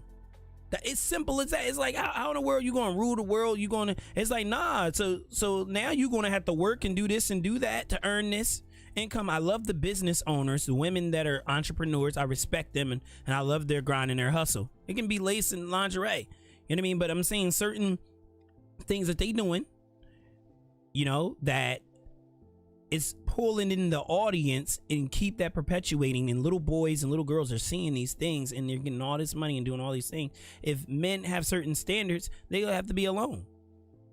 Those women have to be alone. Now what are they gonna do? To work up to, this is the thing, like, you have to respect the game. Once we set the game up a certain way, you have to respect it and mold yourself to it. That's how it goes. The Most High, you said you're in the wrong place. What's your opinion? It's a joke since we are introducing ourselves like in AAA or something. Oh, I was gonna ask, actually, yeah, based on what you said, you reminded me. So it's kind of like with me. I think like the was Most the High. He's funny. same way as you. Like I just felt that, especially because I was raised up in a church, and my family was very adamant on educating me with certain things before I go out on the street. I found that I could never. A lot of girls would say this to me when I asked them out. They'd say like, "You're too nice." No. Okay. I don't deserve you. Ooh. You need to find someone better. And that would always make me sad because like, well, I was the same when I was a kid, and we're all kind of still kids, and we're all still learning. And I feel like the only way we can really learn is if we stick by someone who cares enough to actually teach us that. And I'm willing to do that, but I guess is the problem that I'm too good or you're not willing to change? Like I don't know. Like that's why I always thought, because I was like, I'd go back home and I think about this, and like, if you were willing to improve and to grow, I mean, this is the thing. I feel like a relationship is a thing where you never stop growing through life anyway, and whoever you surround yourself with, if they are a certain person that can help you grow and likes you like that to the point they want to keep you closer, I'd take that. A lot of time people are fearful. Yep. Hold up now. Hold up. You never know what they go through in terms of their past, and a lot of times, like how you say, you personally, you're that person that's like, I'm willing to help anybody what they're going through, and make them better as a person, and they might want that help but don't know how to receive that help. You know what I'm saying? So that's Amazing. why how you were saying, they're like, well, why would they say that? You know what I mean? It's not it's not that they might not, that they don't want to change. It's probably the fact that they can't receive that help from you, right? Because they've never had that. It's like dawning on them, like, wow, he really cares for me, like he really likes me, and I used to do this in my past, and he honestly doesn't care about it. Like I really don't deserve him. You know what I mean? So they're probably not used to that love, that caring, from someone, and it hold on. You still there? Yeah, I'm still here. I'll be right back. But basically, yeah, they're not used to it. So when that comes around, they're just like, because some people don't know how to perceive that love because they've been hurt, they've been damaged, and they don't know how to perceive, or take in genuine caring, not even love, just caring for someone genuinely. So a lot of times, you just gotta let them know, like, hey, I'm not going anywhere. Even if we don't work out in this relationship, I'll always be here, to help. You know what I mean?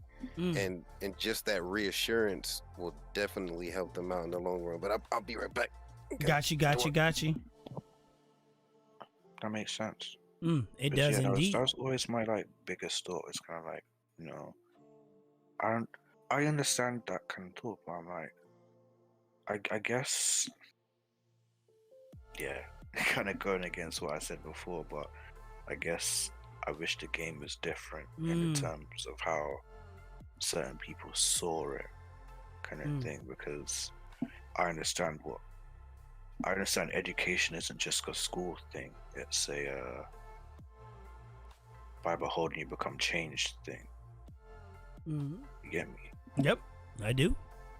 So, yeah, and the closer you are to a person, and what the closer you perceive yourself to be to a person, let's say that, I feel like the more chance there is you will change, kind of thing. Because I hear about lots of relationships where the partners start to take on each other's kind of mannerisms and ways of thinking, and I'm like, well, I guess that makes sense. So I guess if girls learn that happens, and then they come to me and then they think they're unworthy, but keep that in their mind, and it's kind of like,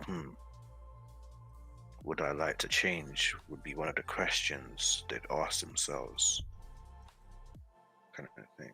I don't know. That's just me, though. No, brother. Hey, listen, thank you. Thank you. Welcome back, brother. Now, Enrica, can we hear something from you, sis? Can we get your intake on it? Are you available? My input on what?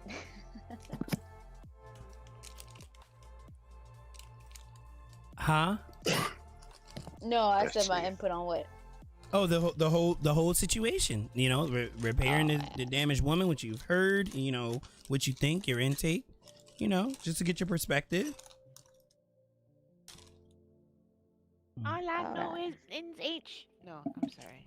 Say what? All you know is win no matter what. No, you know the song like all I know is niggas H. No, that's. Oh yeah. All I say we ain't. I always say we ain't. We ain't. Like, what did I do? All I said was good morning. No, it's funny that a lot of sisters say that to me, but when they say it, I laugh and say, "Yeah, you're right. We ain't." You know what I mean? And then they laugh, and then they like me more. I don't get it. Hold on. It's just the fact that you're honest. You're honest, and you don't really take. You don't, and they know you're the shit because you're not taking what they said serious. Oh, okay. Anything women do, it's a test. So anytime, I agree. you're like, yeah, you're right. I agree. I know. Anytime, like they say that, and then you're like, yeah, we ain't shit. And then they laugh. They're like, oh, he shit. Like I'm gonna start fucking with him. You know what I mean? Because they're like, oh, he doesn't care. You know, his masculinity and his pride isn't so high that he can't admit to you know his mistakes or past mistakes. You know what I mean? Absolutely. So they know that, and they're like, oh, he can be honest. Like we can definitely be honest. This is something that can grow. So that's always good. Being honest. Oh, the women look for that. I can't help it, man. And that's the thing I like. That's what you like. That's what she like, y'all. Is the main thing for me. I mean, I'm so mentally messed up. It's not even funny. See? Yeah, a woman would we can do it. We can do it. We can fix you guys. Jeans make me look fat. They would rather you tell them the truth. They already know it makes them look fat. That's why they're asking you. They have a suspicion that something doesn't look right. But we hitting them with it. Now, they don't want to be called a cow either, though. You can't just say it, like, yeah, they make you look fat. No, it's like, well, look a little bigger. They make you look in this certain way, but such and such and such. Yeah, it doesn't fit you. I don't think it. Yeah, but let them know that they do make you look fat. Maybe you can be a little more modest today, babe. Because that accentuates your curves a little too much, and I don't want everybody seeing all the goodies. They don't deserve the cookies. Right, the ones that I love. You know what I'm saying? Like they mine. That makes her reassure. Oh, he loves everything about me. You can wear them in the house, but. Yeah, exactly. It's always a test. I agree. I think even in friendships, women always said in everything they do, everything a woman does is calculated. I love it. I like the way they brain work. I just don't understand them sometimes. I'm gonna keep it 100. Hey, sometimes I can't understand men either. So whatever. So that goes. So that it does go both ways. Cause we be tripping. I be thinking, man, I think so like linear, so straight, like it makes sense. And women be like, yo, listen, like you can't always make everything linear and straight. Some things are more complex than that. Why don't you understand? I don't really thought of two. And I'm like, why don't I understand? It's like I don't want to understand. I just want to live. It just is what it is. But it's not, because it can change. This is going to work. But you can do, and she's like, you can do, D, F, G, H before you even get to Z. Why? And then they think they all work better than what you did. Right. And then men are like, but this will work. You know what I'm saying? They like, you so dumb. I'm telling you, I know because I've seen it. And we be like, we so dumb, but you just live more. Now they gotta live more because we the dumb ones. But at the end of the day, I learned to embrace that and understand that, and I love the healthy balance. And at the end of the day, it's like that's what I need. Give me that. Give me all of that. You know what I'm saying? Give me all that. I'll be this dummy, do this and third, help provide and all that good stuff. You know what I mean? Because you're very smart. So be very smart when you get home and it's just us in this bedroom. You can use all your wits then. You know what I'm saying? Because I'm okay with that. But at the end of the day, us men, I think we need to learn how to appreciate more the woman's thought pattern and everything. Definitely. Because most of the high elites, what people do not know, the dukes, even way back in Israel, you know what I mean, not to go too far back in Israel, like back Bible days and things like that, some people would say BC, the dukes, the women were the ones leading them. That's why when you watch movies about the DuPonts and how the son just want to impress the mom, or how the king went and got a guy beheaded because his queen, because what they don't divulge the truth is that the woman was the one like running things. Yeah, you get what I'm saying? The mother is like, if I don't impress the mother, it's different. In Asians, they're like, yo, if I don't impress dad, or if I'm not a boy, I'm already at a disadvantage, right? And it sucks. It sucks to be that way, but that's their culture, from domestic. So I look at it like this. Like, since they're the ones ruling and running things, obviously their brain works properly, because these guys are trillionaires, multi-trillionaires, right? The Bilderbergers and all these other groups, they're huge, but men, they got the strong pants and all that stuff, but who is really giving them who's giving them the decree? It's a big thing to think about. Everyone hears about the Pope. Everybody hears about all these different prime ministers, but why you never hear about the Black Pope?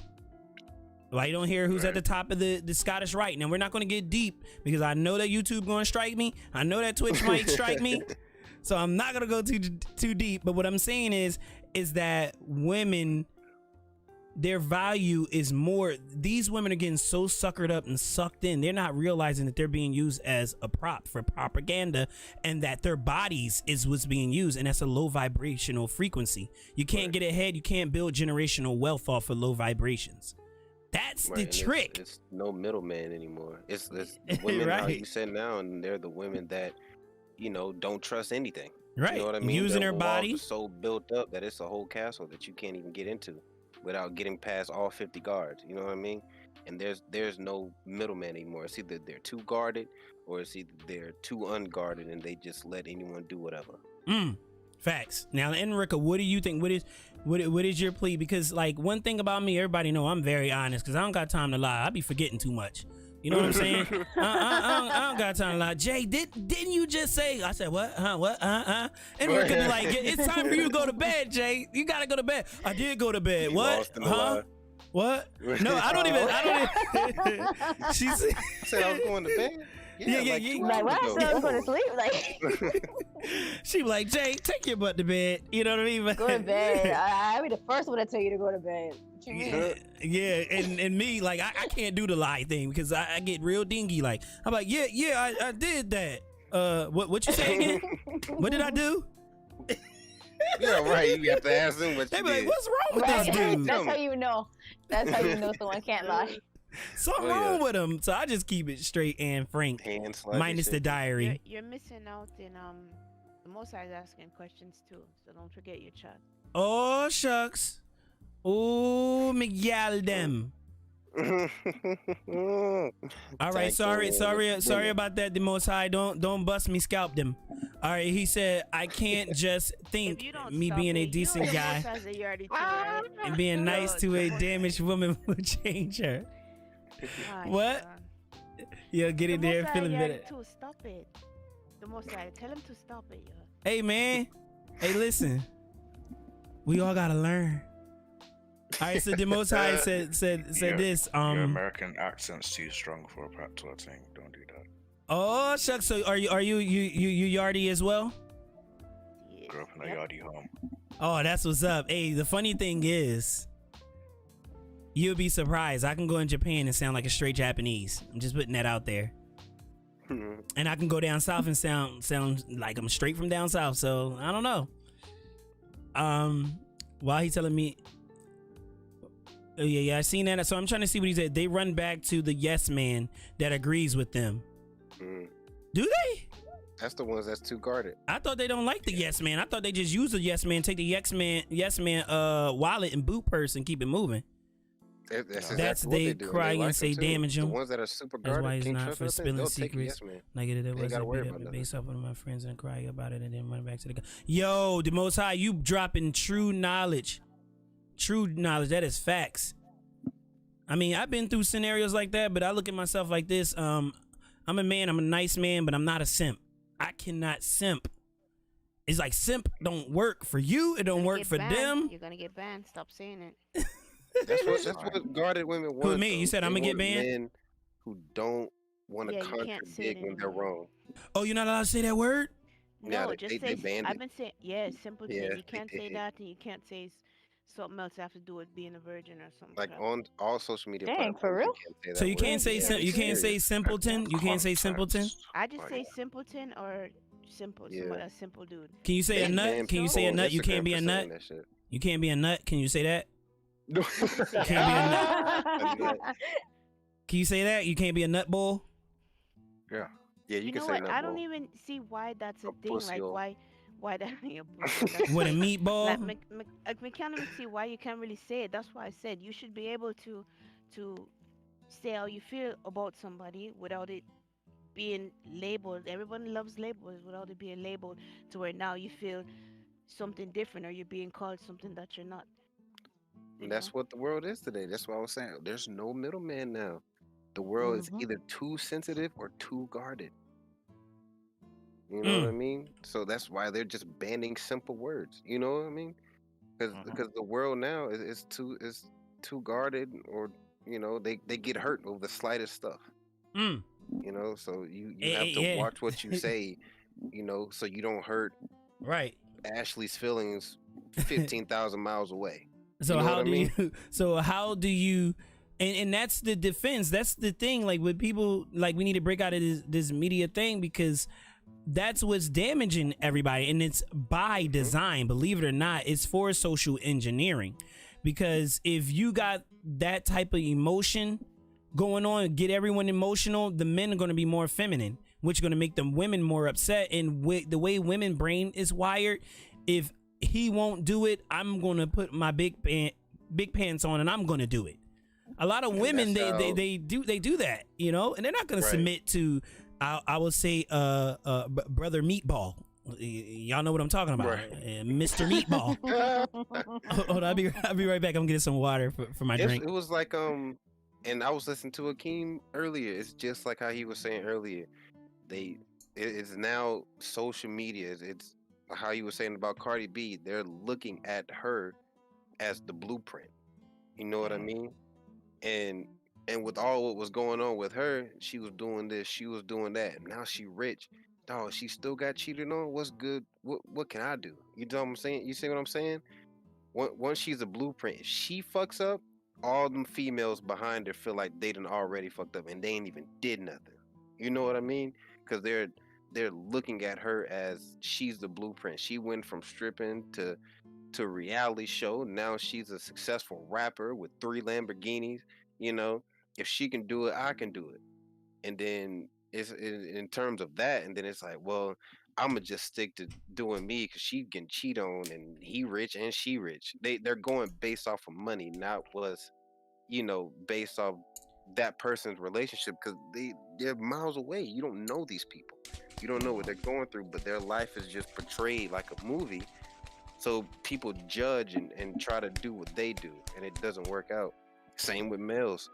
You know, kids growing up, like how you were saying before, it starts at an early age. Kids growing up, they see these different rappers talking about killing, getting shot, and they dying out here.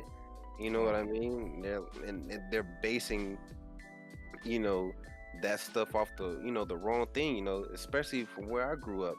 If let's say a rapper in my neighborhood died, it could be, kids could not even know him personally, but because he was in the same gang, they gonna try to get back at whoever did it, and just ruin their life for no reason, just because he was gonna be successful. He had money. He was, gonna do this, gonna do that. You don't know what he did to those people. To live by the sword, you die by the sword. Absolutely. You don't know what he did to those people. You didn't do anything, so it doesn't give you the right to grow up and then be in this gang because of a person you never really knew, but you liked his music. Right. Yeah. You know what I mean? Yeah, it's crazy. Yeah. A lot of time it be lying too. A lot of them rappers Exactly talk like don't nerds, even be like doing me. none of that. Yeah. Sure. Like, yes, we're gonna go over all the constituents, and what are we gonna be doing? Yo, I got 16 balls for the. I'm like, yo, how you Right. switch it up? Like, You know what I'm saying? Like, like, switch it come up, on, bro. man.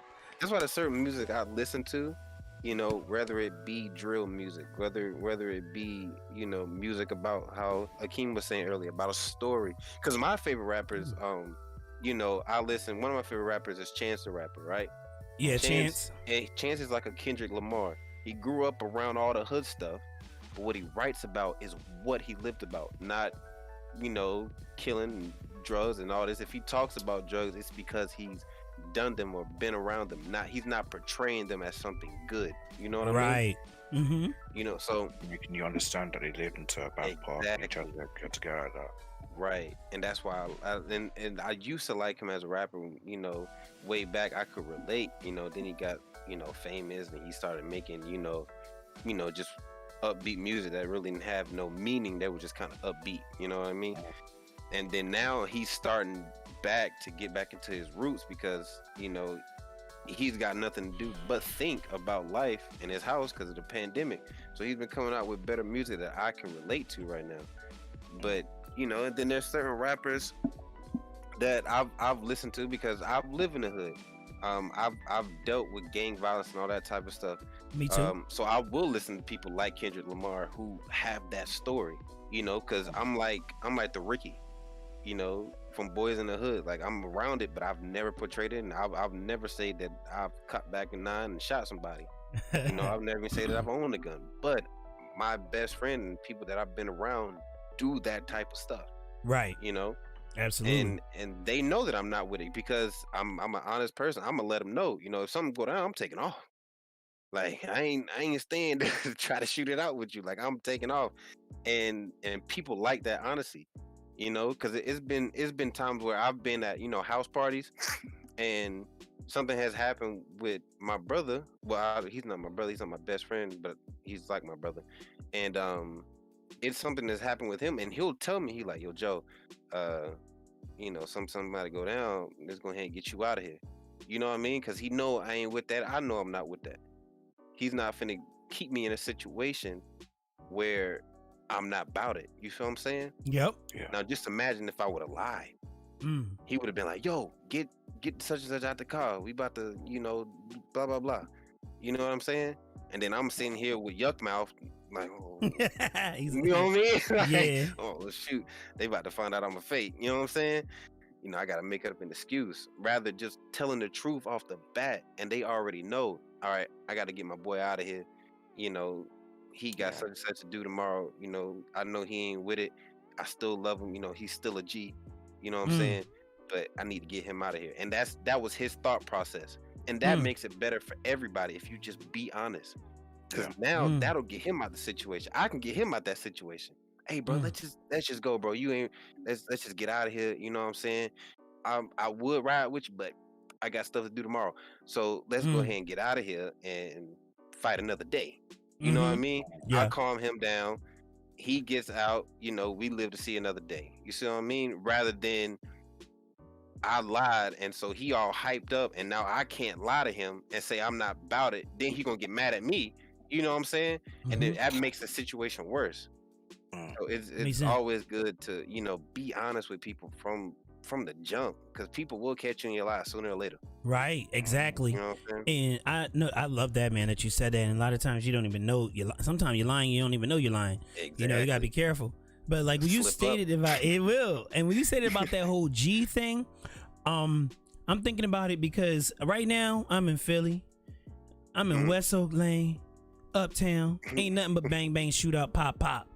Yeah. Put Ock in a box of cough and spit like sport. You know what I mean? That's all you got around here. You heard me? But these boys are really, really, really doing it, though. They ain't just talking, they doing it. And a lot of them don't make it out. Yeah. So I can look right up the block right now. Somebody probably toting a toaster. So I've been there. I've done. But imagine being me.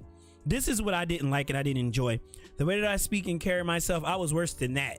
When I was younger, when I was a kid, I was like, "Mommy, I'm going to go to the store and get me 6 of the most prestigious things." Like I used to speak like that, and people would think like, "Yo, what the?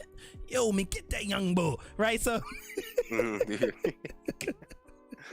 So I've been jumped, I've been bullied. I had to learn how to throw my hands. I'm like, I'd be darned if I let another dude try to throw me down the steps or put me in a trash can or try to swirl, whatever they might try to do. It's like they're gonna have to kill me, cause I can't take this no more. I'm gonna have to die about this. This is too much. The bullying gotta stop everywhere. It's very, because I used to have that problem. I used to, because I was in the hood, but I was the one that went to the private school in the hood. That makes sense. I did that too. I did the private thing, but I did that more so in Delaware. I did the whole, Catholic. But the reason why I'm putting that out there is because you still can, even in that environment, people say I'm a product of my environment, this and third, because we are talking about women here. Even in that environment, I believe that I should have been more true to myself. People saw that I wasn't, like, I was nerdy, but I was still trying to be like everybody else. You know what I mean? I used to wonder why, it's like one Caucasian out of the whole entire school, and the girls he's sitting between their legs and they braiding up his hair. Boy, you can't braid his hair. that would fall out. What are you braiding? And that's how my homeboy was. He used to braid his hair. Justin DeLay kid. Yeah. His name William. I'd be like, I like them. He was a geek, man. Iverson braids you got right now. I mean, it looked good, but it didn't work for his type of white boy hair. Like, his type of hair was different. Like, you can't braid it. It comes out. Like the Justin Bieber type. It wasn't low. Like slick. It wasn't low. It was a lot. It was a lot. It was curly, but it falls out as a good. But he's sitting between girls' legs, getting his hair braided. And I got 13 dudes chasing me, and I used to be on the track team, so they couldn't catch me. But one day I had a project, and I had like 4 books in my book bag, and I tripped and fell, and the boys got me. They got me. They jumped the mess out of me. They got it. Like, yo, we got this young bull. But at the end of the day, what I noticed is as I gotten older, Mac and Fisher said, "You out, my man. Have a good night. Shift tomorrow. I'll watch you." All right, thank you so much, Mac. Mac Knight, it's gonna be gaming tomorrow. So thank you for coming out and sharing some love with us, man. Thank you. You know what I'm saying? Yes, sir. Salute. So, the biggest thing is this. I think that people could tell that I was perpetrating. I was trying too darn hard. That's what the issue was. So it wasn't about being a simp and anything like that. It's just the fact that, like, yes, they pick on nerds and do all that weird stuff, when you're growing up. But it's the fact that they could see that there was no authenticity there. You know what I mean? And then as I got older, I noticed when I got into like ministry and stuff like that, when I know that I can just deal with the Most High and love God and stuff like that, it didn't matter after that.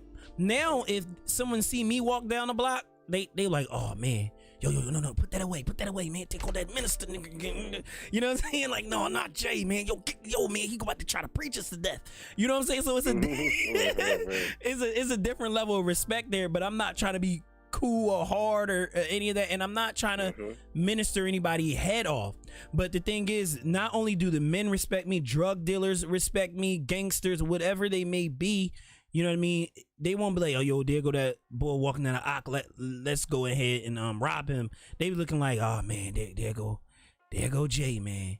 He gonna hit us up with some more of this philosophical. It's always a philosophical brother, and you know what I mean. They be trying to hide stuff, And the females, they respect me more, but they already know not to shoot their shot because they like, yo, he might hit me with the philosophical, and I just want to drop it on him real quick. You know what I'm saying? I want to drop it and get out of there. This brother gonna try to marry me. I ain't got time for that. You know what I'm saying? So people don't waste their time. You get it? So I think that you can stay being that way. I think you can continue being, and people who like it or women, you don't know who crushing on you at the end of the day. Right. So who are you to make? Want to be there for the long run? Who's just there for the time? There you go. You know what I mean? For the get go. People who want to be there for whenever. You want to know what our problem is, brother? Though a lot of us men problems, I think, reason why we can't repair these women because we too busy telling women what women want. That's what we doing, brother. Am I wrong? Can any other brother say I'm not? Go ahead. I'm listening. So that issue right there, I'm actually starting to, I'm not sure, it's been the last 4 years. Okay. I'm starting to wean myself away from that because I realized that I think it's just a fear of getting into a situation with anybody, like honestly, just socially. Like I don't like arguments, I don't like confrontation. But at a certain point in my life, I realized that if I don't, I think one of the main things that I taught myself is if I really, really do appreciate my friend and want to see them grow, then I will risk my friendship with them to tell them stuff that they might not want to hear right now. Tell them the truth.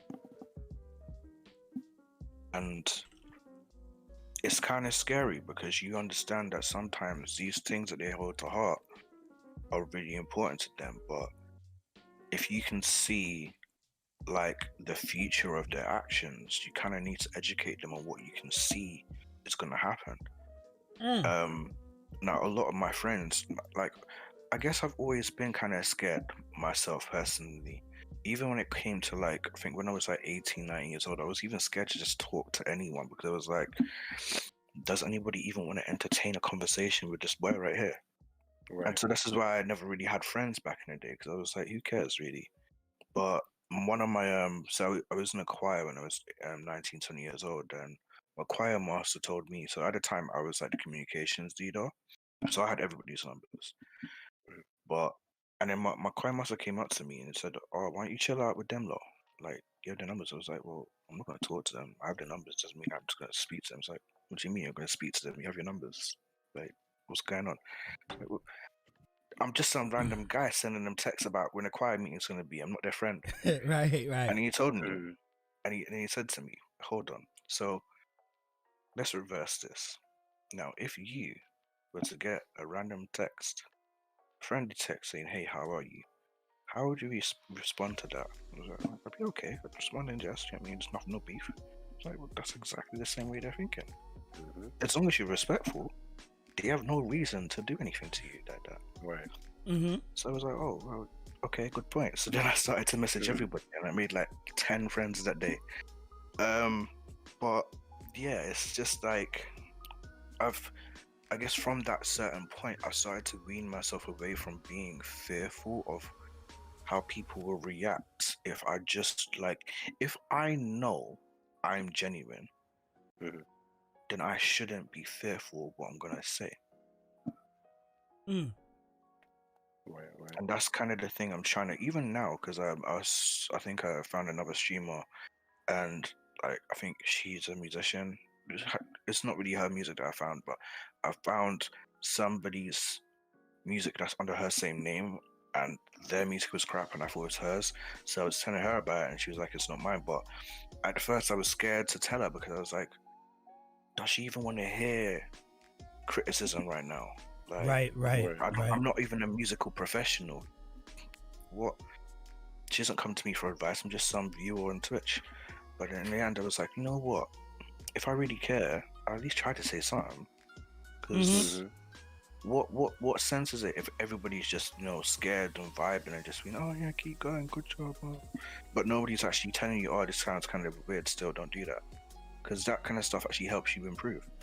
Right. So when I realized that, I think I had to sleep over it. I woke up the next morning, I was like, I'm going to keep thinking about this because it's actually going to start bugging me. So in the end, I was like, okay.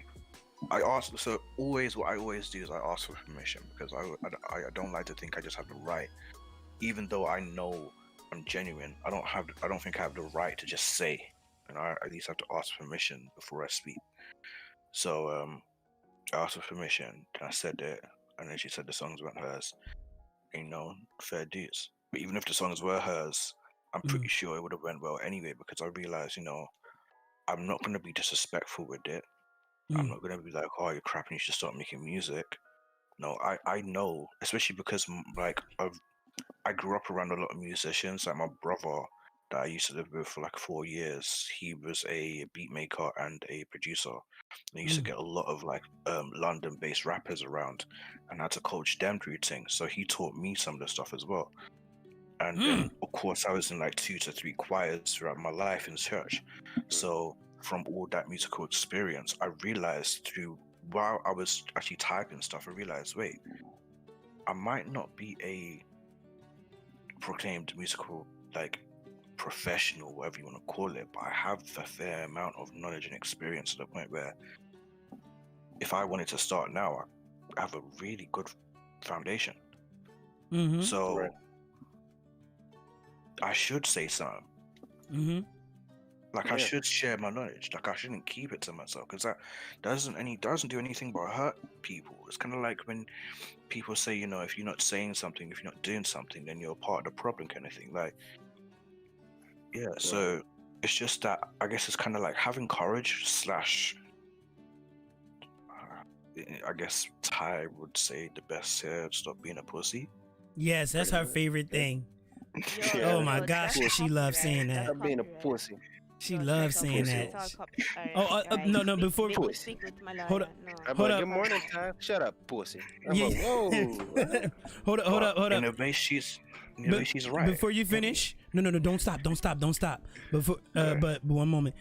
Before we keep going forward, I know there's some people in here. Enrica Starr, she actually is a musician as well. I'm gonna put her on the spot like she does me about all my merch and all that stuff. So that she ain't even ready. She wasn't ready.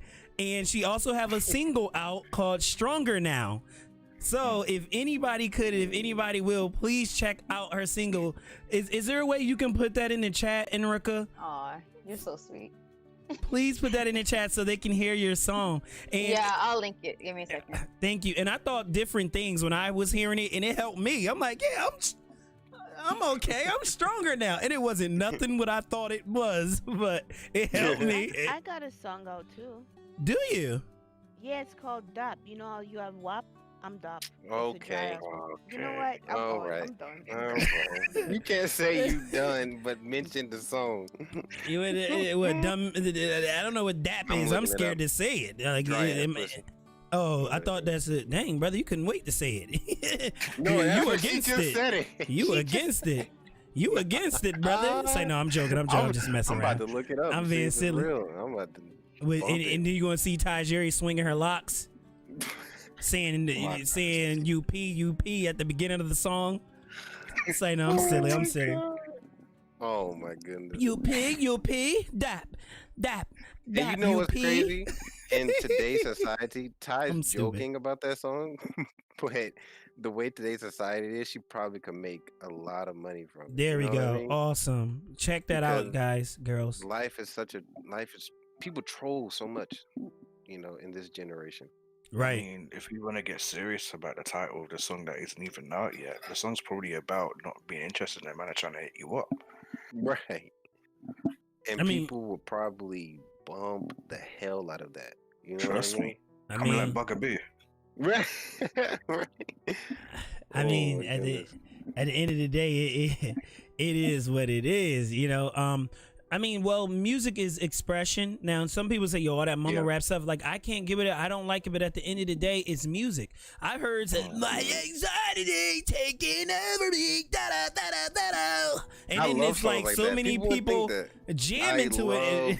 Yo, I grew up on rock, so that's like, I love it. That's my home right there. So you get the point that I'm making is that, like, if you can say that and grow to different people. Exactly. So, like, that's the beauty of it. Not everyone is gonna have the same musical taste. So I'm just lucky enough to have people in my life that introduced me to some pretty awesome bands, like to say the least. Right. So I grew up listening to a lot of different genres of music. So are you alternative or indie, or what is your form of music, so that people know? I've been labeled alternative. Alternative, I think. Okay, Pop, I would say that. Alternative, indie, or someone said rock, but I don't really. I don't think that's the right one. But I heard you cover I've been rock. labeled a lot, but I think it's because, like I said, like I listen to a whole bunch of music, so I know how to incorporate like different rhythms that could be found in rock, pop. Okay. I've made some rock songs. I was surprised. People listened to it and they didn't know it was me. They didn't know it was me. What? I'll be very short with this. I've always wanted to be a rapper because I realized that with all the rap songs I listen to, I probably have a good rapper's mind. But the only thing that's kept me from it is this. So when I was 14, 15, I got caught and got beat up pretty bad by these like 20-year-olds. Like 3 of them jumped out of BMW and just beat me up and then went back on the way. And from that, I have like a shoulder injury that's affecting me now. It gets better if I go to the gym, but it's fine. and then I have also a jaw injury where I can't open my mouth very well. So like if you hear me mumbling, it's because of that.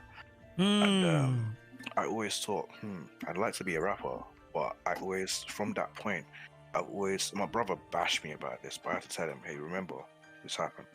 It's not just easy. It hurts when it clicks. So, I've always had that in my head, and I was like, if only that didn't happen. But one of the people that I follow on Twitch, she has the same problem. She hasn't been rushed, but she says her jaw clicks as well, but she just goes through it. And I was like, wait, you sound pretty clear. She was like, well, you just have to work through the clicks, honestly. You don't have any choice. So now I have no excuse. So if you ever hear me rapping, yeah, I'll buy your album. That makes sense. I mean, hey, that's what's popping. Now I'm honest. I'm always honest. Listen, I don't just buy anything. I done heard some crazy thing. Yeah, I put the pickle in her. Oh, did a lot of juice in her. Get a juice in her. I was like, all right, you know what, brother, I can't buy you. I can't buy your pickle album. I just can't rock with it, dog. Like, it ain't my taste, man. So I ain't gonna just purchase. I gotta hear it first, cause I heard some crazy stuff when I was in Cali. I'm like, yo, bruh.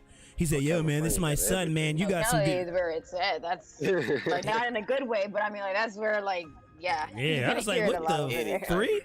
Now my cousin, he nice. He got, you know, I got talk like thumper and rump. I like that talk. I like how they talk. So some of that was hot. My cousin, his music was great, but I've met people outside. I was playing my own music, you know, in my aunt's car. I'm driving around my aunt's car. You know what I'm saying? And then I come around, I come outside, I'm listening. He's like, yo, man, your music awesome, man. I'm like, oh, that's me. Oh, for real? And then they play their son, or I hear all this music, and I'm like, yo, this dude making thousands and thousands, and this dude is put the pickle in her, juice. I'm like, what the freak kind of music? Because everything's a troll nowadays. People, you know, they listen to whatever just because. And be vibing. You know? And vibing, right. and I don't want to get off subject though, because for the people that came in here now, the subject is, believe it or not, repairing the damaged woman. I don't think put the pickle in her pickle juice is gonna repair her. That's not gonna help us at all. It'll probably soothe them for the night. You know what'll help? Having a doc. That would help. Oh,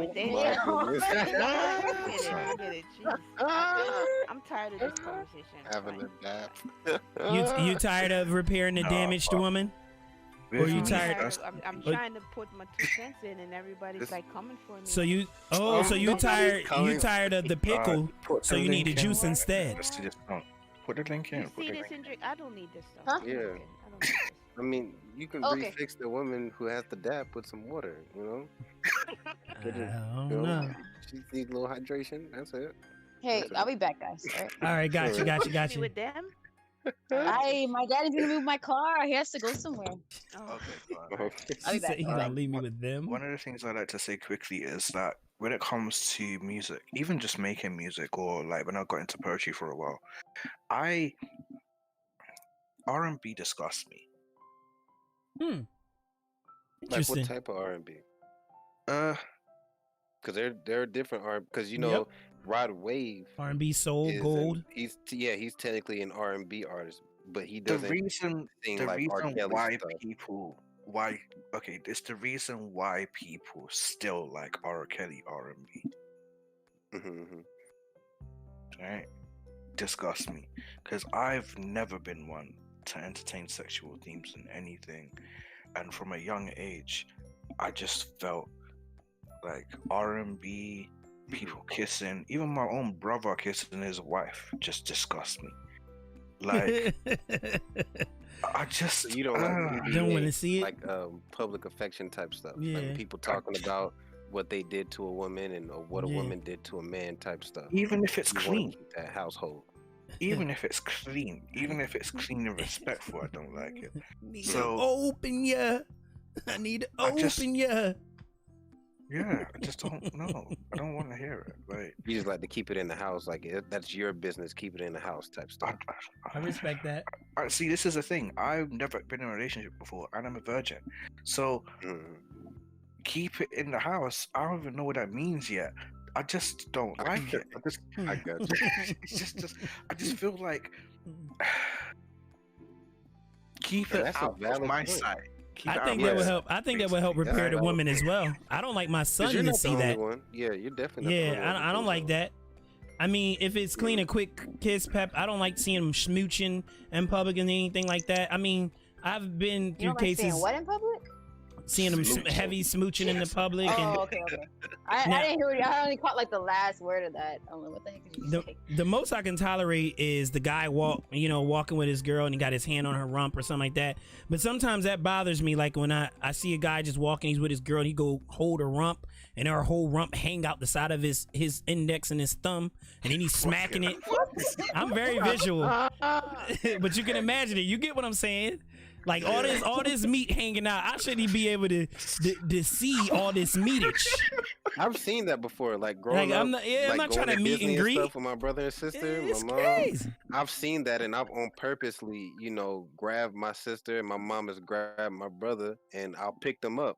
So they're not walking, walking and seeing what's ahead. They're, seeing what's behind. You know what I'm saying?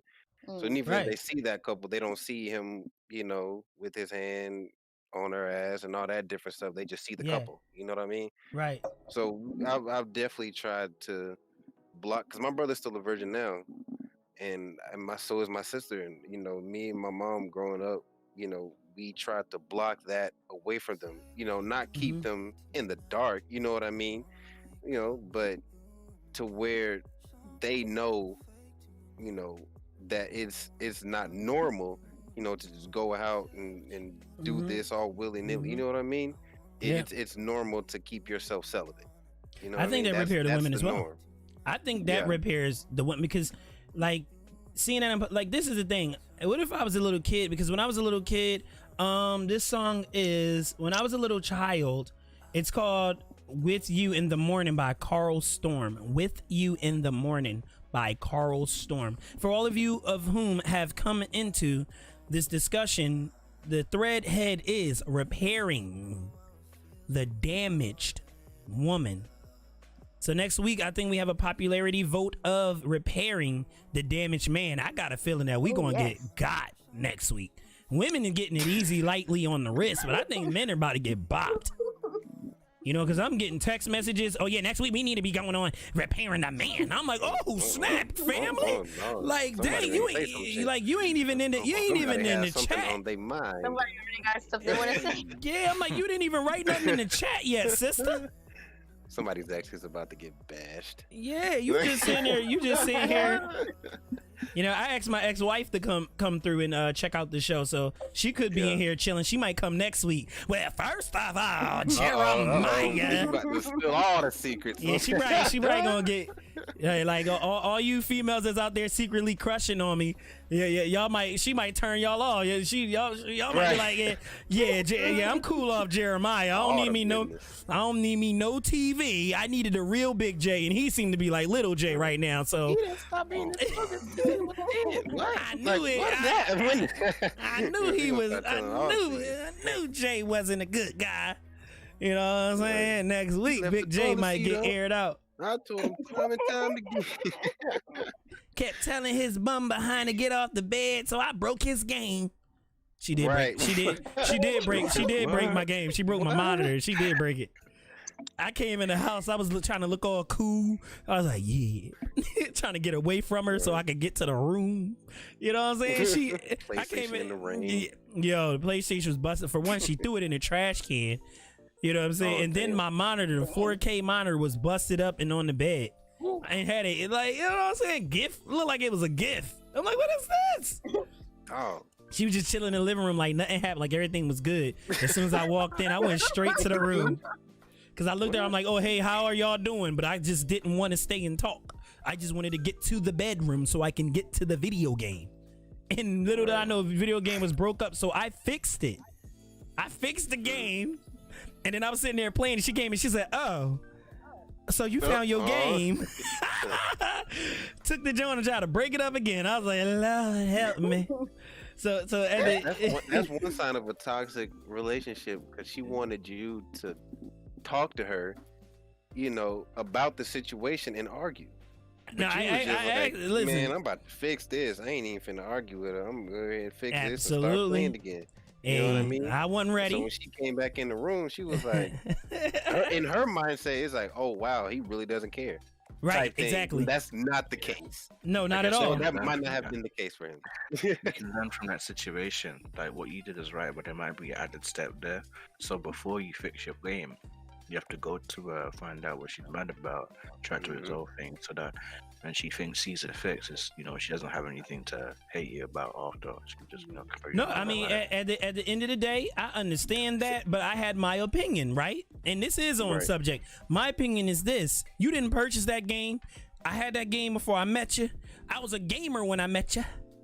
You know what I'm saying? And I didn't. To talk to you first before she. Come on, man. You knew she like, I'm gonna get this in real good. Since that means more to him than me, I'm gonna get this sucker. Yeah, that's expectation. That's like that's a very. I don't know her, but to me that's a very ignorant thing to do as an adult. Like I can see like we did yesterday when we had the my podcast. We were talking about like disciplining picnics, and when they do certain English, we were talking about disciplining children, and when they do something, when you tell them to do something, they don't listen, and you probably said it multiple times, you destroy their stuff. You're talking about a grown woman that is dealing with a man, husband, wife, things like that's not how you do it. I don't care what happened. You don't go in and smash up something like a spoiled little child or someone in a temper tantrum. If you need to speak, open your damn mouth as a grown-ass woman and be like, listen, we need to have a conversation. That's true. That was my opinion. Also, like how Akeem was saying on it, the expectation, because let's say old buddy wasn't as calm as he was. What if he? No, I wasn't calm. I was snapping out. I flipped out. I didn't hit her, but I was like, I'm like, why you do this to me? I don't even speak profanity, but I was cussing. What if you were the abusive type? Right, exactly. What made you the abusive type? Exactly. And then she over here looking crazy. Because I'm in you're jail. going crazy off a game. Maybe that game was your safe space. Right. You know what I mean? No, it was. Didn't know that. It was because I'm like, all right, because I don't want to put our business out there heavily. You know what I mean? I'm just thinking like, okay, I'm one of these kind of guys. I love to love my woman.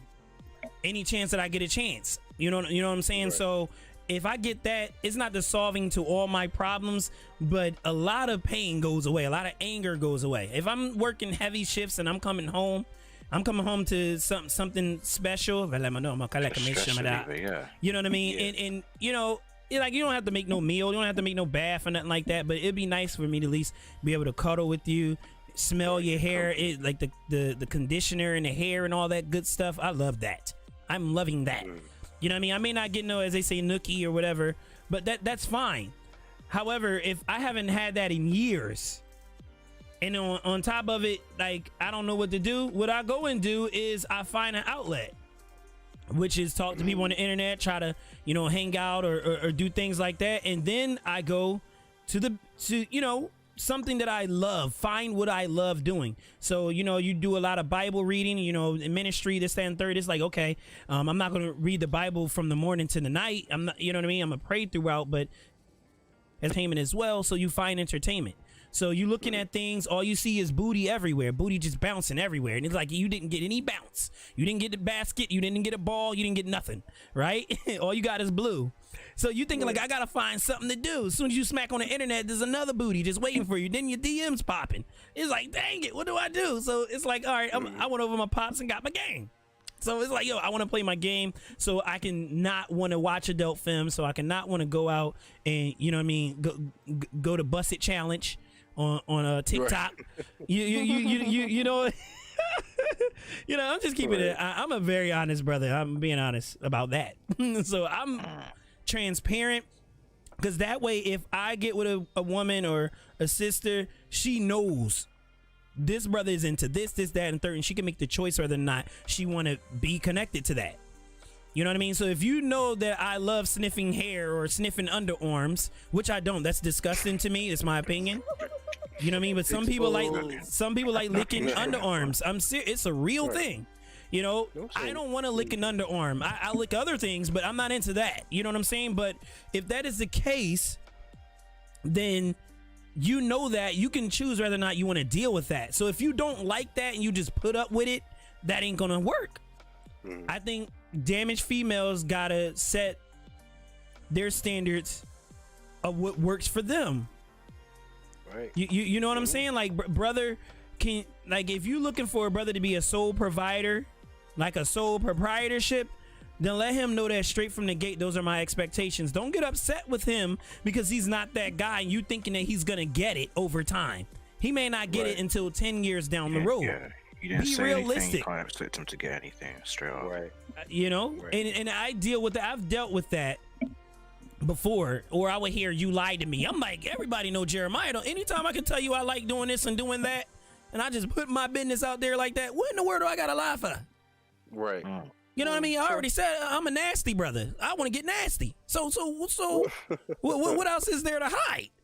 You know, most dudes are hiding behind their fetishes and all that. I ain't hiding that because I would like you to indulge. You know what I'm saying?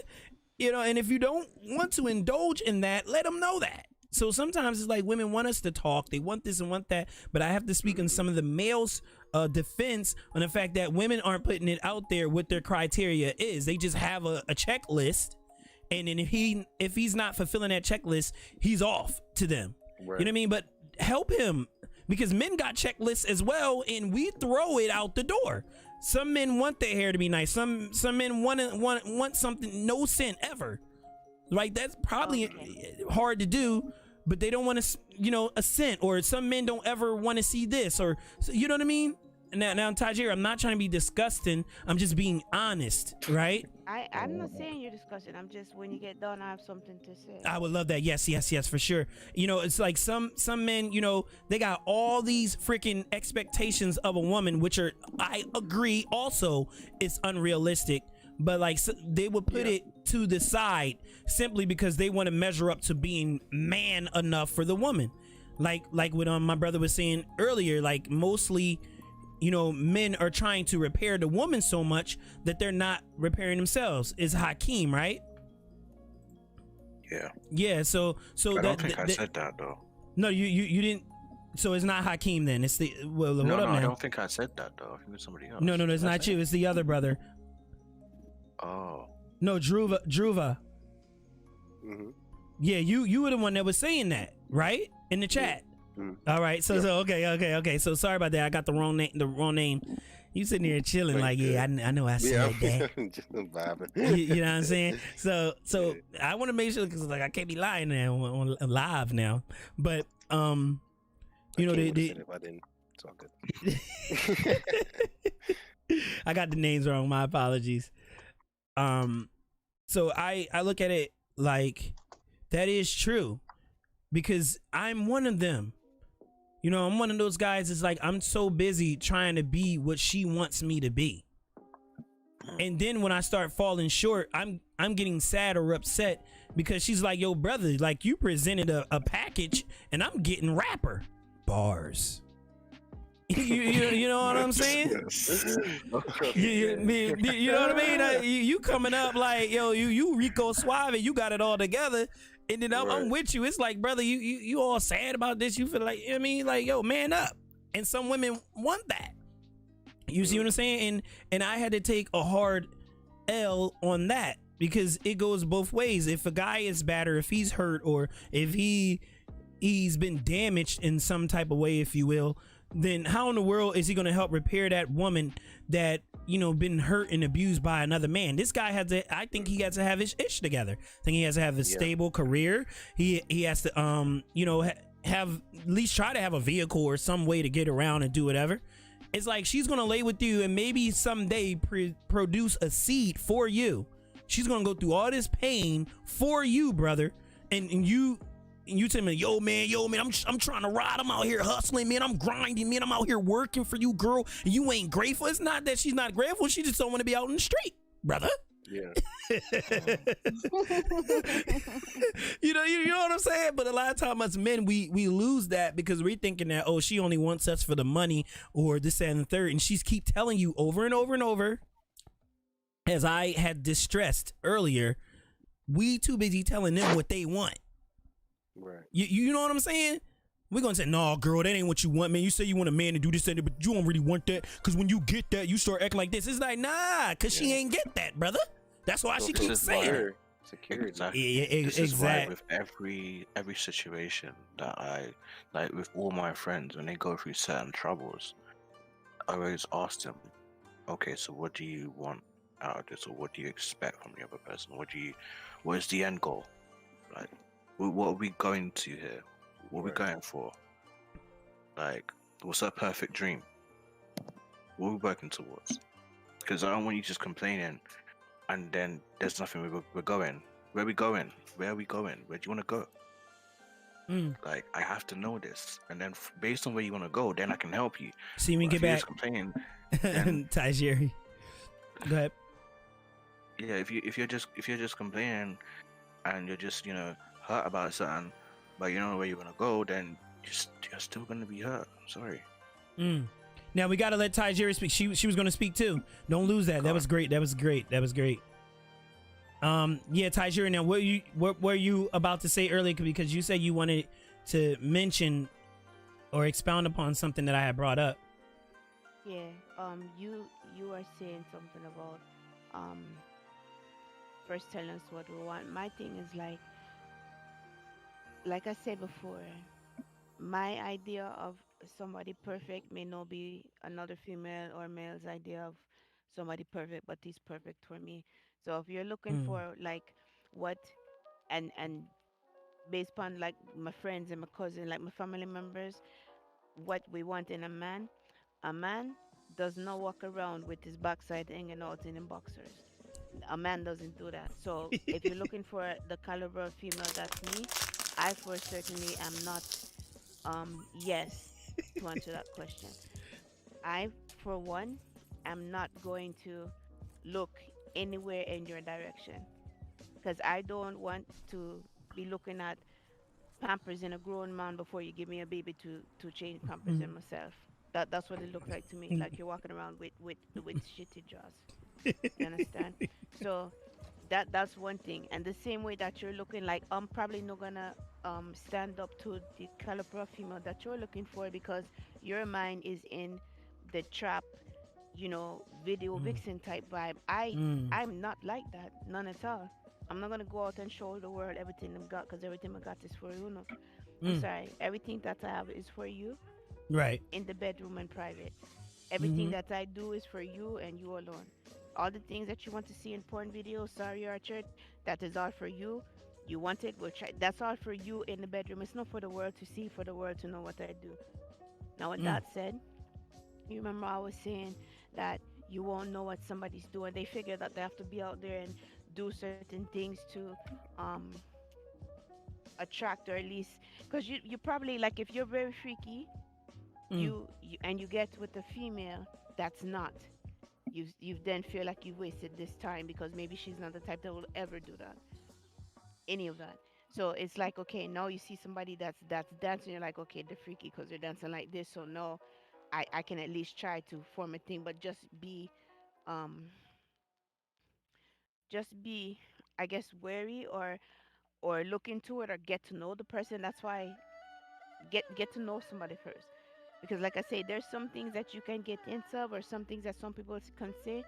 Like I've had somebody say, I never thought you were. I've had a couple of people say that actually. Like I never thought you were that way because until I get to know you more. Yeah, I'm freaky as hell. You just have to get to know me to know that. It's not something I broadcast to everybody. I mean, now the internet knows everybody in Jay's chat, but it's like you. It's like sorry. It's not like it's something that you put out there. So I think it all still boils down to who's right for you. The most I you shut up, you shut up. She didn't say the P word. I'm proud of her.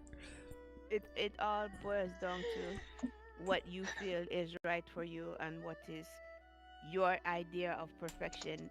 And when I say perfection, I don't mean like you have to be perfect, because we all gonna have faults. We're gonna have times where we don't get along, where we argue or bicker. Right. It's how you handle it and how you move past it instead of dwelling in it. That's what I think. Yeah, I'm out. I'm tired. Hey, I want to say it, but all you, hey, welcome back, friendly gamers. But Jamaica's gonna get. I'll punch you when you put one here, yo. For real, don't. Miguel them Rafa. He's so annoying. I thought Miguel them. It was all right, nice but chatting with you, Enrica, man. Yo, be easy, Archer. Nice meeting you too. Yeah, I gotta go to bed too. I got work. Hey, good nighty night. So is everybody gonna go ahead and call it a wrap on today's show because we did extend it? Heck yeah. I'm gonna call it's it a wrap up. We gonna hop on the. We gonna hop on the. I'm hopping on the video games. Anybody want to stay? Everybody want that dry ass pooch. Hey, listen to me. Okay. Listen to me. There's something called Icy Hot. Use it. Is that for your car windshield? Oh yeah, it's gonna be a windshield, all right. When I get to swiping. We don't have that over here. What is it? What, Icy Hot? We have it here for cramps. Yeah. Yeah. Huh? Yeah. I thought it was defroster. Sorry. Oh. It basically, because I used to use it playing sports. Like if you catch like a Charlie horse or a cramp in the area, it would be like a pad or whatever, and it'll stick to you like a Band-Aid type shit. Mm-hmm. And it'll be cold at first, like icy cold at first, and then it'll get gradually steaming hot, but it'll basically relax your muscles so your cramp will stop. Oh, the massage. I'm gonna put like ice stuff in my thing and get ice burn and dead skin and stuff. Crazy. No. What? No, you don't do. Like No, you don't. Oh yeah, I forgot she like is Jamaican. That's right. Like she is from. Band-Aid. Yeah, she's from Jamaica. I love it. I use it all the time. Sanitary pants and icy hot. I work. Yeah, I used to use it all the time when I used to catch cramps for my medicine and when I used to play sports. It works wonders. They call it magic butter in Africa. I don't know if y'all got it in Jamaica or not. It's like a yellow. I think Jamaicans have it too. It's like a yellow cream. They got the little dots and stuff in it, but it soothes and do the same thing. We have an Americanized medicine version, which is more pharmaceutical based. You guys are more herbal based. Over there in the West Indies, it's like it's yellow and got stuff in it, but it cools on your muscles and stuff like that. But in America, ours is clear. Mm-hmm. So it's a. She'll have me rub it on her arm sometimes or her back whenever she gets cramps. So you get the analogy then. Can you use it to lubricate it up? No. So it was. So it was a. All right. So it was a joke because inspire friction burn. There's. No. Okay, if you guys let me. So what it is, it's an analogy, right?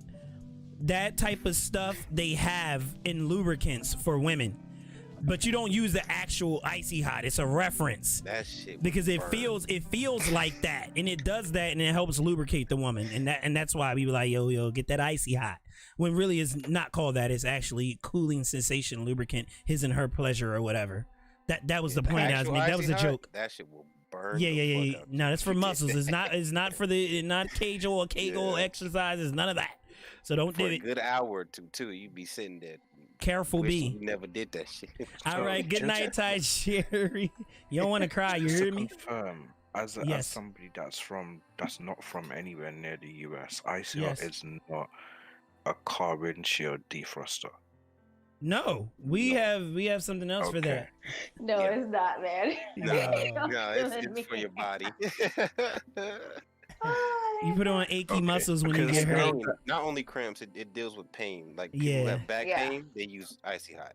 Okay, that makes the lyric that I heard in the song make much more sense. He probably was like, "What? What does that have to do with anything?" I still can't say the lyric here because it's like X-rated, but. Thanks. Oh, okay. Yeah, you don't want that for your bum bum and your tum tum, rubber bum bum. You know what I'm saying? You put it on your back.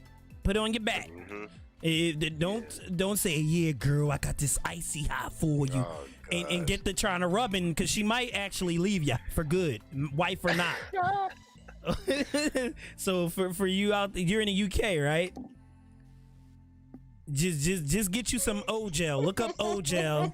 Look up O gel, my friend. Yes, it's called O. I'm dead. And it's a miracle. It's a miracle worker, and that would be your icy hot. Okay, that would be the UK's icy hot. Yes.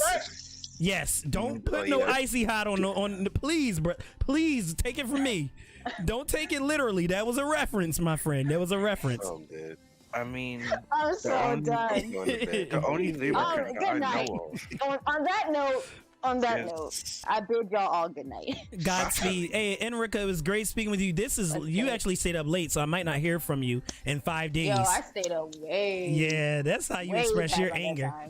Yeah, you're gonna be like, yo, Jay, you're not getting no Enrica for a whole week for you keeping me up all night. Nah. see, I'm getting 2.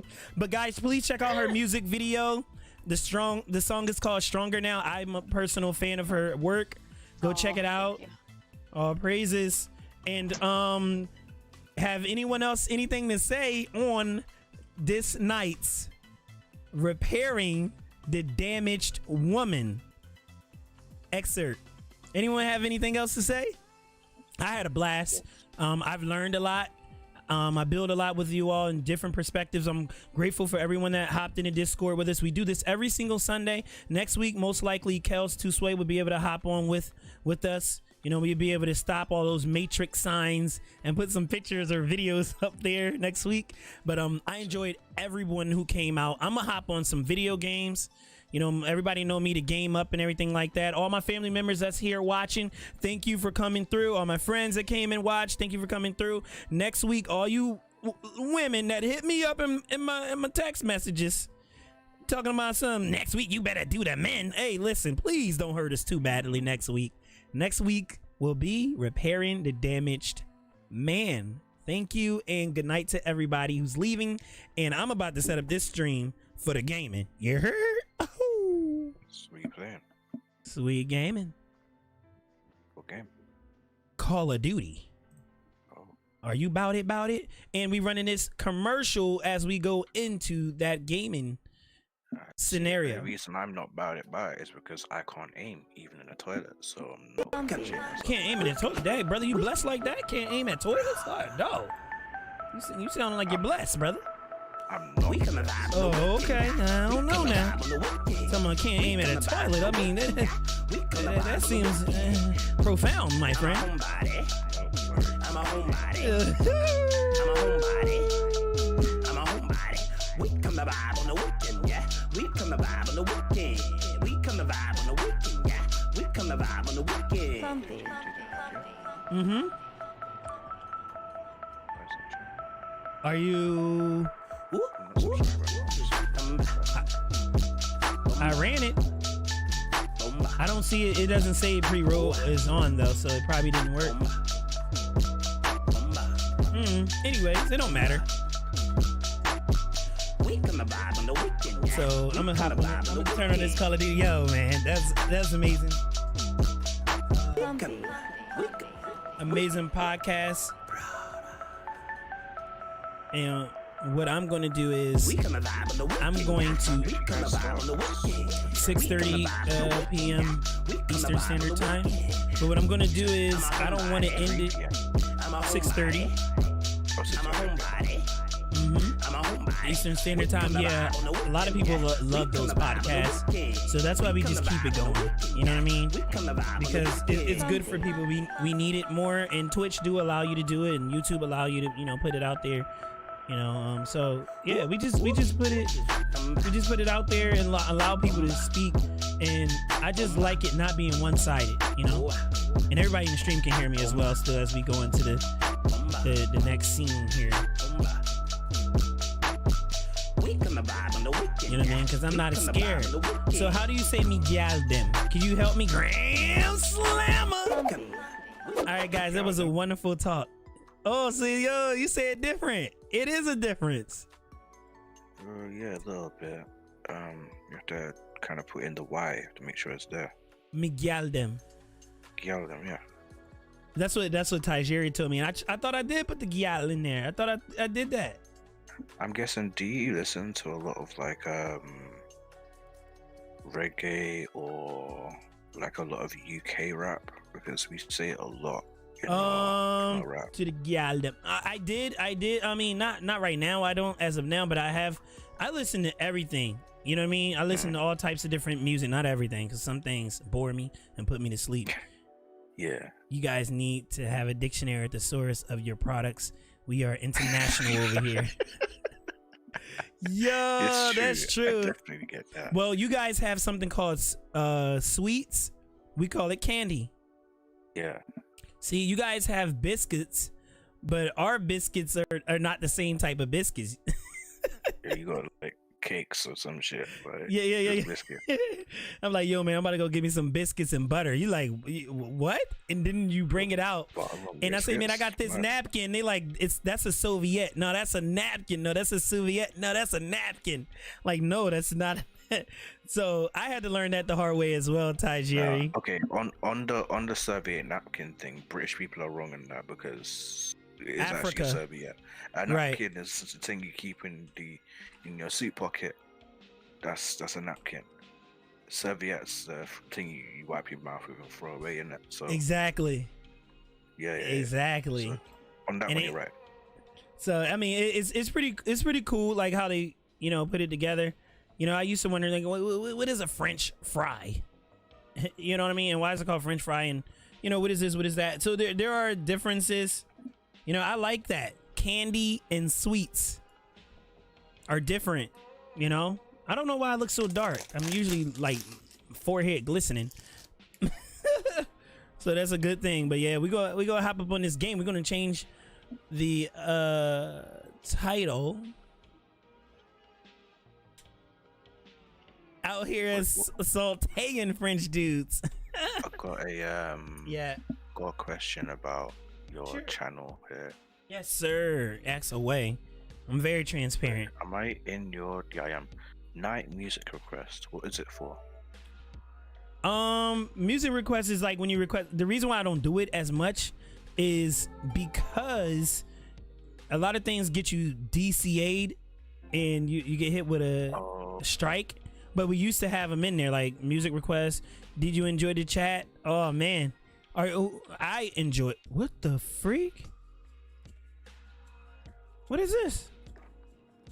Are they maybe doing a update? But still, man, I'm trying to play the game. you know what I'm saying? I'm trying to play the game. You know what I mean? Shoot, I enjoy the chat very much so. I had a great time. What I'm gonna do is, I don't think I changed the game. I don't even know what to play. Cold War, Modern Warfare, missing data pack. I keep seeing that. Wait, which is so Cold War and Modern Warfare are the ones you had to pay for, You right? did. Thank you so much, Tajiri, for that. We will discuss it. Don't worry. Don't think I forgot about you, girl. Look at my lips. I'm not gonna lie. The only reason that I came, right, is because I woke up at like 1:30 in the morning. I saw Enrica streaming, but her stream said stream ending. Went into a Discord, and like half an hour earlier, some guy would say like, "Hey, Enrica, your stream says still going. This is ending." So then I was listening into Enrica's stream, trying to find out, because I heard you in the background. I didn't know it was you. And I was like, maybe I'm trying to figure out. Like, I knew it was a stream, but then you started to talk about Christian stuff. So maybe I'm thinking, maybe she's watching like a sermon, a pre-recorded sermon, because you started talking about Christian stuff. I was like, oh crap. And then I heard you say your name. I was like, oh, okay, I know what it is. So I went into your thing, and then I said, You're like, oh, I know who that is. Yeah. Yeah, we always support one another. You know what I mean? I think tonight's discussion was most certainly much needed. You know what I'm saying?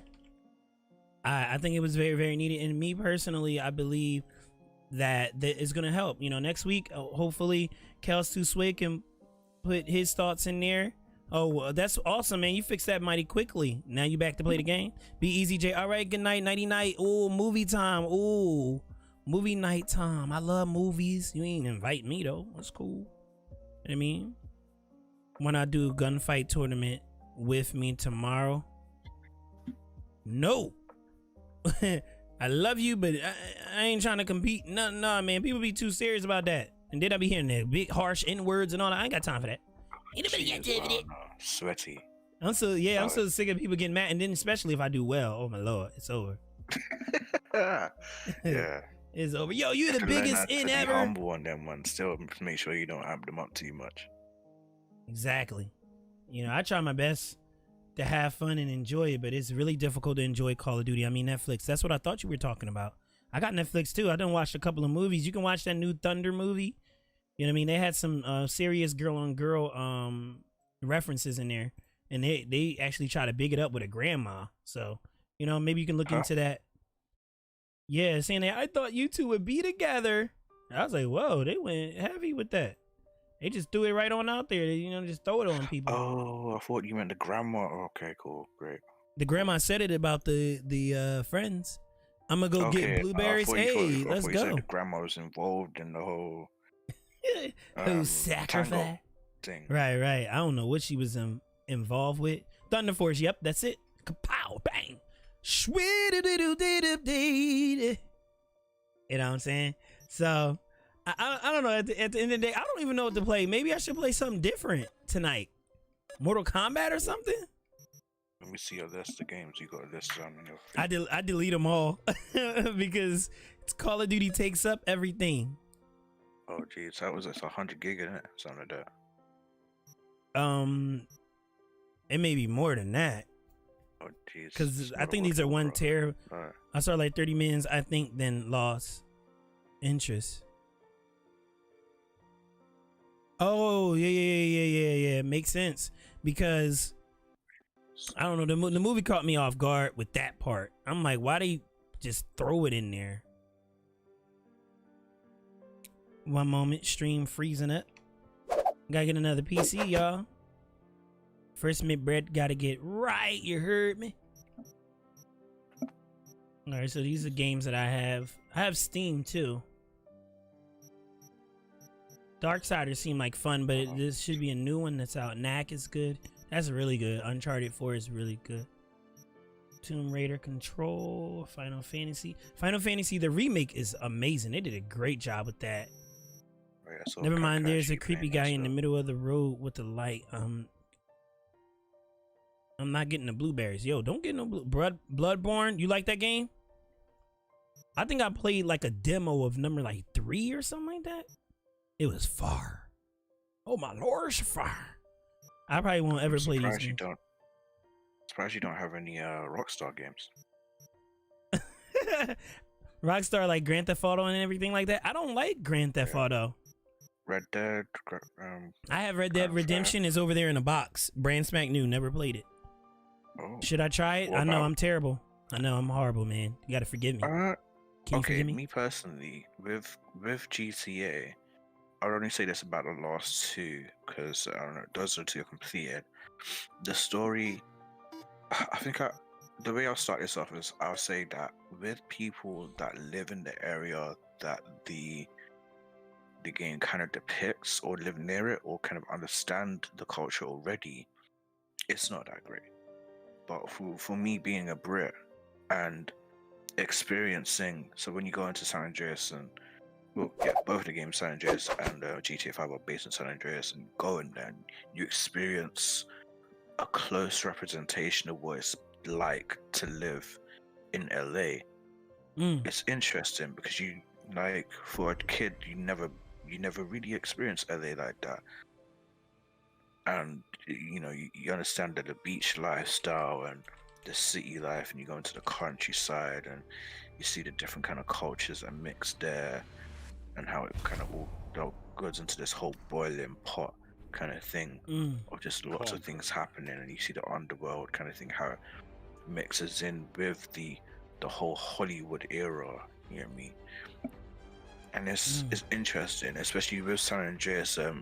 I know that it did touch a little bit on the police brutality and corruption thing near the end of the game, which I really appreciated, because back when I completed it, I could have understood, like, this was, like, I think there was one mission there where it turned into like a riot city. There was lots of riot tanks and police were starting to take the piss, especially because the core unit that called for that to happen, they were very involved in the drug game anyway. So it's kind of like how you know, I think I might have read about this, how how certain police officers are actually from gangs initially. That's what happened in the game, and you can see that kind of effect kind of run through it. And I was like, well, this is great. It's not just a game, it's a story, it's an insight into what kind of really happens, the kind of infiltration of corruption into the police force and how they use their badge to get the upper hand, kind of thing. So this is the kind of reason why I liked San Andreas, because of that edge that they gave the story, kind of thing. That makes sense. I mean, San Andreas, it was pretty fun. Like those Grand Theft Autos, I like. The new one, like I don't know what's up with me. I'm not a follow a trend. Yeah, I'm not a follow a trend type guy, man. I've never been that way. It's like either it sparks my interest or it doesn't. Like Fortnite never sparked my interest, so I didn't hop on the bandwagon. Maybe I would have got more viewers if I played it. Maybe I would have grind, but it's like, is it all about that? Shouldn't we play what we like sometime? You know what I mean? I'm more about like more tact.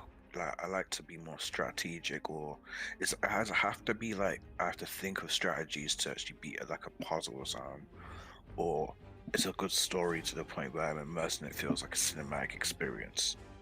Like, so do you like GTA? Bloodborne, I probably should download it, man. Have you played Hollow Knight? I have not. I'm mad I missed it. I got it in the library. What you got in the library?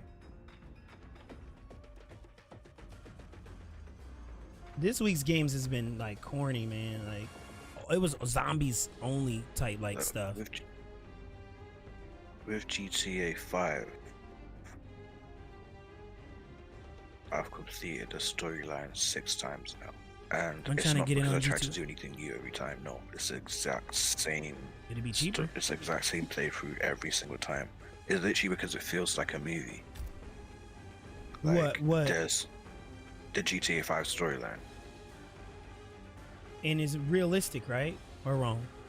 Yeah, like realistic in a sense where the characters are realistic. Like all 3 characters that they give you. You have Franklin. He's grew up in the hood, but he's trying to make it out through.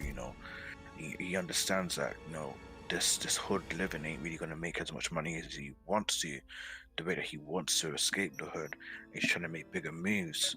But then his friend flipping Lamar Davis holding him back, trying to get on his G-tip, repping a gang, all this gang thing. But Franklin in his mind realizes this has been going on for years. Nobody's really made it out like that, so we need to make bigger moves. We need to be smart. And this is when he, when he meets Michael, the retired bank robber. He finds that way out because it's like, these man, he's talking about retirement. He's saying, look at his house, where he lives, his family. He's chilling. This is the kind of thing that I want. And he sees the kind of skills that he brought in. He sees like quite a rough guy, and he gives him certain opportunities. And he's like, this is the way out. And later on in the game, he thanks, Michael for giving him that opportunity.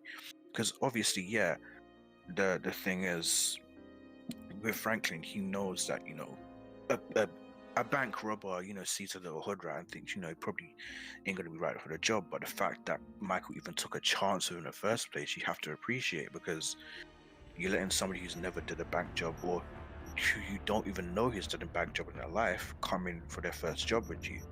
Just Right. based on the fact that he jumped on a flipping yacht that was moving on a truck at 40 miles per hour on the freeway, kind of thing. Was it 60? I'm not sure what your speed limit is. But and then you have Trevor, the betrayed one, where the last bank job they did, everybody split up, and then there's a bunch of things where he thought his friend Michael was dead, but he's alive, he's got a family, and he's in the next city over, and he goes, so why did you cut me off, kind of thing. I thought you were dead, I mourned you, I was crying, and now you're here, but you tried to reach out to me. But he's quite a broken individual anyway, kind of thing, who's into like flipping, wow, he's into so much. He's into like necrophilia, drugs, flipping all kind of altruism. He's like a sick individual, but he's twisted. But there's some parts of him that are pure, kind of thing. So he doesn't try to hide. He'll tell you as it is, but at the same time, he's a bit too real, kind of thing. And then it comes to this ultimatum at the end of the game, kind of thing, where it's like you understand that it's been too long. The next game's coming out now, so you have to just hold the spoiler. You come to a decision. So I feel like the main character is Franklin, and you come to a decision. Do you kill Michael, who betrayed everybody? Because really what he did in his last bank job before the game really started is he conspired with the CIA to get them caught, to bring the crazy one in, or to kill him, kind of thing. But it didn't work out that way. It worked out wrong. So really he was an informer with the police in that bank job to try catch him. Or do you kill the other guy, the crazy guy, Trevor, who is literally the embodiment of Satan, basically, just doing whatever he wants, wreaking havoc all over the city, killing everybody. Literally, one of the people that works for him, I think he stayed at their house, and then after a while, because he got into argument with them, he killed his friend's cousin and the wife as well, just over an argument, kind of thing. Like, he's crazy. But then you have the third option, because the people that want you to kill both of them, I think one of them is an investor, or a corrupt one, and I think the other one is crap. Who's the other one that wanted to be killed? I think it was the other one was CIA. I forgot though. But basically, two people want both of them dead. The third option is obviously you can go for the people that want them dead. So me personally, I go for the third option because I believe that, as bad as a person is, if you've given them the option to, talk about things and to, regret and to try to make things right, then they'll probably want to. You get me? Not every person's bad. So, yeah, I go out, and I think there's 4 organizations that you have to try to kill. And this is all Grand Theft Auto. This is all Grand Theft Auto. Yeah, they made that pretty cool. I got that game. I had that game more than once. Yeah, so the thing. So this is why I like GTA, because before I actually started to play. Okay, so I had San Andreas for I think a total of 6 years. It was only on the 4th to 5th year that I actually started to play it seriously and got into the story and actually tried to complete the story. But for those 4 years, I was literally jumping on it, getting 5 stars, killing the police, blah blah blah. So in the same way that that all the parents are like, all you do in the game is kill and steal, etc. Yeah, for the earlier part of my life, that's all I did. But once you mature as a gamer, you want to complete a game that you paid for. Right, absolutely. So, yeah. So what I think there was a period of time, because I was playing World of Warcraft a lot of the time, but my computer broke, but my PS2 was still there and San Andreas was still there. So I was like, while I wait for my computer to be fixed, I'll just play this game. But one of the things I realized is I was addicted to just using cheats all the time. But right. I forgot all the cheats at the time, so I thought to myself, okay, let's not use cheats. Let's actually play the game how it's intended to be played. It's different, yeah. My Grand Theft Auto, I always use cheats. That was my everything, my go-to. Toss the cheats up. And I think I only died. Game Shark. Once you actually pay attention to the elements of the game, you never really die or take damage. Like if you respect the rules of the game and you actually, when somebody's shooting at you, you try to look for cover. You don't hide behind anything that can explode, stuff like that. The game is very clean to get through, and you can just pay attention to the story. And it was a very good experience because I learned a lot of things in the game that helps me as a gamer, personally. So, yeah. I mean, I do like the realisticness of it, but all I've been seeing is more so of the, when it comes down to Grand Theft Auto, it's been really heavy with the same narrative. That same chick I keep seeing walk around and making this curvy body fake chick, and the same type of guys, they switch it up a little bit and they just run around doing stuff, just standing still, and I'm not into that. That's not my form of fun. That's not my gameplay. Like, while that downloads, I'm gonna play the game. Like, this is dumb. Hey, like, I don't know what's going on. I would definitely say, like, I think the shortest amount of time I've completed a story mode is in like 3 days, but that's when I burned through it. So it's a very short storyline, but it's very like very dramatic. Very. Oh, you talking about the Grand Theft Auto? I thought they were really long. GTA 5, very dramatic. I want to try these new characters. Starting with Rain.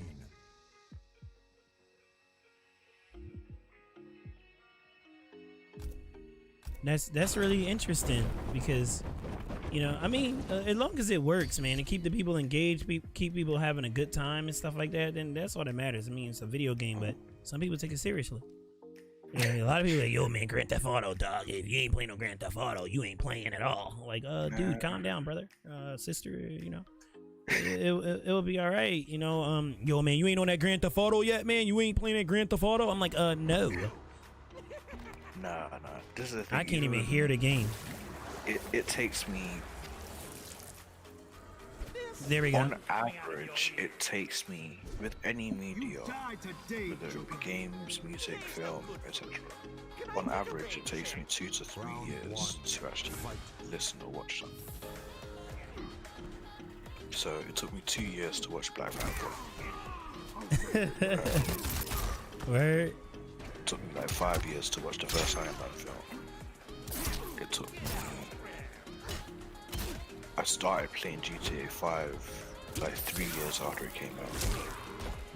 And stuff like that. Like I'm never I never just play stuff right off the bat. Like even with like the new J. Cole's one of my favorite rappers, but it takes me like a whole year and a half to like actually listen to the album.